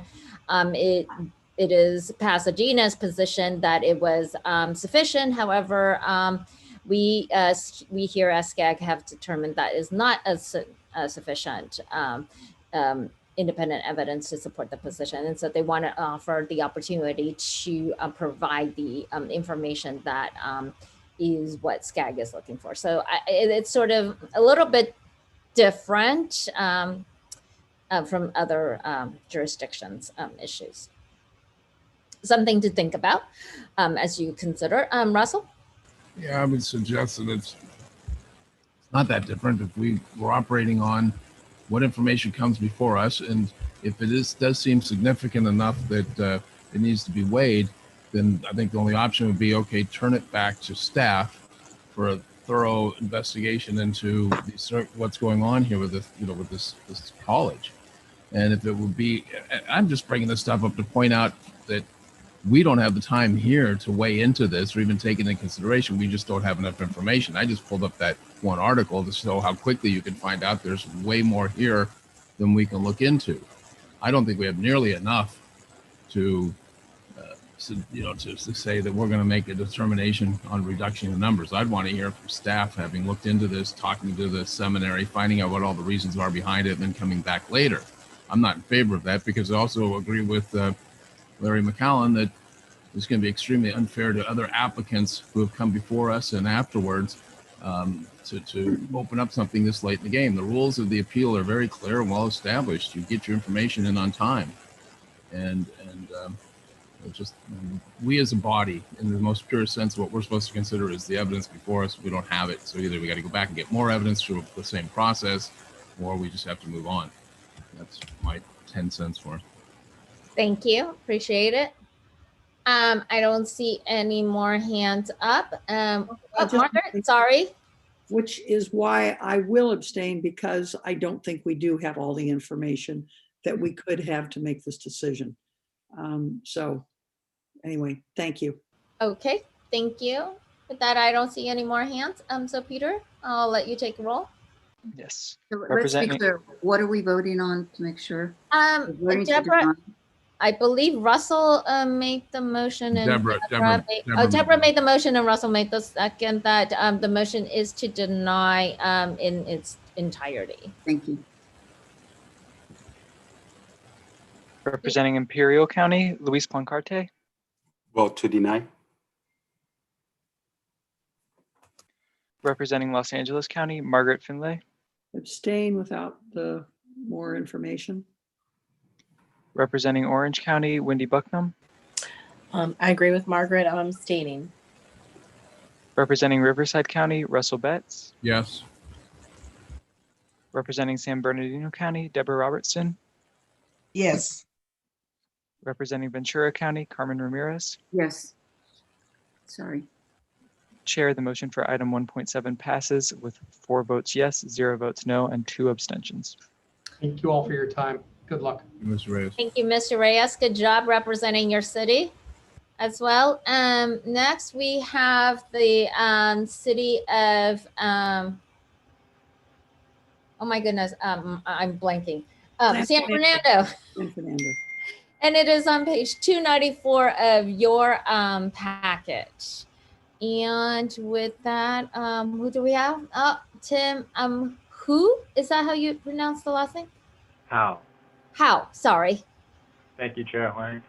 Thank you, Chair Huang and subcommittee. My name is Tim Howe. I'm the Deputy City Manager and Director of Community Development for the City of San Fernando. Last but not least for the day, and I want to thank you all for your time and your consideration. The City of San Fernando on September 4th of last year was notified by SCAG that its RHNA obligation had increased 800% from its 5th cycle obligation of 217 units to the 6th cycle obligation of 1,791 housing units. San Fernando has been a responsible player over the years in meeting and making best efforts to meet its RHNA obligations.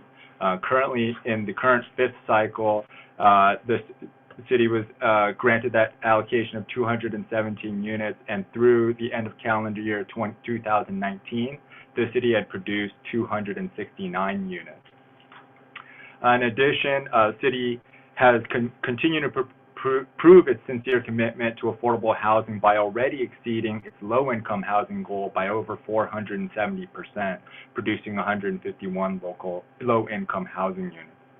The city's appeal is based on the 3 criteria as authorized under the California Government Code: local planning factors, methodology, and changed circumstances. First, in terms of lack of developable land, San Fernando is a small city, approximately 2.3 square miles in size. As we look back at the city's certified 5th cycle housing element, it identified 25 sites as eligible housing sites, of which 1% was vacant.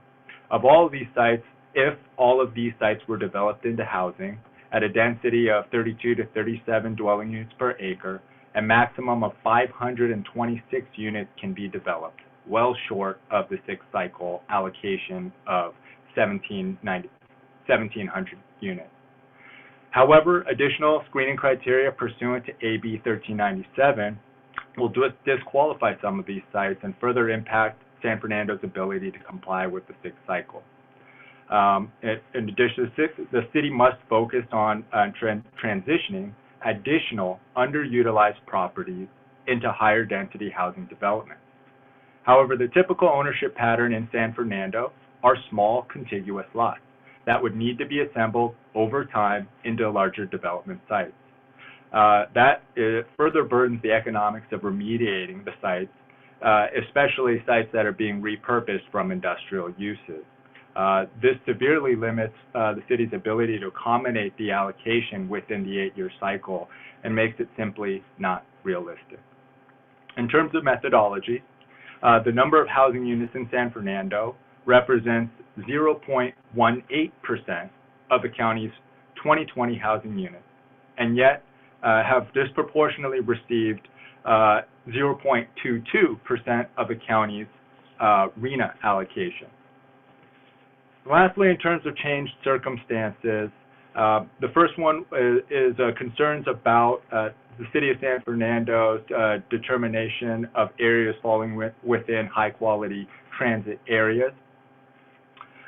First, I'll note that one of the major transit plan projects is the East San Fernando Valley Transit Corridor Light Rail Project. This was a planned project that recently is now short of construction funds, and the second leg into San Fernando, and including construction of a downtown light rail station, is not funded and is on potential hold to most likely not be built within the sixth cycle RHNA planning period. Further, there are no high-frequency bus routes operating in San Fernando currently, and at that point, we are concerned with SCAG staff's conclusion otherwise. We believe that the City of San Fernando does not qualify currently as a high-quality transit area, and we are concerned about its qualification as a high-quality transit area moving forward as well. Lastly, in terms of impacts from the coronavirus, the COVID-19 pandemic has had a demonstrable impact on the national economy and the SCAG region, no doubt about it. However, San Fernando's economy and residents have been hit particularly hard. The pandemic has devastated communities of color, and San Fernando has not been spared. San Fernando is 92% Latino, and 1/3 of residents live in poverty. 5 minutes. The mortality rate for this population segment is shocking, as Hispanics have a 2.8 times greater death rate due to COVID-19 than whites, and the ripple effects on San Fernando is unmistakable. San Fernando respectfully requests that the RHNA allocation be reduced by 500 units to 1,291 units. However, San Fernando will continue to try to be a responsible player and is in the midst of preparing its sixth cycle housing element, and will earnestly meet head-on its responsibilities to the region and once again seek to expand eligible housing sites to provide as much housing as possible, but the current allocation is simply not realistic. Thank you very much. Thank you. Roland, do you have this city? Yep. Rebuttal? Yes, Thank I you. will be. Good afternoon. Good afternoon, everybody. Roland Oak. I'll be presenting SCAG's rebuttal on San Fernando's appeal. So on the first two issue, the application of the adopted final methodology and existing or projected jobs balance. So the RHNA methodology includes job accessibility as one of the primary factors. Again, job accessibility is defined as the jurisdiction's share of regional jobs accessible within a 30-minute commute. This is not a measure of jobs within the jurisdiction, but how many jobs can be accessed by residents, including outside of jobs outside of the region. So it's a regional approach, and it accounts for neighboring cities or jurisdictions. For the city, it is possible, based on that factor, for the city, it is possible for the city to reach 10.66% or 1,071,000 of the region's jobs in 2045 within a 30-minute automobile commute. So it is our opinion that the jobs housing balance has been accounted for the approved RHNA methodology, and that the distribution is fair based on these factors. Regarding HQTA, the adopted final RHNA methodology includes a component that calculates needs based on the jurisdiction's population within a HQTA based on 2045 projections, and of course is based off Connect SoCal for consistency purposes. Now, SCAG recognizes that transit project delays can occur for various reasons. However, this project was accounted for in Connect SoCal, which goes out to 2045. And we're currently operating under the assumption that when sufficient funding is secured, the project is still anticipated to be implemented until we hear otherwise. Connect SoCal defines HQTA as a walkable transit village consistent with the RTPSES, and is defined as a corridor within 1/2 mile of a well-serviced transit stop with 15 minutes or less service frequency during peak commute hours. So even if we don't consider the East San Fernando Valley Transit Corridor, lines 234 local and 734 rapid are located within the city of San Fernando, and both continue to this day to have service intervals of 7.5 minutes during peak periods. So based on that, and based on Connect SoCal's definition of what an HQTA is, we believe that the city meets the definition of having an HQTA. While there is an inherent chance that transit agencies may change in future plans, ultimately SCAG's adopted methodology uses the 2045 HQTA definition appropriately to better align future housing with anticipated future transit. And for this reason, we do not recommend a housing need reduction based on this planning factor. I'll briefly skip over sewer and water because we've said this before. For sewer and water constraints mentioned by jurisdiction, it's not evident that the respective providers have rendered decisions that would prevent the jurisdiction from providing necessary infrastructure. So on item 4, availability of land suitable for urban development, pursuant to Government Code Section 655A4.04 E2B, SCAG may not limit its consideration of suitable housing sites or land suitable for urban development to existing zoning ordinances and land use restrictions of a locality. Further, as indicated by HCD's attached letter, housing planning cannot be limited to vacant land, and even communities that view themselves as built out must plan for housing through means such as rezoning commercial areas as mixed-use areas and upzoning non-vacant lands. As mentioned throughout the day, the city can and should consider other opportunities for development. SCAG also acknowledges that AB 1397 modifies the housing element update process and requires stronger justification for using certain types of sites to meet RHNA need, particularly non-vacant site. While these statutory changes have increased the extent of analysis or supportive policy required to demonstrate development likelihood, they do not preclude the consideration of non-vacant sites. However, it's important to note that these bills do not affect or increase housing need as quantified for the RHNA allocation. This jurisdiction did not demonstrate that it's exhausted all options. Therefore, we do not recommend a housing need reduction based on this planning factor. And I know I'm running out of time, but we've mentioned COVID-19 before. Again, we delayed our plan for 120 days to assess impacts on population, households, and employments due to COVID-19.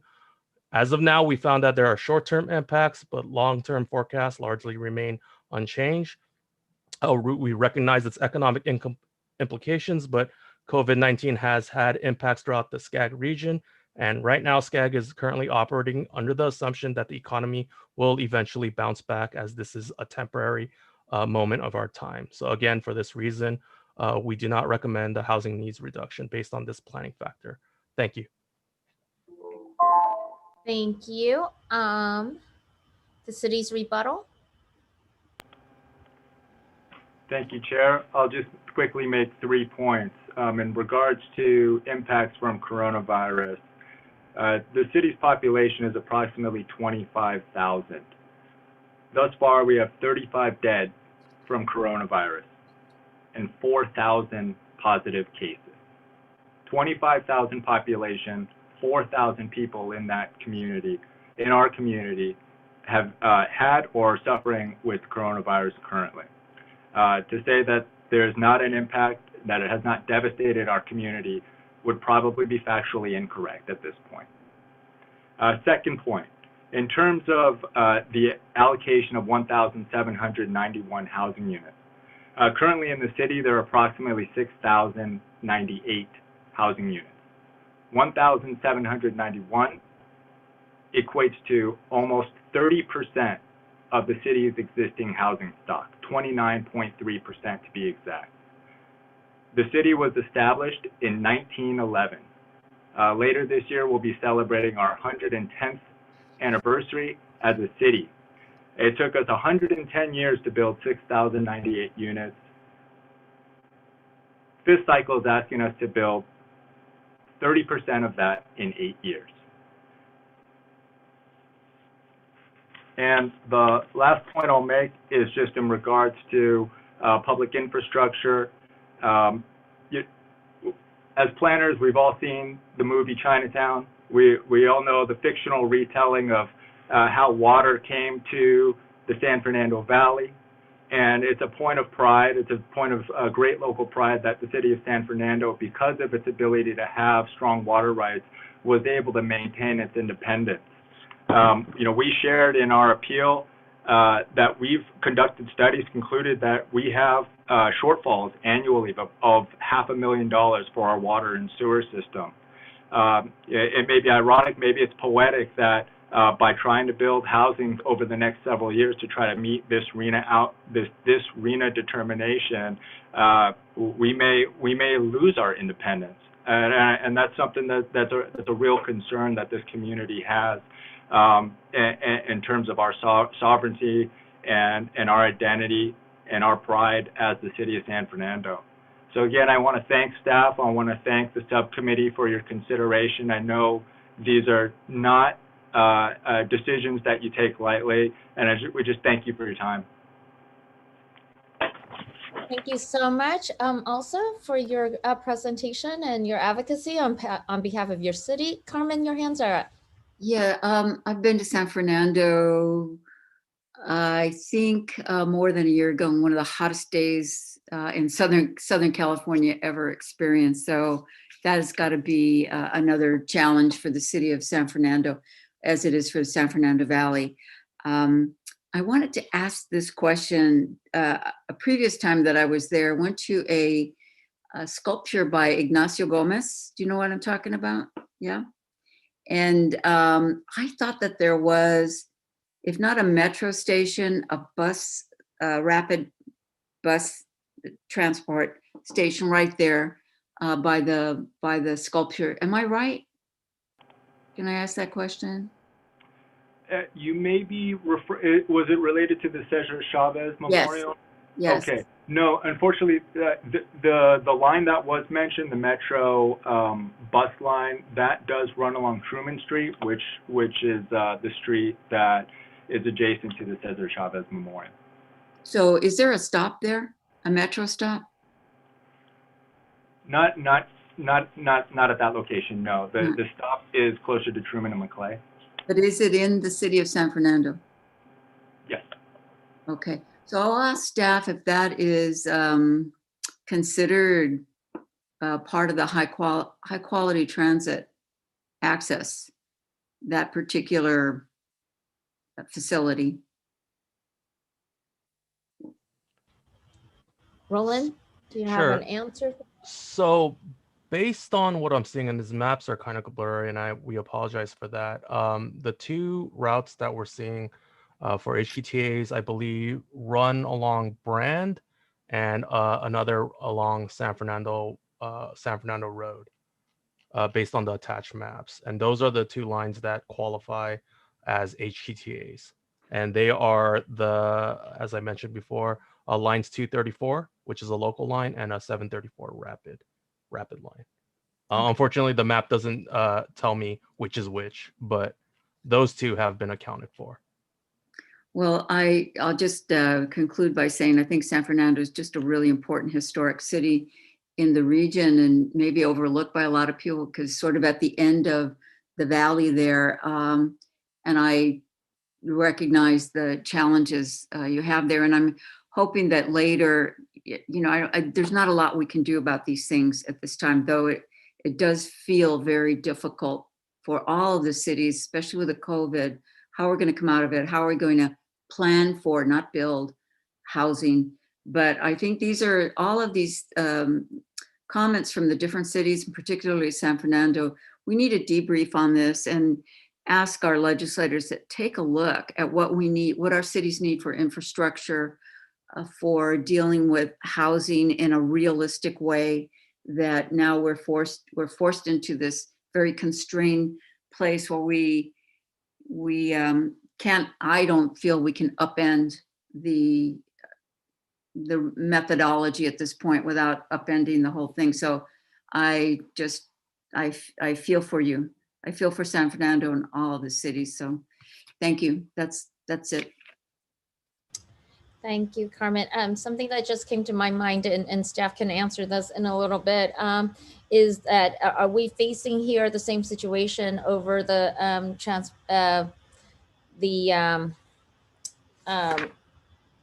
light rail not being built right now because of insufficient funding? Is that the same situation that we faced earlier with Chino Hills, where the proposed bus line was essentially eliminated, and we didn't get that data until, it was brought up during the hearing that, Chino Hills went through all this planning process thinking that some bus line, high quality transit was coming through, and then they were told it's not, but we didn't get that data. And I'm just wondering if we're in that same situation or we're completely different. This is just solely don't have money today, but hey, we might build it by 2045, which if you go to Sacramento, they'll tell you that light rail wasn't, they didn't have the money to do it in the early 90s, but by the late 90s, money came through for Sacramento, and they were up and running with their light rail, and it's a really impressive system up there. So you can answer that in a little bit, and I'll jump to, I think it's Cheryl, or no, Russell, you're first, and then Cheryl. I believe Cheryl was in before I was. Oh, okay. I don't know. I'm going by participant. Yeah, just real quick. The comment is it's almost ironic that we're talking about COVID and the need for us to modify our housing allocation target, since at least in our area, one of the things that they're talking about, and Supervisor Plancarte can help me with this, but the fact that we are overcrowded and that we have multi-generational families sharing the same space, that's one of the things that's actually contributing to our very, very, very, very high positivity rate. Supervisor Plancarte, do I understand that they think that at least within Imperial County and probably other jurisdictions, it's actually the overcrowding, and so it's almost counterintuitive that we're talking about changing our allocation numbers due to COVID. You are right, Cheryl. That is one of the contributing factors that's being called upon. The other one has to do with the low education level that some of these residents have, that puts them into the direct service industry, therefore being able to get that contact. But you are right on the multi-generation. Okay, Russell? Do we have a question? No, I actually have a comment. Okay, comment. Yeah, I just wanted to say that the city of San Fernando is a very beautiful city. I've been there a few times, and you've represented your city very well. I think, like Carmen pointed out, hands are going to be tied on this one, but you are certainly at the far end of the spectrum on the impacts here, looking at the presentation you made. Unfortunately, I think that adjustment has to come at the state, and SCAG's done everything it possibly could do to impact, to get that decision changed. So I just want to thank you for your presentation today. Thank you. Margaret? Yeah, excellent presentation, as has been mentioned before. Russell also said we've done everything we can this time, but I think we all have a pretty strong commitment to there's not going to be this type of thing next time, that we don't want to have our hands tied anymore, and be able to, well, as they say, when you take a look at the confidence in government, the confidence in government at the local level is far higher than what it is at the state level. And I think it's in cases like this that we certainly see this come to bear. We know what our cities need, what the citizens want, and what ultimately will be the best for the region in the long run. But when you were talking about, Cheryl, you were talking about the overcrowding. It's interesting when you see the number of people that are moving out of urbanized areas out to more suburban areas.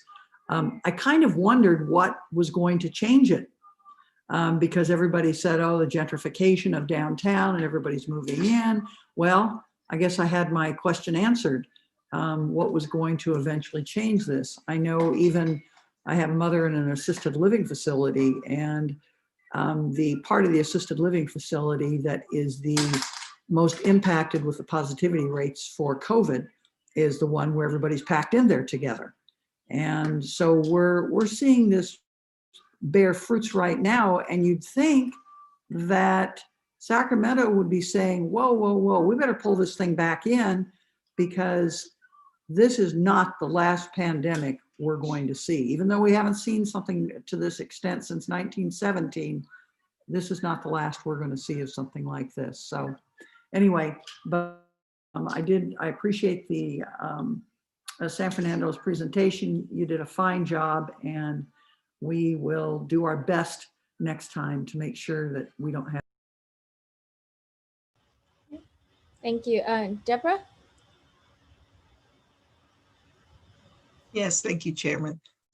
No, I too just wanted to say to Tim that I appreciate the presentation and the information. I have also had pleasure during my work professional career to spend a lot of time in the city of San Fernando.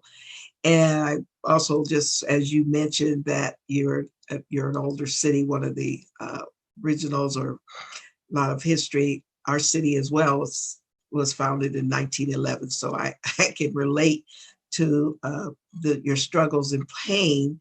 We're both coming up on 110 years. And for many, many years, I even saw your population in comparison to the chart there. Like you said, 25,000. When I arrived in our community in 1988, numbers were really kind of similar and low, maybe about 40,000. And infrastructure issues and all these other things that layer on top. So I personally can relate to what you were saying. And, you know, two of the points they said was, not being able to use vacant land. And I know if you're an older community, there's a lot of older structures or housing structures that, probably you need to revisit anyway. But I just wanted to echo some of the comments and just say, I hope that you will get with your representatives and point out what you feel, along with all of us, that this number plucked from the sky is a hard one for all of us to try and deal with. My number is rather large, but we are not, we're not appealing it because there's just, at what points, I don't know what points we could bring forward that is going to alter this, the methodology that apparently is a methodology being applied throughout the whole state. So that was my comments. Thank you.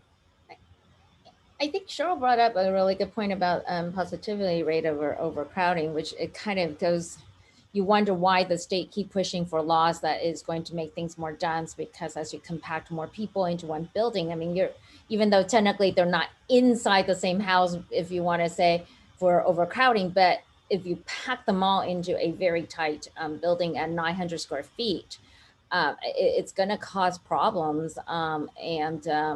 No matter which way you think about it. So I'm not really sure why the state is pushing forward for such a policy when we can only see that in pandemic. I mean, Los Angeles, you see how it's COVID has impacted them versus, Orange County or San Diego, it's a little bit lower how that will happen. But, heck, you know, we're just local elected. We don't have the power over the state. Any more comments or questions? I think Sheriff Wong? yes. Sorry, I know you asked a question about the whole Yes. HTA.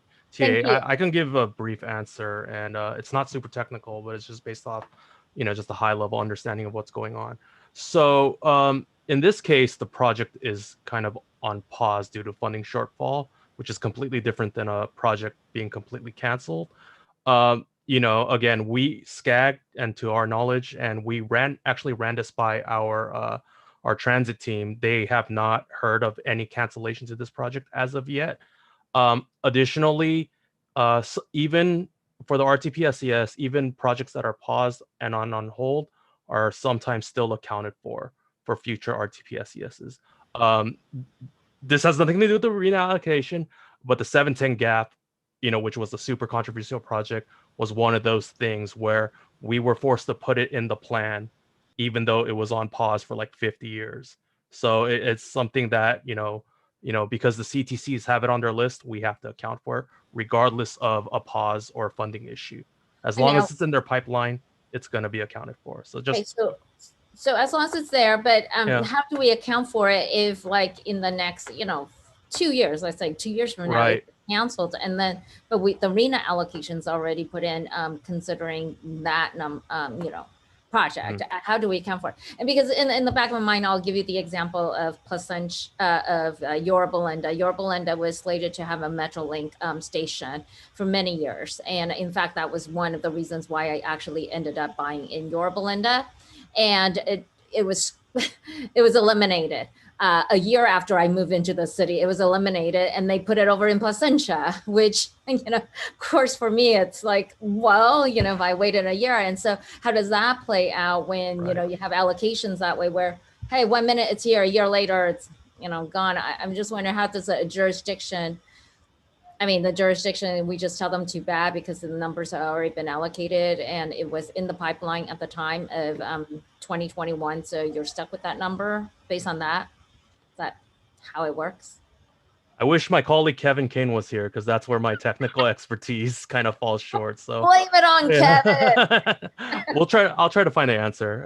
Thank you. It's just something that would bother me in that sense, for people like, when we're telling jurisdictions, this is part of the reasons why we're giving you that number. And then, a couple of years into the process, it's gone. And they're telling us, hey, I told you so. It was on pause for a reason and now it's gone. So, but I guess I apologize to the city of San Fernando. We can only deal with what we can today.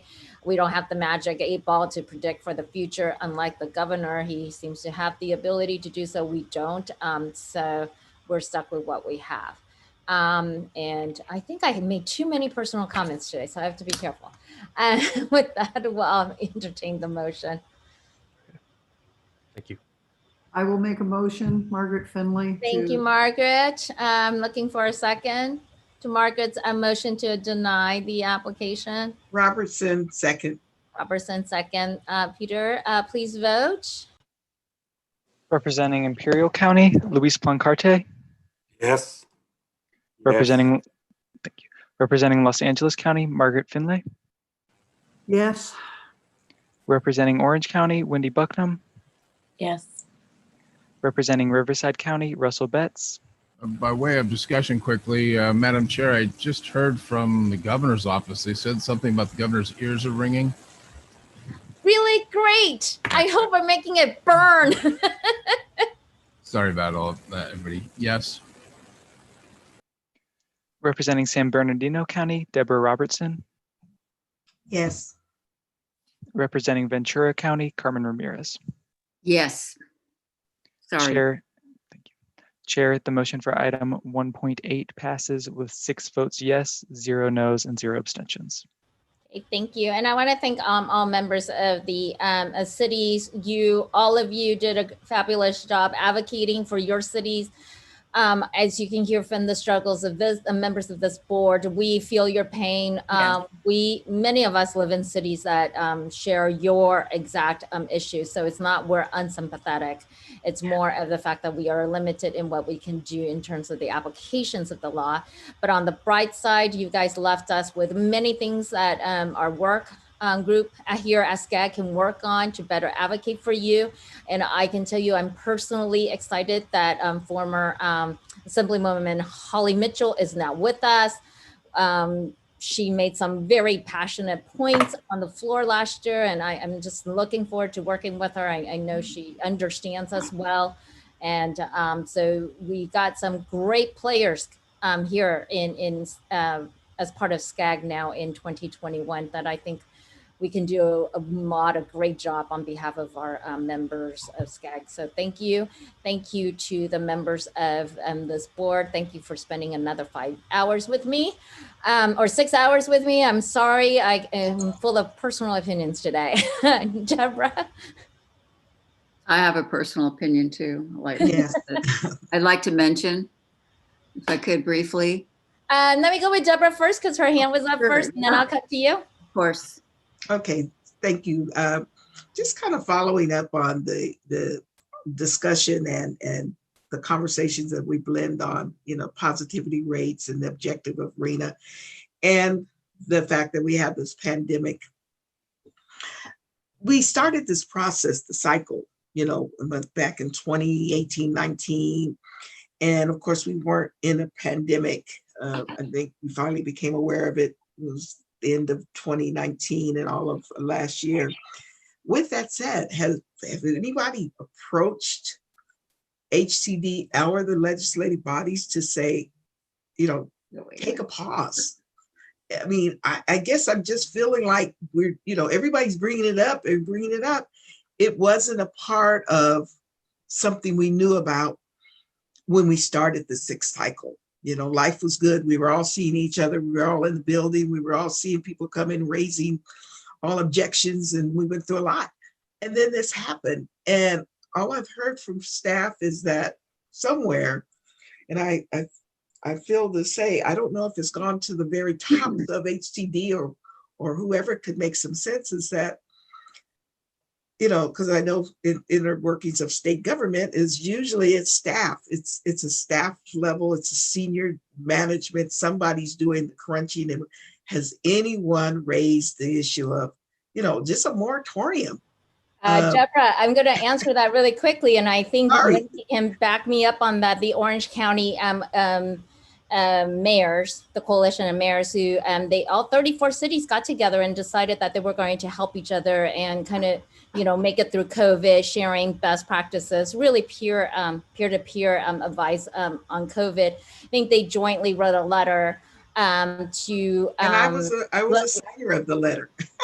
Yeah. I mean, okay, legislators, HCD, we all signed it. I personally wrote a letter as well on a lot of the housing bills and saying, look, it's not that we don't want to talk about this.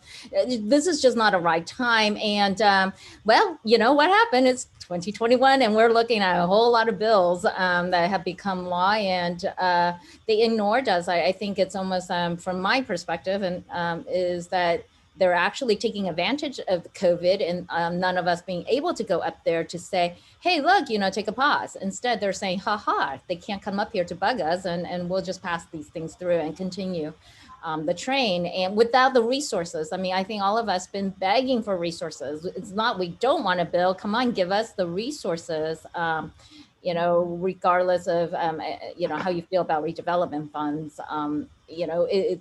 We need that help. And all the bills that we have looked at in the last few years that have dealt with housing, none of it was for affordable housing. What we saw in the Bay Area, in LA, in Orange County have all been luxury high rises. Who can afford that? Anyways, I'm gonna go on forever. So Carmen, your personal opinion for the day? Well, I wanted to say that, well, first of all, I really admire all my colleagues on this appeals panel, because I think we all are pretty much in line with what the issue is here. we are forced to kind of do this almost, it's like an exercise, not in reality of what we're all going through at this moment. I have a brother in the hospital with COVID. I'm hoping he's going to get to leave today. It really hits home. Our city of Oxnard was founded in 1903. We have infrastructure that's really old. And when we tried to raise the rates to pay for it, I and three of my colleagues were involved in an unsuccessful recall. We won, but the problem we faced was a lack of information to the public about what infrastructure cost. And of course, building is very expensive, and cities don't build, but we have to do the zoning. But people and companies and investors need some incentives so to make it pencil out. I'm hoping that we can have a really serious, those of us on this panel, we've heard this common complaint about infrastructure and financing and COVID and all of the things that we think we really need, like a planning or work session after this. And I think we did talk about it. Cheryl mentioned it at some point, to raise these issues in a really compact way, and we get it to our legislators as well. And I did want to say to the Deputy City Manager of San Fernando, thank you for mentioning Chinatown. It's one of the best movies ever made. It's very enjoyable and very instructive. If you haven't seen it, please go see it. I own it, and I watch it every once in a while, and it talks about how development kind of went crazy. Definitely. And what water means. So there you go. That's it.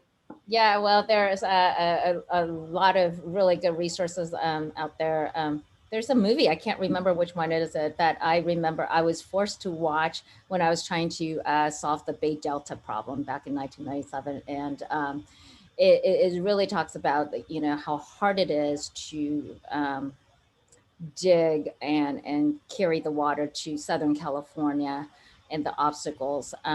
I can't remember the name of the movie, and it talked a little bit about the Arizona, California lawsuit as well. It's one of those nerdy documentary, but and it's something that we have to keep in mind. And I don't know if the legislators are very much aware, but the compact, the Arizona versus California, the 4-state compact, it's up for renewal. How you're going to be able to, meet the water demands of California when Arizona, New Mexico, Nevada is now asking for their shares back after giving it to Southern California all these years.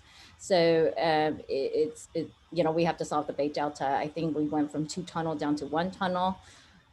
So I'm not sure how we're going to do that. And the Bay Delta smelt is really, really dying with a new predator in the Bay Delta now eating them up. So lots of things for us to consider on this RHNA issue, but thank you all. And I think anybody who's still here on the call know that all of us really on this panel, we are, all in agreement that we need and we do have a responsibility to build affordable housing.